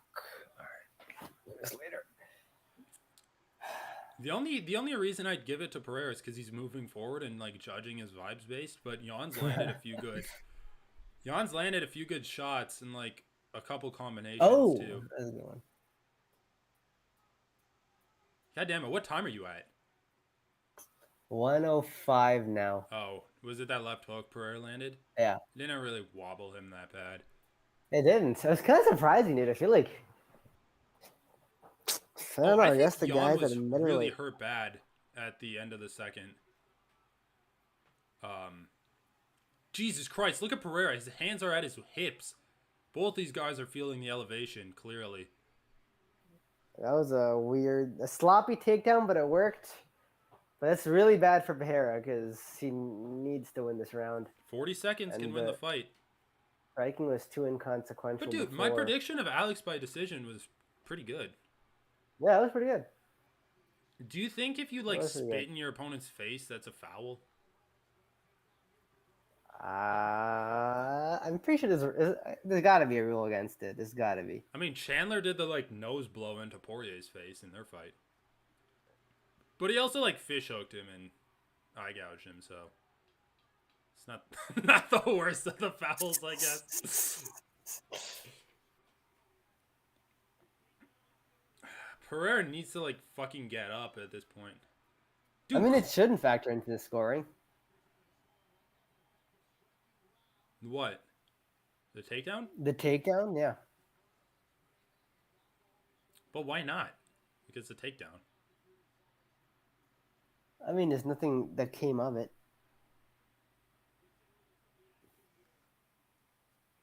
Dude, round 3 was so close. Fuck, I don't know. Yeah, round 1, Jan. Round 2, Alex, pretty clearly. Round 3 is super close. And both of those first and second rounds were dominant, too, so... I don't know. Honestly, like, this would be one of those fights where I go to the third round and I look at the numbers and I give whoever landed more punches the round. Dude, holy shit, what if this is a draw? What if it's a draw? That'd be so funny. Dude, yeah. Jan? Significant strikes. Yeah, Pereira has 20 more. Yeah. 20 more strikes? I mean, fuck it. Well, no, I want to see it round by round, though, because I'm sure a majority of those 20 strikes were landed in round 2. Oh, that's nice to see. Jan hugging Glover. I mean, they're both just feeling the elevation. You can get a better fight out of both these guys. It was a short notice. Dude, why fight does the UFC at keep elevation. going back here? It's kind of a random city, too. Salt Lake City. Come to Minneapolis. How many fucking years has it been? Like, there's actually a good MMA community in Minneapolis, too. With, wait, have they done one in the past in Minneapolis? Yeah, I'm sure. All right, hold on. I want to... Split decision. Don't spoil it.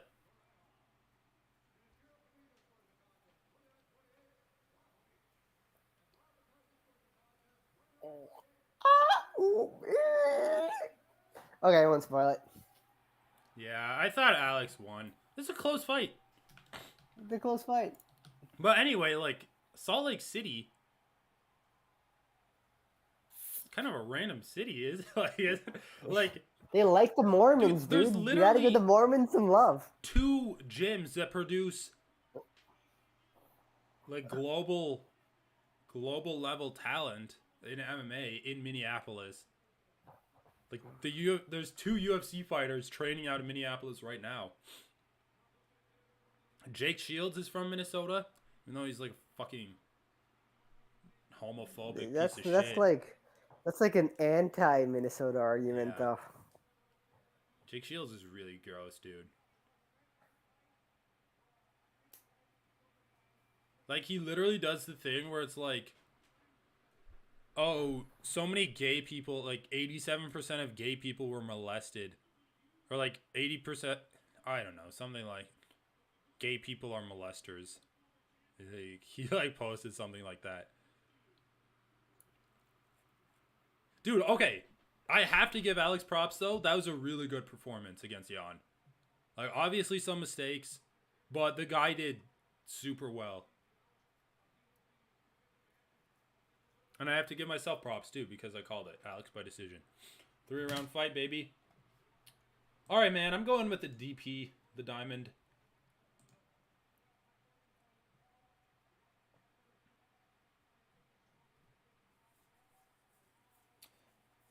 I feel bad for Jan, but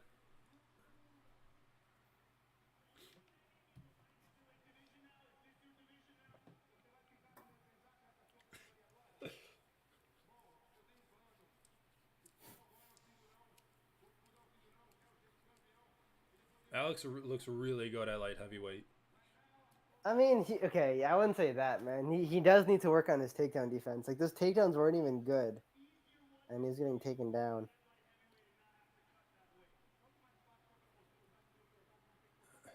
No, okay. I'll give you the takedown in the second round was really good. Like, that was a really good takedown. You're right, in the first round, like, he probably should have been able to get out of that. And the third round takedown wasn't that good, but like both the guys were tired. But dude, let's be honest here. Who's a wrestling threat at light heavyweight?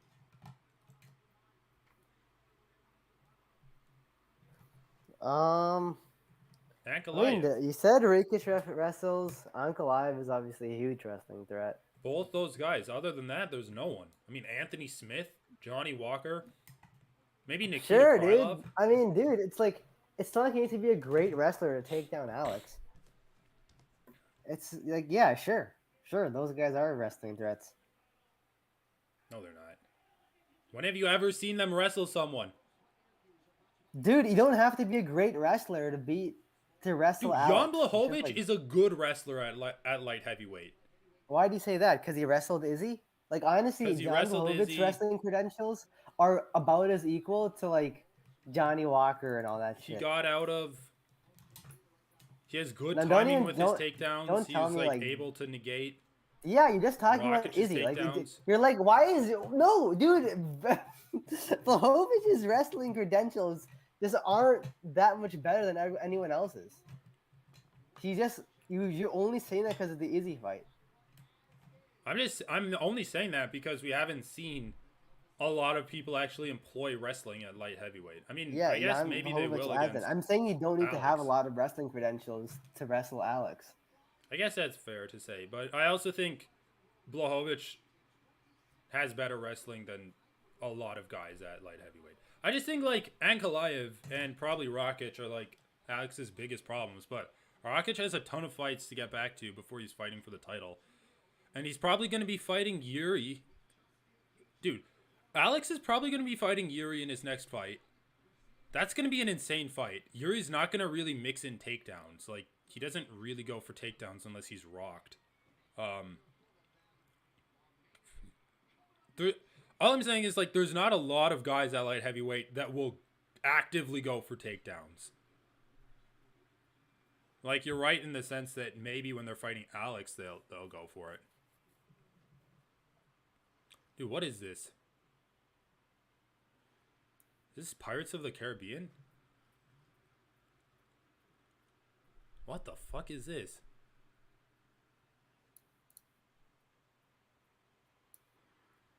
Is this Morbius? The Last Voyage of the Demeter? Of the Demeter.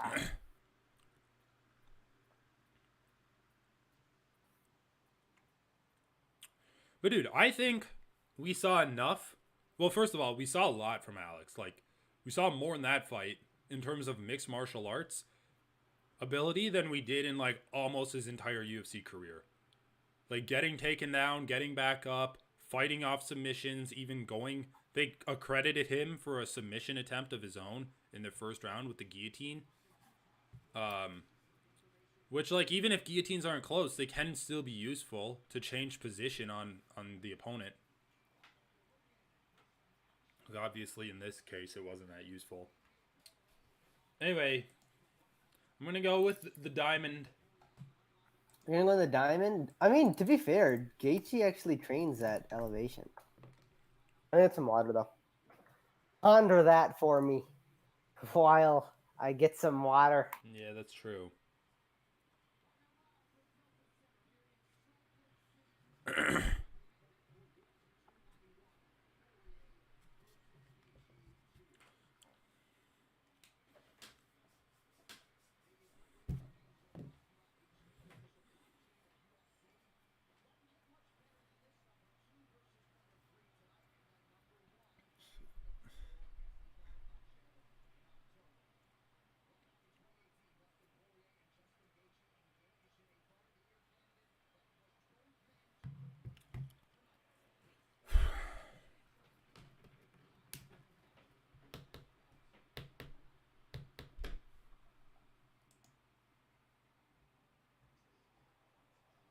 What?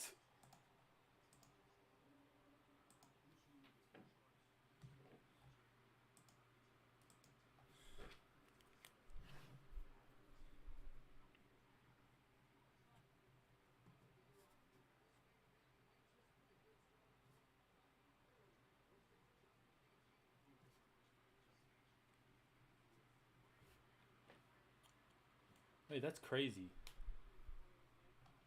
No.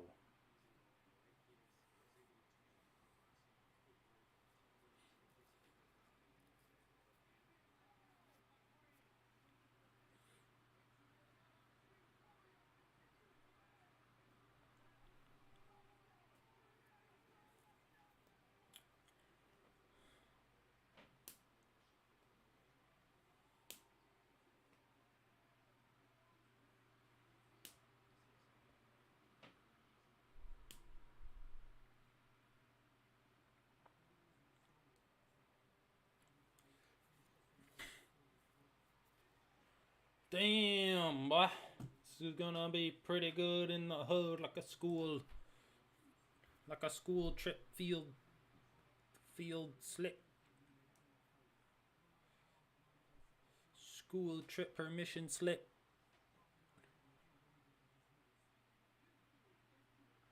Pencil. Paper flip. Let's go.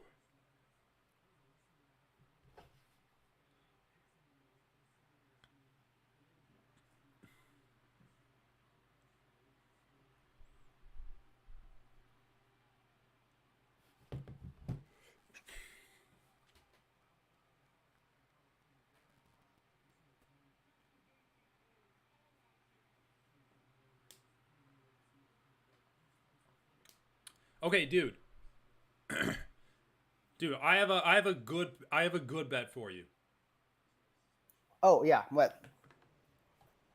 Poirier versus Tell me. Gaethje, does not go the distance, minus 200. Minus. Does not go the distance, minus 200? Yeah. I don't like that, honestly. I think Minus that's 200? Dude, 2-1. it could easily go the distance though. It could just go to decision. Yeah, I guess Like you're right. But it is 5. I'm just like, it's 5 rounds. minus These 200. guys usually are finished or get finished. I mean, Gaethje's gone to a few more decisions lately because he's been fighting smarter, but like when Gaethje loses, it's usually by finish, and like usually Gaethje finishes his opponents.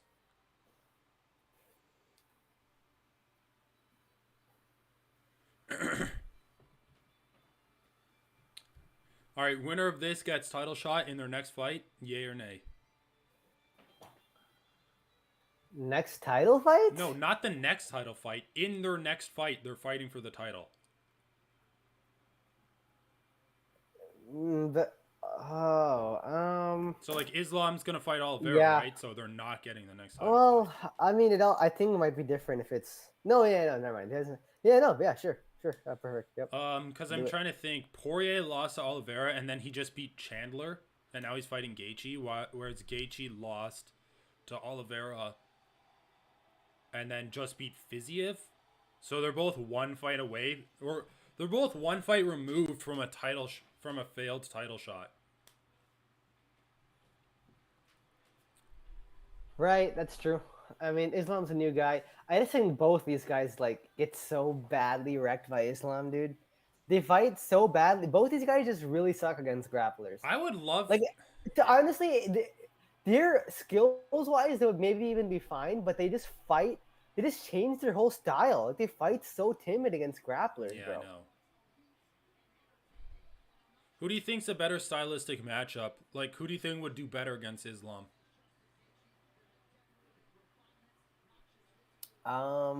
Probably Gaethje, just because he did pretty well against Khabib in the sense.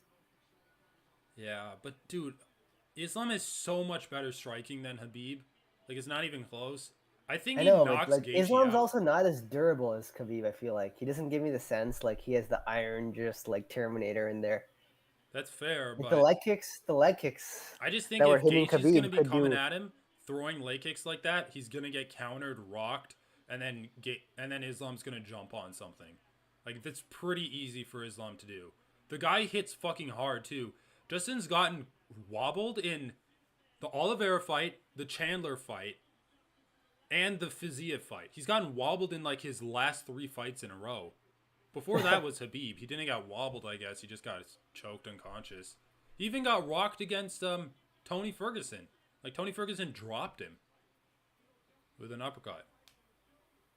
Like, the guy is there to be hit, and when he gets hit, he doesn't go down usually, but he does get hurt. But his defense is good. Justin has that all being said, he has good defense.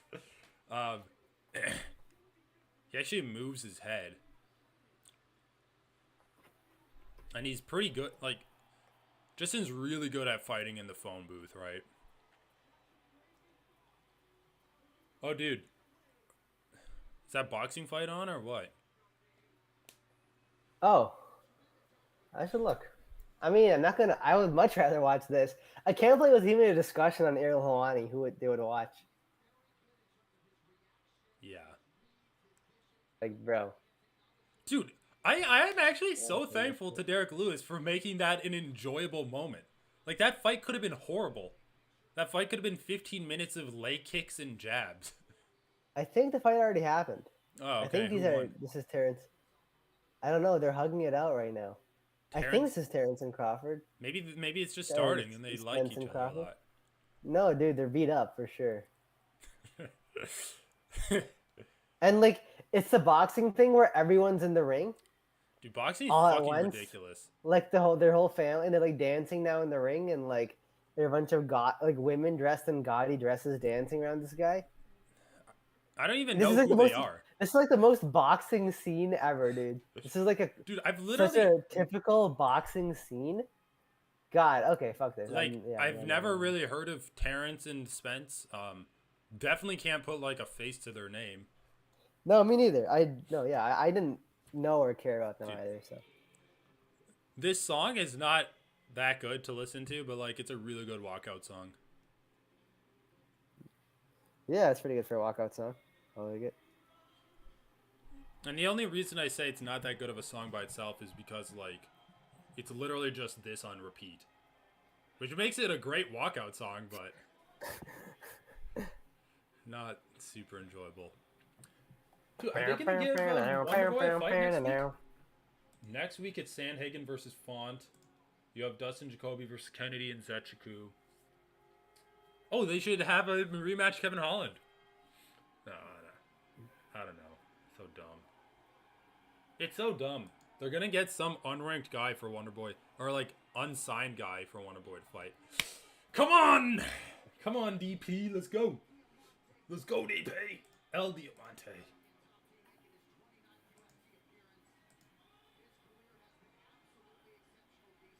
Dude, this card next week kind of sucks, actually.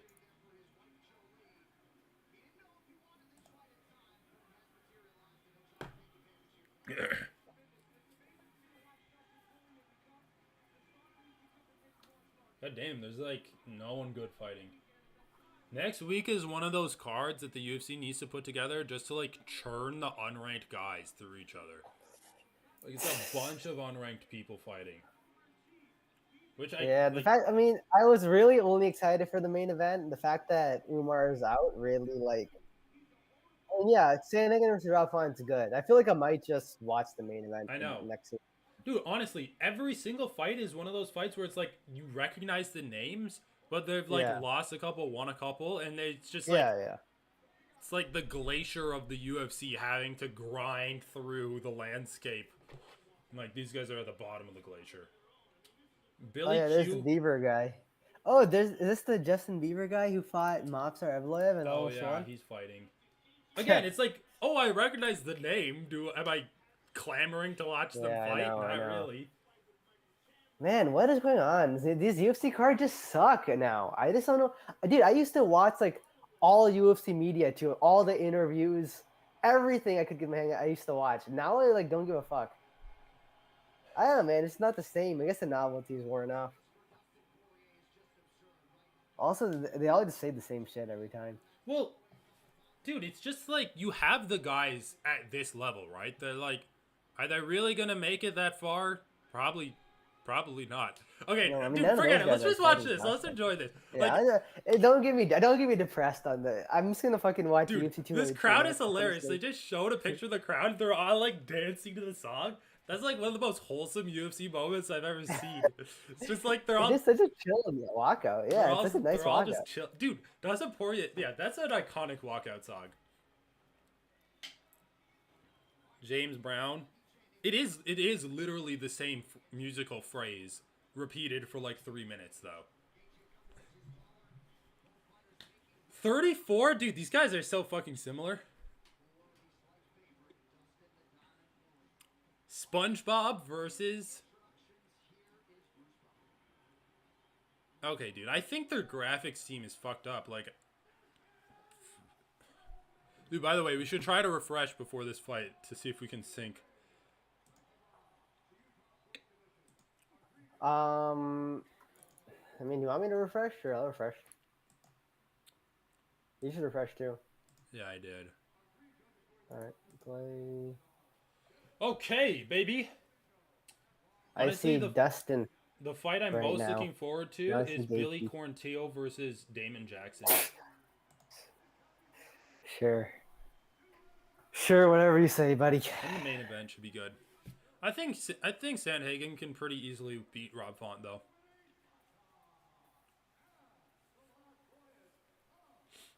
I'm actually glad that that Sandhagen's not fighting Umar. Like, I wish Umar could fight him, but I think they might just fight each other for a belt someday too. So I'm not super. I mean, I wish Umar could get a fight, but I'm not super sad that this matchup disintegrated because I think it will happen again. Dude, this is the thing though. UFC doesn't need, like, what percentage of people buying the pay-per-view are like, well, it's not a title fight, and then they see it's for the BMF belt and they're like, oh shit, okay, I'm getting this pay-per-view now. Like, my point is, The UFC doesn't need the BMF belt to sell a fight like this.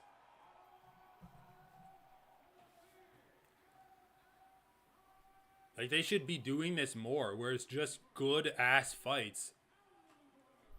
Like, make Volkanovski versus Oliveira for a pay-per-view main event.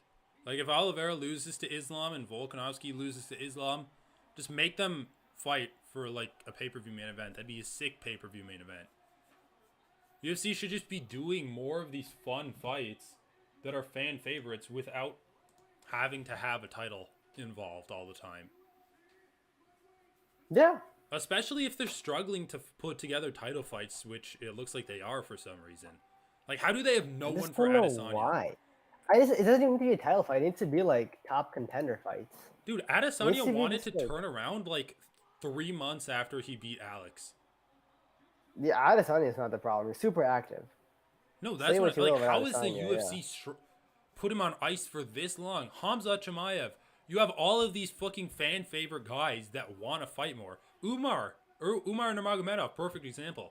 How is the UFC putting on, like, the UFC has a record number of fighters on their roster. They've never had more fighters on the roster than they do right now. How are they struggling so much? All right, dude. Fuck it, though. We're getting a good fight now. Dustin Poirier. Dude, holy shit. Fucking love Dustin Poirier. I should grab his hot sauce, but I won't. I do really like Dustin Poirier, though. I love his fighting style. I think his personality's, like, fine. I don't know him personally, but in all of his interviews, he seemed pretty chill, which you can not say for a lot of UFC fighters. Like, he actually has a charity. And, dude, I actually like his hot sauce. Creole Maple. Get it. Well, maybe you don't want to get it. It's kind of expensive, but... Creole Maple's good. I want to get the other ones. I'm always looking for good hot sauces. If it's actually good. Regular. And then his KO is, like, really spicy, but doesn't have the good flavor. Creole Maple does sound pretty good. Does it taste mapley? Like sugary? No, it's not sugary at all. It's kind of hard to explain the flavor, but you can definitely taste it. All right. Good leg kick from Gaethje. Was that first leg kick checked? What time are you at, by the way? 4:20. 4:20? You're 10 seconds ahead of me. Bro, I refreshed. Oh! God damn it, bro. Anyway, those leg kicks are landing pretty good for Gaethje, for the Gaethje Meister. Okay, I think I just saw where you're at. Good shots. That left hand from the Gaethje. Yeah. Dude, I saw that Fiziev fight with Gaethje is split decision. Split decision for Gaethje.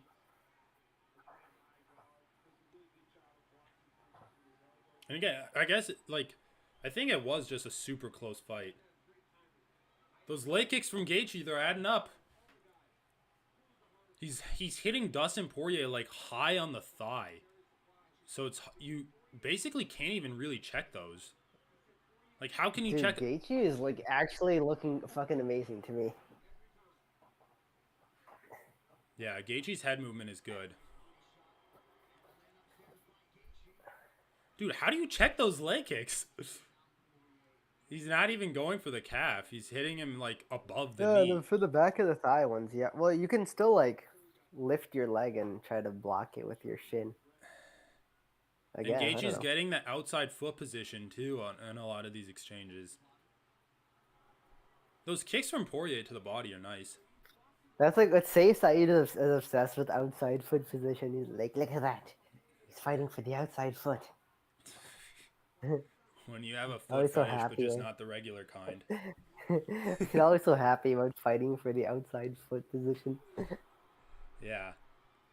I mean, it is true, though. Like, to cut an angle on your opponent is super important. Is that a new tattoo on Poirier's leg? I thought that was like that tape that people use for their muscles. But it's like the Le Fleur. By the Gaethje! Dude, actually, Gaethje is looking great. Like, he's just... yeah, he's landing a ton of leg kicks up at the thigh. Yeah, those leg kicks are Landing really good nice. punches I don't know, too. dude. He hasn't landed anything Technically on the feet defensively that's like sound. shocked me. But the leg No, but kicks are. I think he's outlanding Dustin though. Yeah, I think you're right. The leg kicks are his best weapon I'm right just now, in my surprised. I thought opinion. Dustin was gonna win. Just I just think striking what's for impressing the me right most now about part. Gaethje is his defense. His striking Oh, defense is really he good. did get stung, I guess. Oh, sorry. Yeah, he got stung with the left hand. His eyes messed up. He got punched in the eye. Holy I don't know shit, what dude! The happened left there. straight Yeah, it from looks like he did get punched in the eye. DP. It's the same exact punch that Chandler landed on Gaethje.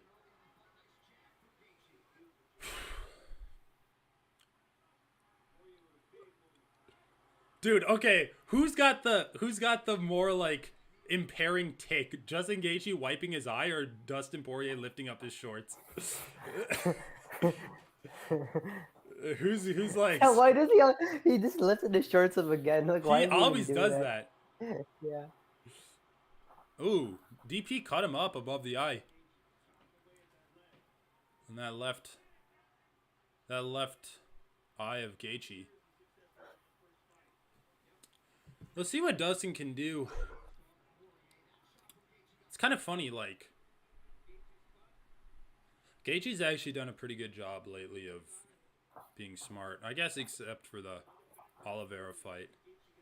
I don't know, dude. Like, as much as Gaethje's defense is looking good, and Yeah, he looks is like, still getting clipped by some good shit. well, it just also if we're Shit. just talking about appearance of damage, like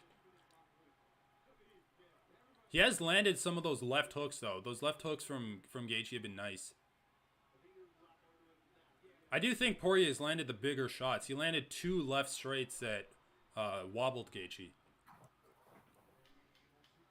Jesus Christ, bro. Those leg kicks, they're nice. Those leg kicks are nice. Dustin's got to get the timing on them and counter them.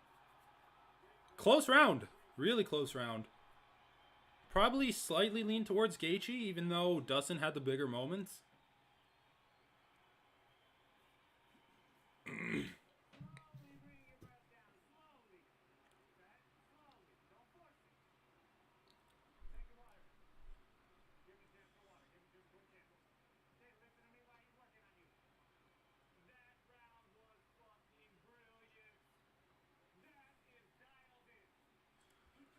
Oh, dude, his eye does look really red. He must have gotten hit by a clean punch there. Really, like punched in the eye or something.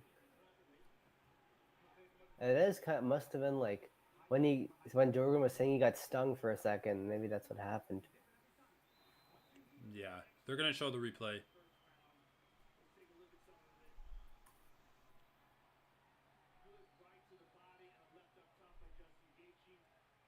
Oh, left straight right to the eye. Holy fuck, that was a brutal punch. Dude, that left like shut off his eye. Fuck.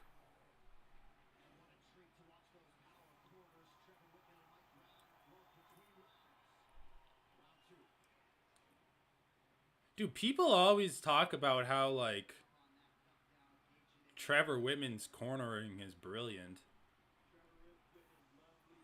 It's like it's kind of whatever. Like he's kind of setting the standard for what a good cornerman should do.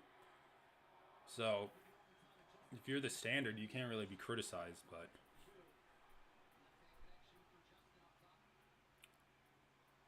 dude, Dustin Poirier's defense has been really good this fight. It's just gotta see what kind of like the leg kicks are getting through, but he's done a really good job defending Justin's hooks and stuff.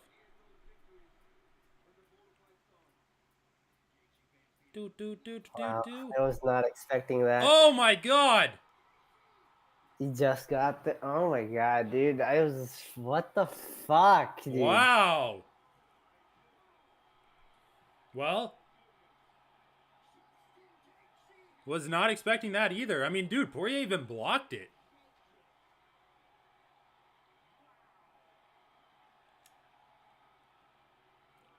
I was not expecting him to be able to put Poirier out like that.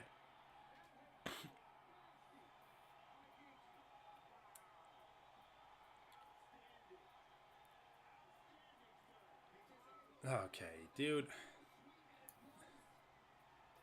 Crazy, dude.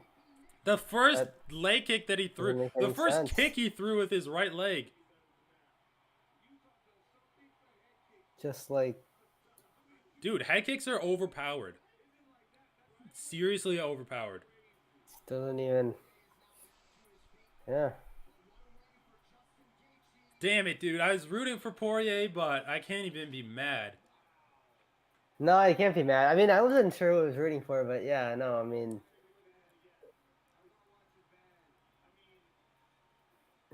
fair play, I guess. But Fair again, play. like, dude, this is why I like MMA way more than boxing, because you have a single fucking strike and it ends the fight. You don't have like him get dropped, he gets back Yeah, up, yeah, yeah. and if you don't get back up, you're a pussy. I mean, obviously, you have that. You have knockout punches Dude, in he even boxing too, but blocked it. It wrapped around the guard. Perfect stoppage by Herb Dean too. Like, dude, fuck. Look at that. Dude, Herb Dean sliding in there like he just is hitting home base. yeah. It's a great head kick. Holy shit. I wonder who won the first round on the judges' scorecards. God damn it, dude. If we're getting a head kicking Gaethje now. Okay. Yeah, dude. Yeah. Out. I mean, so clean, just so clean, right behind the punch. Back flip with Poirier laid out in the background. Yeah. Almost steps on Poirier.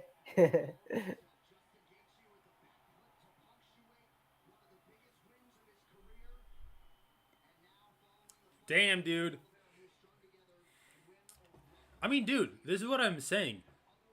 These guys at the top of the lightweight division are still good enough to be at the top of the lightweight division. So it's not like other guys where they don't deserve their spot. Everyone at lightweight is ranked properly. You have Jalen Turner fighting Gamrot and Hooker. Oh my god, they're showing Leon Edwards. It's fucking stupid. You're gonna show that every fucking head kick that happens?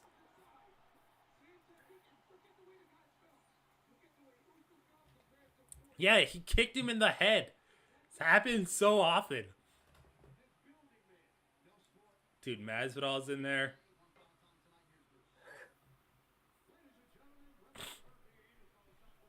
Oh, Masvidal's putting on the belt. Yeah.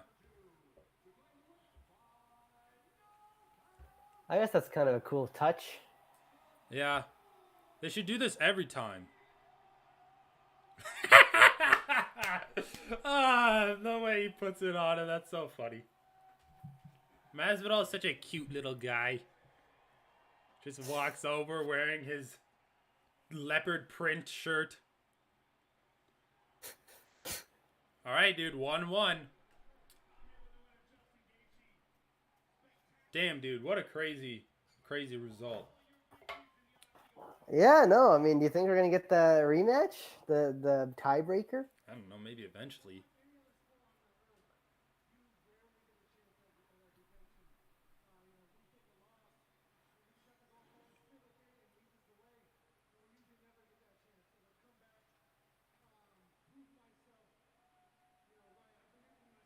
Well, dude, we both kind of agreed that Gaethje had the best chance of beating Islam. Now he's probably going to get that opportunity.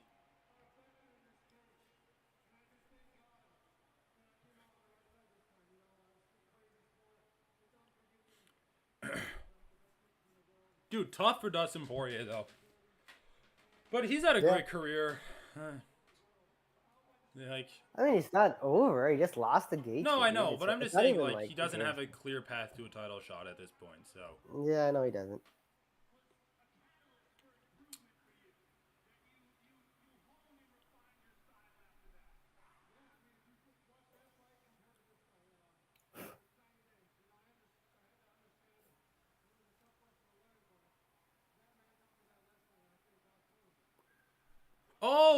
Oh yeah. The reason they showed the Leon Edwards head kick is because that's what happened in Salt Lake City last year. That's kind of funny. Oh, I see. Oh, I see. So Yeah, it's no, like that's a insane. year ago in the exact same spot. I Like, just thought it was because like the punch behind, like the punch that hit was no, hiding the yeah, I'm kick. like, okay, it's a head kick KO. We see this all the time. But it was kind of. That is kind of funny then.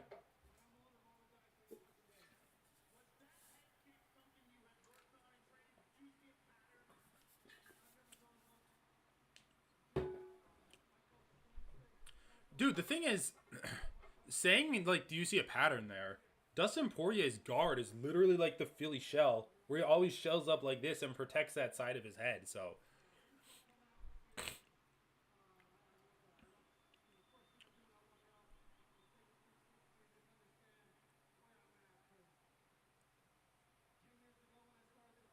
that wasn't even the same exact technique, though, because Justin just, like, I mean, Leon Edwards did a 1-2 that made him slip I mean, it into the was just on kick. the. It's the same technique on the other side, which I No, think but, it's a like, good Leon Edwards comparison. did a 1-2. Yeah, whatever. Yeah.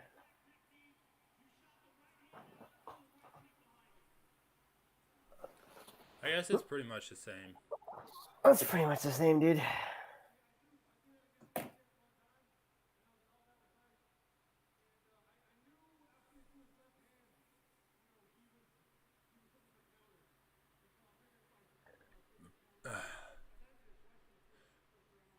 You know, I was thinking, Yeah, I mean, I want to see Justin versus Islam. yeah, I'd I be think down. I think he was like one of the best against Khabib. I mean, he's gonna lose, but whatever. Everyone's gonna lose. Well, I thought that Dustin Poirier should have mixed in some wrestling with the striking in that fight. Just because, like, Yeah, I just don't think Dustin's a good wrestler. I think it's just too much work to like I mean, train he did it wrestling well for this fight. against Conor McGregor. Yeah, I guess. I mean, it's fucking Justin Gaethje. What is he gonna do? Triangle you? I'm just saying, like, it wouldn't have been a bad idea. And the takedown. I And mean, the of course you can say all these things in hindsight, but failed takedowns have a cost. I mean, obviously, like well, it's just hard to do, right? It's hard to do well and effectively. yeah, it is, but we've seen him do it Yeah, you can before. like train him, but yeah, I don't. It wasn't even that much against Connor either. Plus, the fight wasn't that long, dude. The fight was, almost just only 5 minutes, really. Like, Yeah, dude, I'm not saying that would have even like changed the outcome. I'm just saying like that we've seen Gaethje getting grounded before as a strategy to win. So it's just mhm. the other reason that I kind of wanted to see Dustin grapple with him is to like how is Islam's grappling gonna like stand up with Gaethje?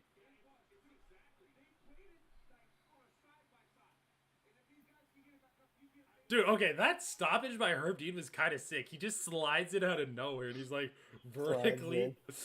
Good stoppage by Dean too. Oh, Usman's there. Wow, dude, Usman's like, I sacrificed myself Usman's gonna so that you could get the just to win. see his own knockout too. Ugh. So it's same side. Yeah, it is basically the same.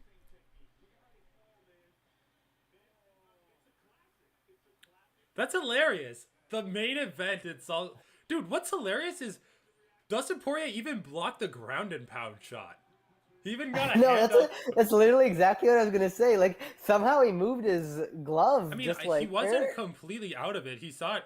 He first of all like blocked the leg kick. The problem is like the leg wrapped around and hit it, or the foot wrapped around and hit his neck, and then he even blocked the ground and pound. But like there might be a chance that he could have gotten back up, but like it's still a good stoppage. Damn. Well, Gaethje looked good. I still just think he gets taken down like pretty easily by Islam. And Islam has a really good straight left, and like we saw Chandler and Poirier rock Gaethje with that punch.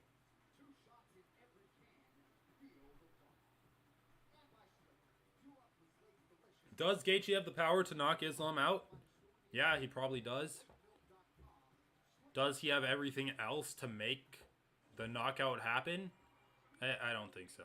Like, he's got leg kicks. What's the Yeah, easy? but I mean, What's the the leg kicks are easiest pretty counter good. to a leg kick? Like left straight and a Takedown. takedown. That's Islam's fucking bread and butter, dude.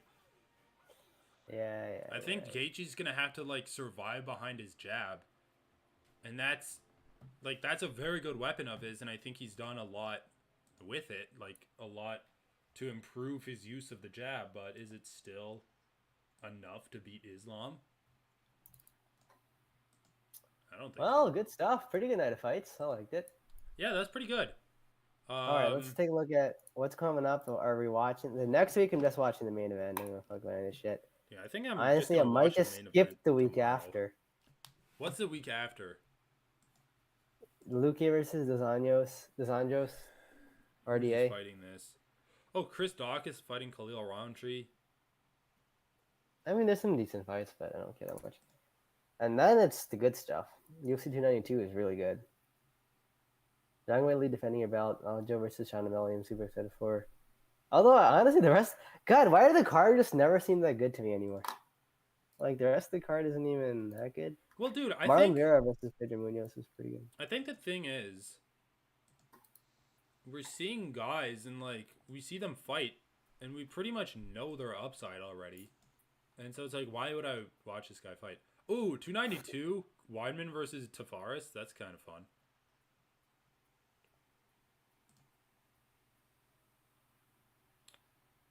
No, I like 292's card. Even Andre Petrosky versus Gerald Mearshart, I think, is a fun fight. Weidman versus Tavares. Gregory Rodriguez is back against Dennis Tiu Liu Lin. Zhang Weili versus Amanda Lemos is actually a good fight. And yeah, I like all of the fights on the main card. Yeah, 292 is good. I think honestly, I'm just gonna be watching the main events for the next 2 weeks. Sandhagen versus Font, and I am actually interested in RDA versus Luque, just because I think it's I'm mildly interested in it. I think it's kind of fun to see how far we can push this thing. I mean, neither of them are gonna be making runs at the title, but I'm mildly interested in it. Okay. I mean, the problem is even the prelim card. Like, okay, Aljo is good. Whaley's fight is fine, I guess. But then it's Neil versus Gary. Okay, Cody Garbrandt versus Batista. That's like a ranked fight with title implications, and it's a good stylistic matchup that should be exciting. Okay, fine. Actually, it is a good fight. You're right. All right, Cody Garbrandt versus Mario Batista, though, I'm not super excited for. But I'm also just never excited to see Pedro Munoz fight. But I am excited to see Marlon Vera fight, so maybe it cancels it out. Who did Pedro Munoz last fight? It's been a while now. He just fought, Chris Gutierrez. Yeah, Chris, but that was a while ago, dude. That's not just now. No, but it was his last fight. I'm not... Yeah, it was his last fight. That's what I'm saying. It was in April. Yeah. I'm just not excited to see Munoz fight. I'm excited to see Vera fight. It's just one of those fights that like Vera's gonna have to take in his bounce back after Sandhagen. Who is Vera supposed to fight? Cejudo. The Kedge. He was supposed to fight Cejudo. Yeah, you're right. Yeah, that would have been sweet on this card. Yeah, that would have been really sweet. Anyway, Pedro Munoz. Such a downgrade, dude. Pedro Munoz for Cejudo, such a downgrade, dude. Dude, it's a good test for Vera though. Yeah, 292. Dude, at least 292 has what we wanted. It has a theme to it. 3 bantamweight fights on the main card. Like, it's actually pretty sweet. And actually a lot of women's flyweight fights too. Anyway, who won? Anyway, 291 was pretty good.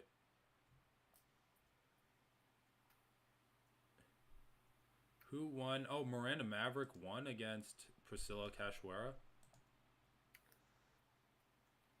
what the fuck is going on?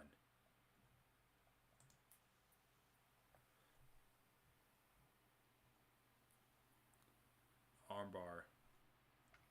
Interesting. All right, cool. Good stuff.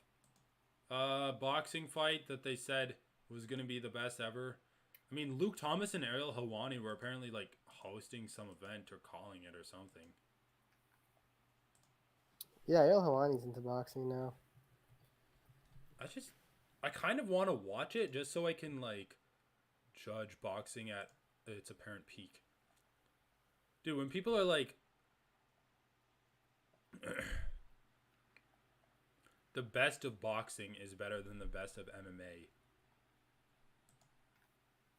It's like, why? I want an actual reason why, though. Just because people are more hyped for it or something? Let me see.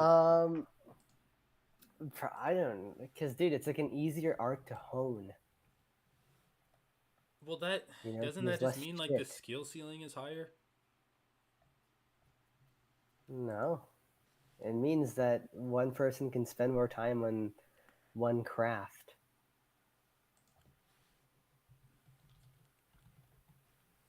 Yeah, but they're like they're talking about which is more enjoyable to watch. No, I thought they're talking about the skill of the top level boxers. Oh, I don't think anyone's ever talked about the skill. That's what I mean. Whatever. That's what Rick was talking about. I felt like in the podcast. I don't think so. Okay, here we go. Yeah, dude. I think so, dude. Like, what They was it? What do never you think he was once talking mentioned about? skill. He was. They were talking about the cream of the crop. They were talking about skill. Yes, they were. They were talking about if you could only watch one fight, which fight would you watch? And he's like, No, boxing, no. because And then in the warrant for that, Rick was talking about how like the cream of the crop is better in boxing.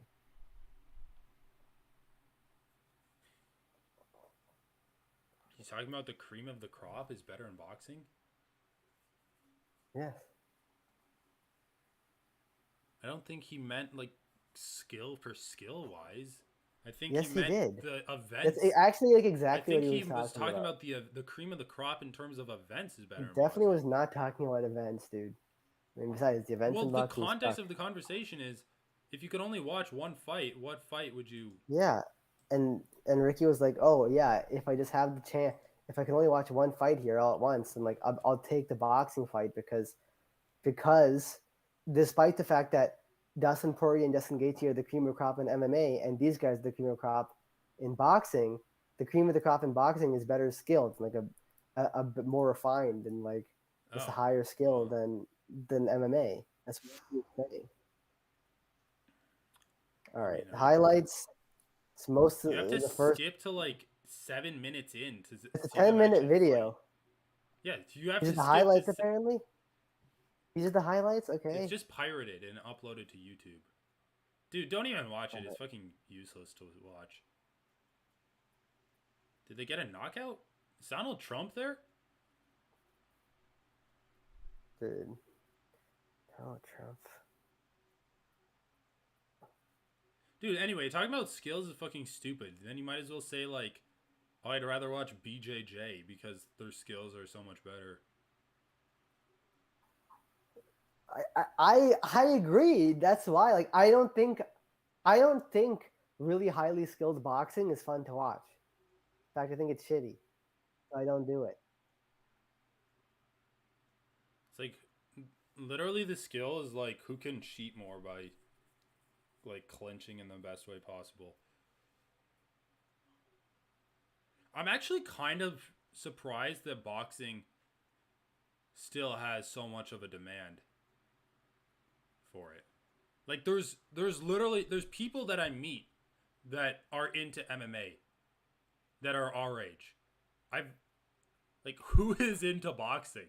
Like have you ever met anyone that's like, "Oh, Crawford versus Spence tonight. Watch it. I'm watching it. Who do you got in the big fight? Who do you got in the big boxing fight tonight? Crawford or Spence?" It's like the only boxers that I think people know of are Canelo and Tyson Fury.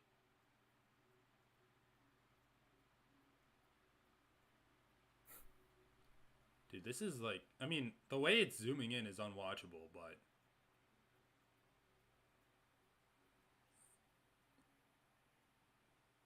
they keep zooming in on some random guy in the crowd.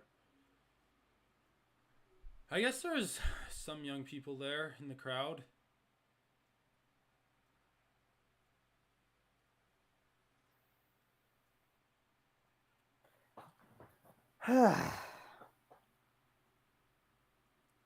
That's crazy though.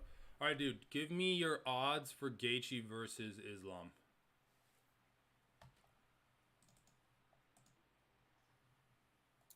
Gaethje versus Islam. I got minus 200 Islam. Dude, seriously? What? Is that not good enough for you? That's like good odds. That's like pretty favored for Islam, I bro. think that's like giving way too much about or way too Little value to little Islam. credence to Islam. Like, Yeah, I there's a knew you were ton gonna of say that. value in I that. knew you were gonna say that because I just don't even agree. Like, dude, the leg kicks could do stuff. Things could do stuff, dude. I It's a guess high I don't level really fight. know how to odd fights. It's like a high level fight, bro. Like, Uh, I would say, if you win, if you win like super dominantly, mhm. I'd give you like minus 350. Like that's just my feeling of doing it. Like if you win like 30-27, every round was pretty clear that you won. Every round was like a clear 10-9 that you won. I would rate that at like minus 350.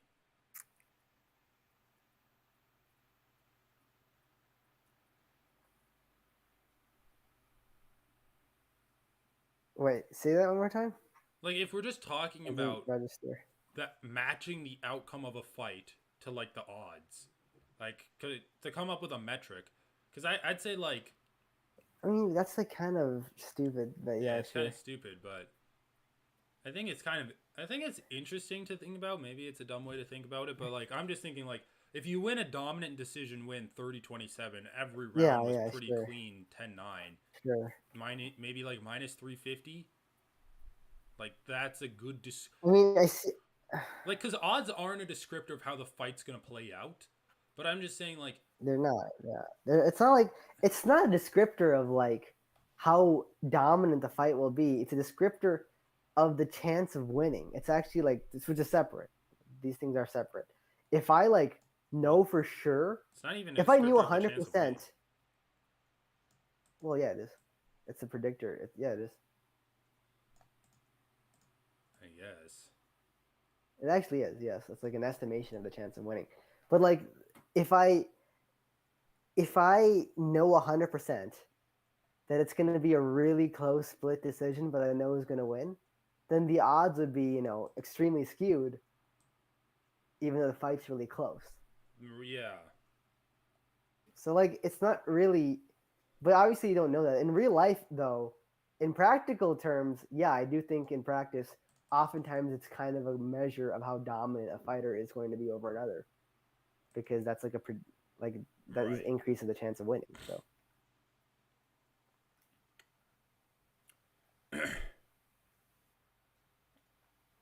I guess I'm just saying like I think Islam has more of a chance of like 2-1. Because what would that be like? He wins 66% of the time. You're giving Islam a 66% chance of winning, and like Gaethje 33.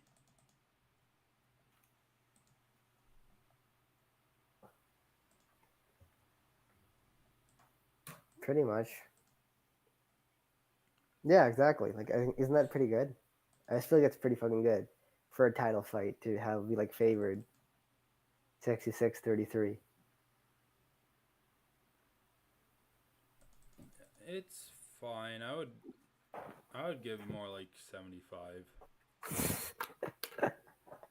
I mean, whatever. We're just like splitting Really? You're gonna argue 2/3 to 3/4? hairs. Yeah. And he's at 3-1, like minus 300. I think that's more realistic. I think he's gonna be like a minus 350, maybe minus 400. Sure, let's just say, yeah, I don't think he's going to be minus 350, minus 400. That'd be crazy. I mean, yeah, sure. Let's put our numbers out there. You think that the actual odds fight week are going to be minus 350 to minus 400 Oh, for Islam? yeah. No way. I'm gonna go less than 250, like or whatever, less than the absolute value of I mean, dude, just remember, like the an absolute. bookmakers are gonna make it so that betting's gonna be Oh even. no, and betting's gonna. Yeah, I agree. You, I think you betting's gonna think that if settle. people see minus 250, money's not gonna come in on Islam? I, I think that's like the edge. Yeah, like So sure, people are gonna be like, it's gonna be at equivalent. minus Yeah, 250, I'm not exactly, gonna really. exactly. It's like an equivalent. That's like an equivalent. Like I'm willing to. Yeah, that's it. I'm not willing to do more, but I'm willing to So do what minus would Gaethje 250. be at that point? Like plus 150? Well, what I've never understood, James. One thing I've never understood about odds is why they don't balance out. Like why the implied odds are different both ways. Well, when it's an even money fight, it's like minus 110 each way. So that's like the cut that the book is taking. I understand it's a And then the category. more Okay, ridiculous the odds get, the less it's evened out. It's weird. It's like it increases at a decreasing rate, approaching to like plus 1,000. I don't think I've ever seen anything at more than plus 1,000. Like even Val yeah, Woodburn was what, like plus but 900 or I something, don't. Whenever someone is minus 200, I don't see plus. like 180. Uh, yeah, 180 It or like whatever. increases at a decreasing rate. It's pretty dumb. Or wait, wouldn't it be plus 133? Wait, what? If it's 130, if the odds are 1/3, so you get, yeah, is it plus 133? Plus 133. Um, Because you're getting your money plus a third of it back, so times 1.3. I guess it should be, but That's what I'm saying. Like it never balances out that way. well, hold on. Does it? Let's because Am I even thinking about odds correctly, bro? I'm so confused by odds. I feel like I'm stupid. I think I'm just retarded is the problem, but that's okay. so if you're betting on a minus 200 favorite, usually the underdog is like plus 150, right? Usually the underdog is plus 150. Well, hold on, because if we're doing What? I don't like know. so if we're saying that an even money fight is 1.1, like minus 110, then that's like a 91% payout.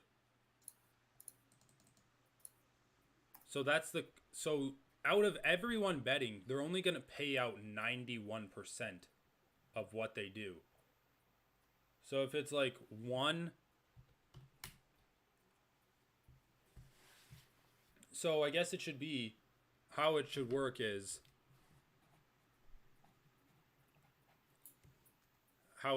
is you do your odds. So it'd be 200, right? If we were saying you're betting on a minus 200, that'd be 50%. And then to get to the 90%, you would just add 41 more. To get to the 91%, you would just add 41 more percent, right? So it'd be it'd be plus 141. Is that how they do it? Oh, okay. Let me go to my booking now. No, okay, yeah, okay. Yeah, let me actually look at real odds and That's what I'm see. saying. It doesn't work. It doesn't fucking work, bro. Let me see if this works. It's definitely not gonna work. Okay, but like, yeah, but there's a cut that the bookie is taking, but the cut isn't consistent either. Is it not? I don't think so. I actually just I was definitely just don't think thinking it. if we use an even money fight at like minus 110 each way. Okay, Aljo versus Sean. So Aljo is minus 285, Where are you? and Sean is plus 213. So minus 285 to plus Yep. 213. Yep. So that means if I bet $100 on Aljo, I win, I get my 100 You get plus I get 100 divided by 285 back, right? Wait, what? No, that's not true. I get. How do you fucking do odds? Wait, what did you say? If you bet 100 on Aljo, How much money do I get back? you'd have to bet 285. See, odds in America are stupid I because know, but I don't want to think of it you that way. I just want basically to. need to do 1 divided by 2.85. So you win 35% of whatever you submit. Yeah, you do 100 So divide. if you So yeah, bet $100, 100 you'd win divided by 35. 285 equals this.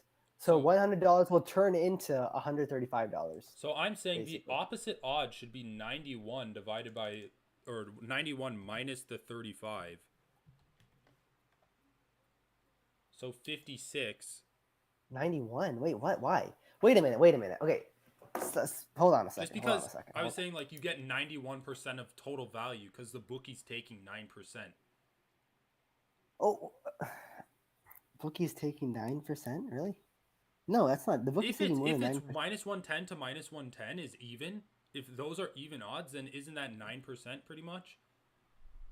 Oh fuck! I think you're right. Because What? it's not Isn't it? even win to even loss. No, I know that. I know that. But can you explain why it's 9% for minus 110 and plus 110? Well, I was thinking like if you do 1 divided by 1.1, you bet $1 and you get 91 cents back, right? You bet $1, you get Yep. 91 Yep. cents back. If the other Right. person's also betting $1 and losing, You, and you then get an additional 91% back. I mean, 91 cents of profit. yeah, it'd be 91 cents of profit. But Yeah, like you're right. if Yep. you're if two guys Exactly. like I if agree. you're I a got it. Yep. bookie and I tell the bookie I'm gonna bet on this guy, I'll give you $1. You tell the bookie I'm gonna bet on the other guy, I'm gonna give you $1.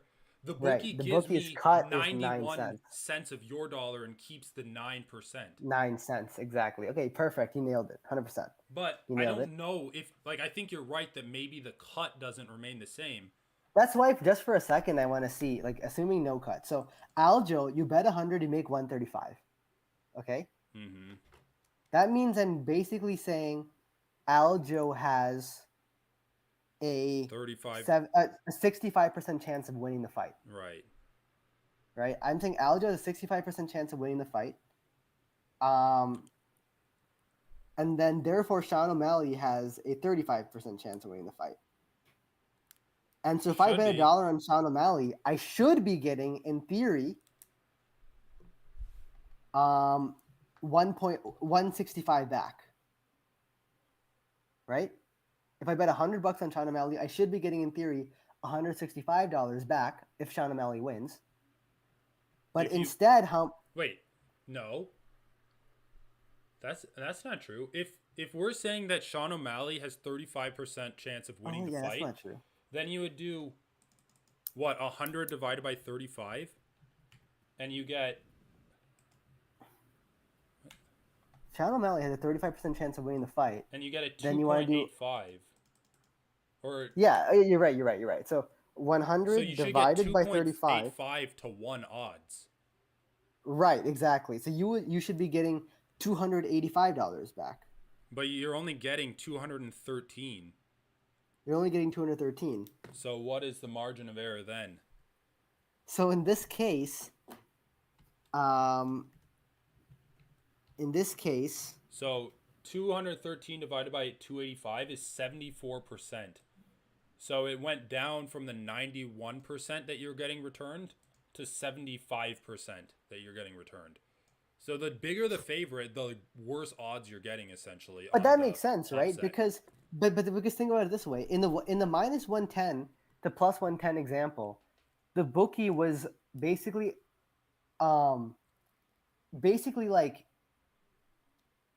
in exactly even odds, the bookie wouldn't be making any money, right? It would just be Right. taking money from one and funding the winnings for another. Is that Yeah. true? Yes. No, that's not true. That's not No, true, it is. actually. Even money fight, it's just like I'm giving the No, bookie. because dude, think about it. Basically, if equal numbers of people are betting on the plus 110 guy to the minus 110 guy, the plus 110 guy wins. all the payouts to the plus 110 dudes is $100 and $110, right? No, it's 90. It's $91. Dude, holy shit. If there's 100 people betting $1, or like if there's 100 people betting $1 If the on plus 110 guy won, if the plus 110 guy won. but if it's even money, it's minus 110. It's not plus 110, it's minus Oh 110. yeah, you're right, yeah. And so you're only getting 90% of the stuff you put down, and if there's an equal number of people putting down equal money, and then you only have to pay out 90% to one, you're getting 10% basically of all action. And in this case, you'd be getting like, I don't know. Basically, they're giving themselves like 25% of the cut here, pretty much. But what I'm saying is that the more uneven the odds are, the more money that the bookie would be losing if they didn't take a percentage of the cut, right? I guess Because that's in this true. case, yeah, like in this case, the payouts for Sean O'Malley are $285. So for every $100 that's subsidizing the payouts for $285, they still have an additional $85 to come up with. For every $100 on Aljo, they still have an additional $85 to come up with. What? What are you talking about? Basically, like Sean O'Malley people are giving to 100. Aljo dudes are giving 100. Okay, yeah. Sean O'Malley wins, so they're going to take 100 from the Sean O'Malley guy who bet, 100 from a loser of Aljo. Okay, sure, that's 200. Yeah. They still have an additional 85 to come up with. Yeah, I guess that's true. So like this, but the payout isn't 285. That's the theoretical payout. That's a theoretical pay. No, that's what I'm saying. If they weren't engaging in this weird odd split shit, they would then the money they lose keeps getting larger, and that difference, they keep losing more and more money the more different the odds are. Is that true? What is happening, dude? I'm so confused. I think they're just using this as an excuse to like not raise odds. To not raise odds on the underdog. I think they just have an algorithm that tells you the best odd, and they don't have a specific cut all the time. Like, gives them the best odds to drive traffic. Well, but the odds are balanced based on who money is coming in on. Right. Yeah, but they also change. But maybe that doesn't... Yeah, maybe that's, like, independent. But I think they have, like, calculations that tell you, like, once it gets up to a high enough number, they don't need to change it in correlation to, like, the favorite, because, like, there's always going to be people that are like, oh, it's plus 700. Anyway, one guy knocked out the other guy. I literally don't know who it was. Let me read the comments. Oh, Crawford won. Okay. Good. He knocked him down, so gotta give him credit for that. Anyway, I guess that makes sense. Dude, another pretty good week. I lost 3 bets on Chiesa, De Lima, and Poirier, but did pretty good on other ones. The over 1.5 for Alex versus Jan, that's good. Also the minus 200 on no distance between Poirier and Gaethje. I mean, that was pretty... That could have been close, I guess.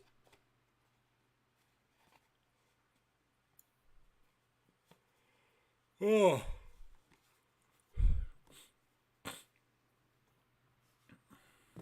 Let me do the calculations. See how many units I'm up. Units.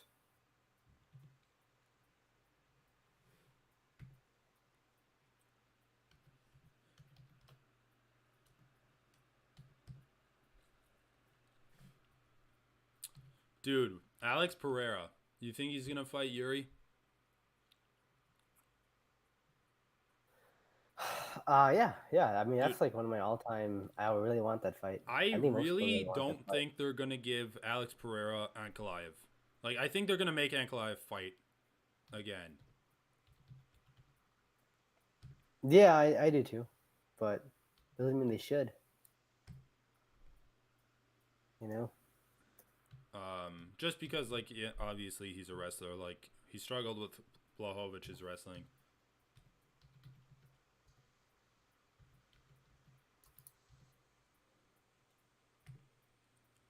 All right, well, up 6 units.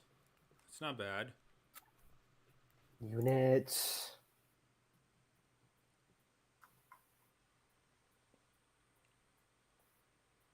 Unit. Unit. Unit. Unit. Unit. But I was down a lot anyway, so can't even brag.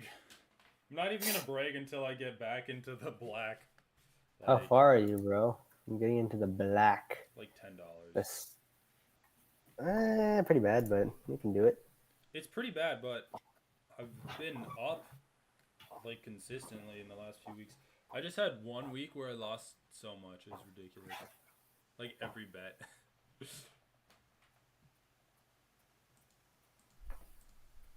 But I put in however much into my bookie, and I'm just like seeing how much I can survive off of it.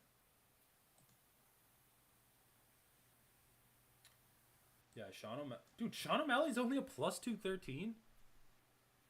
Am I crazy? Like, he was a plus 300 or something against Jan, or like 275.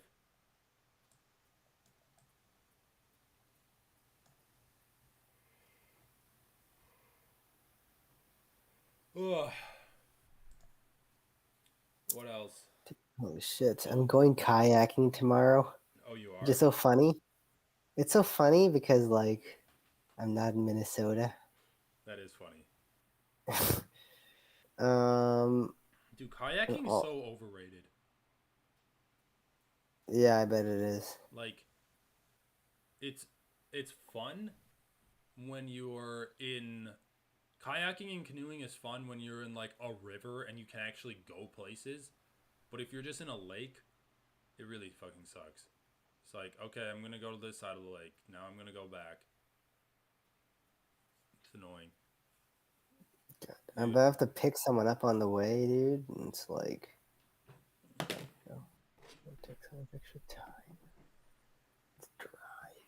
It's like 45 minutes of driving. Probably more in damn, the day. dude. Gotta go kayaking, and you gotta pick someone up. It's I know. I horrible. shouldn't have offered to pick someone up. Shouldn't have offered. Use my friend's car. But yeah, no. Dude, Derek Too Lewis, bad. can he make another title run? I mean, no, dude. He doesn't like. He's not gonna. Think about that Cyril Gone fight, right? Like, no amount of, fixing injuries and getting a six pack is gonna solve the problems from the Cyril Gone fight. Yeah, you're probably right. It's just doesn't really work.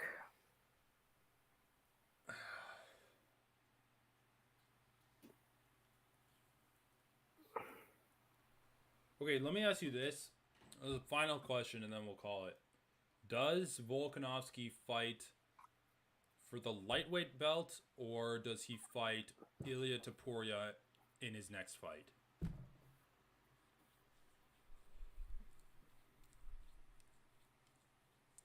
Fight for the lightweight What? I talking? belt. I'm thinking, bro. I'm repeating my question. And I'm repeating a my bit of question. There, context. he's gonna fight. He's gonna fight Ilya Topuria, bro. Well, a bit of context. Islam last year, Islam fought in Abu Dhabi, and then he fought in February. So essentially, like, the next person to fight Islam basically could do it in February. So Volk could wait out. Like, it's not that long. I guess it's kind of long. Yeah, he'll probably fight Ilya. That'd be sweet. You should fight Ilya in Sydney. Why didn't they do that? Is it? Oh yeah, Volk got surgery. Yeah, no, I mean it was gonna be a quick turnaround either way, even if he didn't get surgery. Yeah, So wait, yeah. So when is the Abu Dhabi card that Islam's fighting on? October. Presumably October. It's gonna be I mean, they good. still have time. Hamza Chimaev looking like Dude, wait, why couldn't Volkanovski have found that card? I feel like he has time. he could have, but they went with Oliveira. Well, it's not officially. Yeah, officially. What? I feel like they announced it. Yeah. The top three fights are official. Hamzat versus Oh Paulo shit. Costa, Islam versus Wait, is that Oliveira. official? Like, is that actually official? Yeah, it's Did Paulo official. Costa Hamzat say? agreed. Yeah, Paulo Costa No, did agreed to Paulo it. Costa fucking He agree? did. Okay. He went on Ariel's show last Wednesday. You didn't hear I it? listened to it. I listened to it, and I wasn't listening very closely. Yeah, he's kind of Uh, annoying to listen to anyway. No, that's official. Like okay, hell yeah. Costa's like a minus or like a plus 200 or something. It's like minus 300. No bad. Uh, Do you know the odds for Islam versus Oliveira? I mean, it's pretty far let me out right check. now. I don't like here. Um, Makachev versus Oliveira too. John Jones versus My, Stipe. John Jones is minus 400 favorite. Stipe is plus no, 300. okay. Islam is minus 322. You might be right about the odds for Islam versus Justin. They're like pretty aggressive on these odds for title Yeah, fights. I don't man. even see it. Is it in the UFC possible? No, just odds. UFC 294. Makachev versus Oliveira too. Oh, here it is. Yeah, Hamzat's minus 370. Yeah, Islam's minus 322. What do you say? Minus 250, and I said minus 300, minus 350. They're really stacking this card with a bunch of Muslims. I mean, I guess I don't know for sure if Nasruddin is Muslim, but he's Dagestani. Dude, I We've want got Paulo Islam, Costa to Oscar, become Hamzat, Muslim and Islam. during fight. Dude, he probably is gonna come in with a chin strap beard. That would be amazing. Yeah. That's what he's gonna do. But Yeah, dude, they should really stack this card up because, I mean, obviously. I mean, give us like a They just one need good to card, promote dude. it more than what they did with Volk and Islam. That was I pretty mean, lame. Volker Islam was actually just bullshit because they're Well, let's call it. all right. And oh, got a comment or whatever. Doing pretty good. What's the comments? He's just saying, "How are you?" Not good. Honestly, I feel like shit after eating that pizza. I feel like What? so Where tired. was it? Where'd you get it from? Just Domino's, dude. I had like a Oh, fucking dude, Domino's coupon. pizza sucks. Yeah. It's really bad. Yeah, I need to start eating better. I was like eating pretty healthy. Okay, I shouldn't even say that. I was eating like shit. But I had like one healthy. I had one good meal. But now I want to try doing like intermittent fasting because I always do the thing where it's like I eat and then I just keep eating like a few hours later. Oh yeah, I snack like way too much nowadays. Yeah. Like But I'm working out a lot. So overall my weight's under control, I guess. I want to plus like sometimes I just don't feel good and it's like okay, I want to take like 24 hours or just don't eat anything so my body can kind of reset. I know, I actually like fucking need to do that more. Yeah, Dude, I'm gonna do it tomorrow. Okay, you know what? Screw that. Now that you said it, tomorrow, dude, no food. When's for the me. last time Just, you like, ate food fuck. today? Like a few hours ago, whatever. It was during the main card. I was eating pizza. I think to do like a full reset, you need to do 48. But if you do like 22 hours maybe until like the last time that you ate a meal, Yeah. that should be fine. I mean, I guess if I just don't eat anything all of tomorrow, wake up the next day, eat breakfast, that'll be like closer to 36 hours. Pretty good. Yeah, but maybe you could eat something when you get done with kayaking. Might be good. Oh, no. Okay, gee, if you're telling me, I mean, I thought you're telling me not to eat. You're just like, well, to do a I full don't know, reset. dude. 36 hours sounds like a long time. I do think it's kind of interesting to see how long you can go without eating. Dude, I go without eating for like 20 hours and all I can think about is food. I mean, yeah, dude, I'm like super hungry. I mean, I just work. I've just been lifting a lot. I have been gaining weight. I do think That's good. I should probably keep track.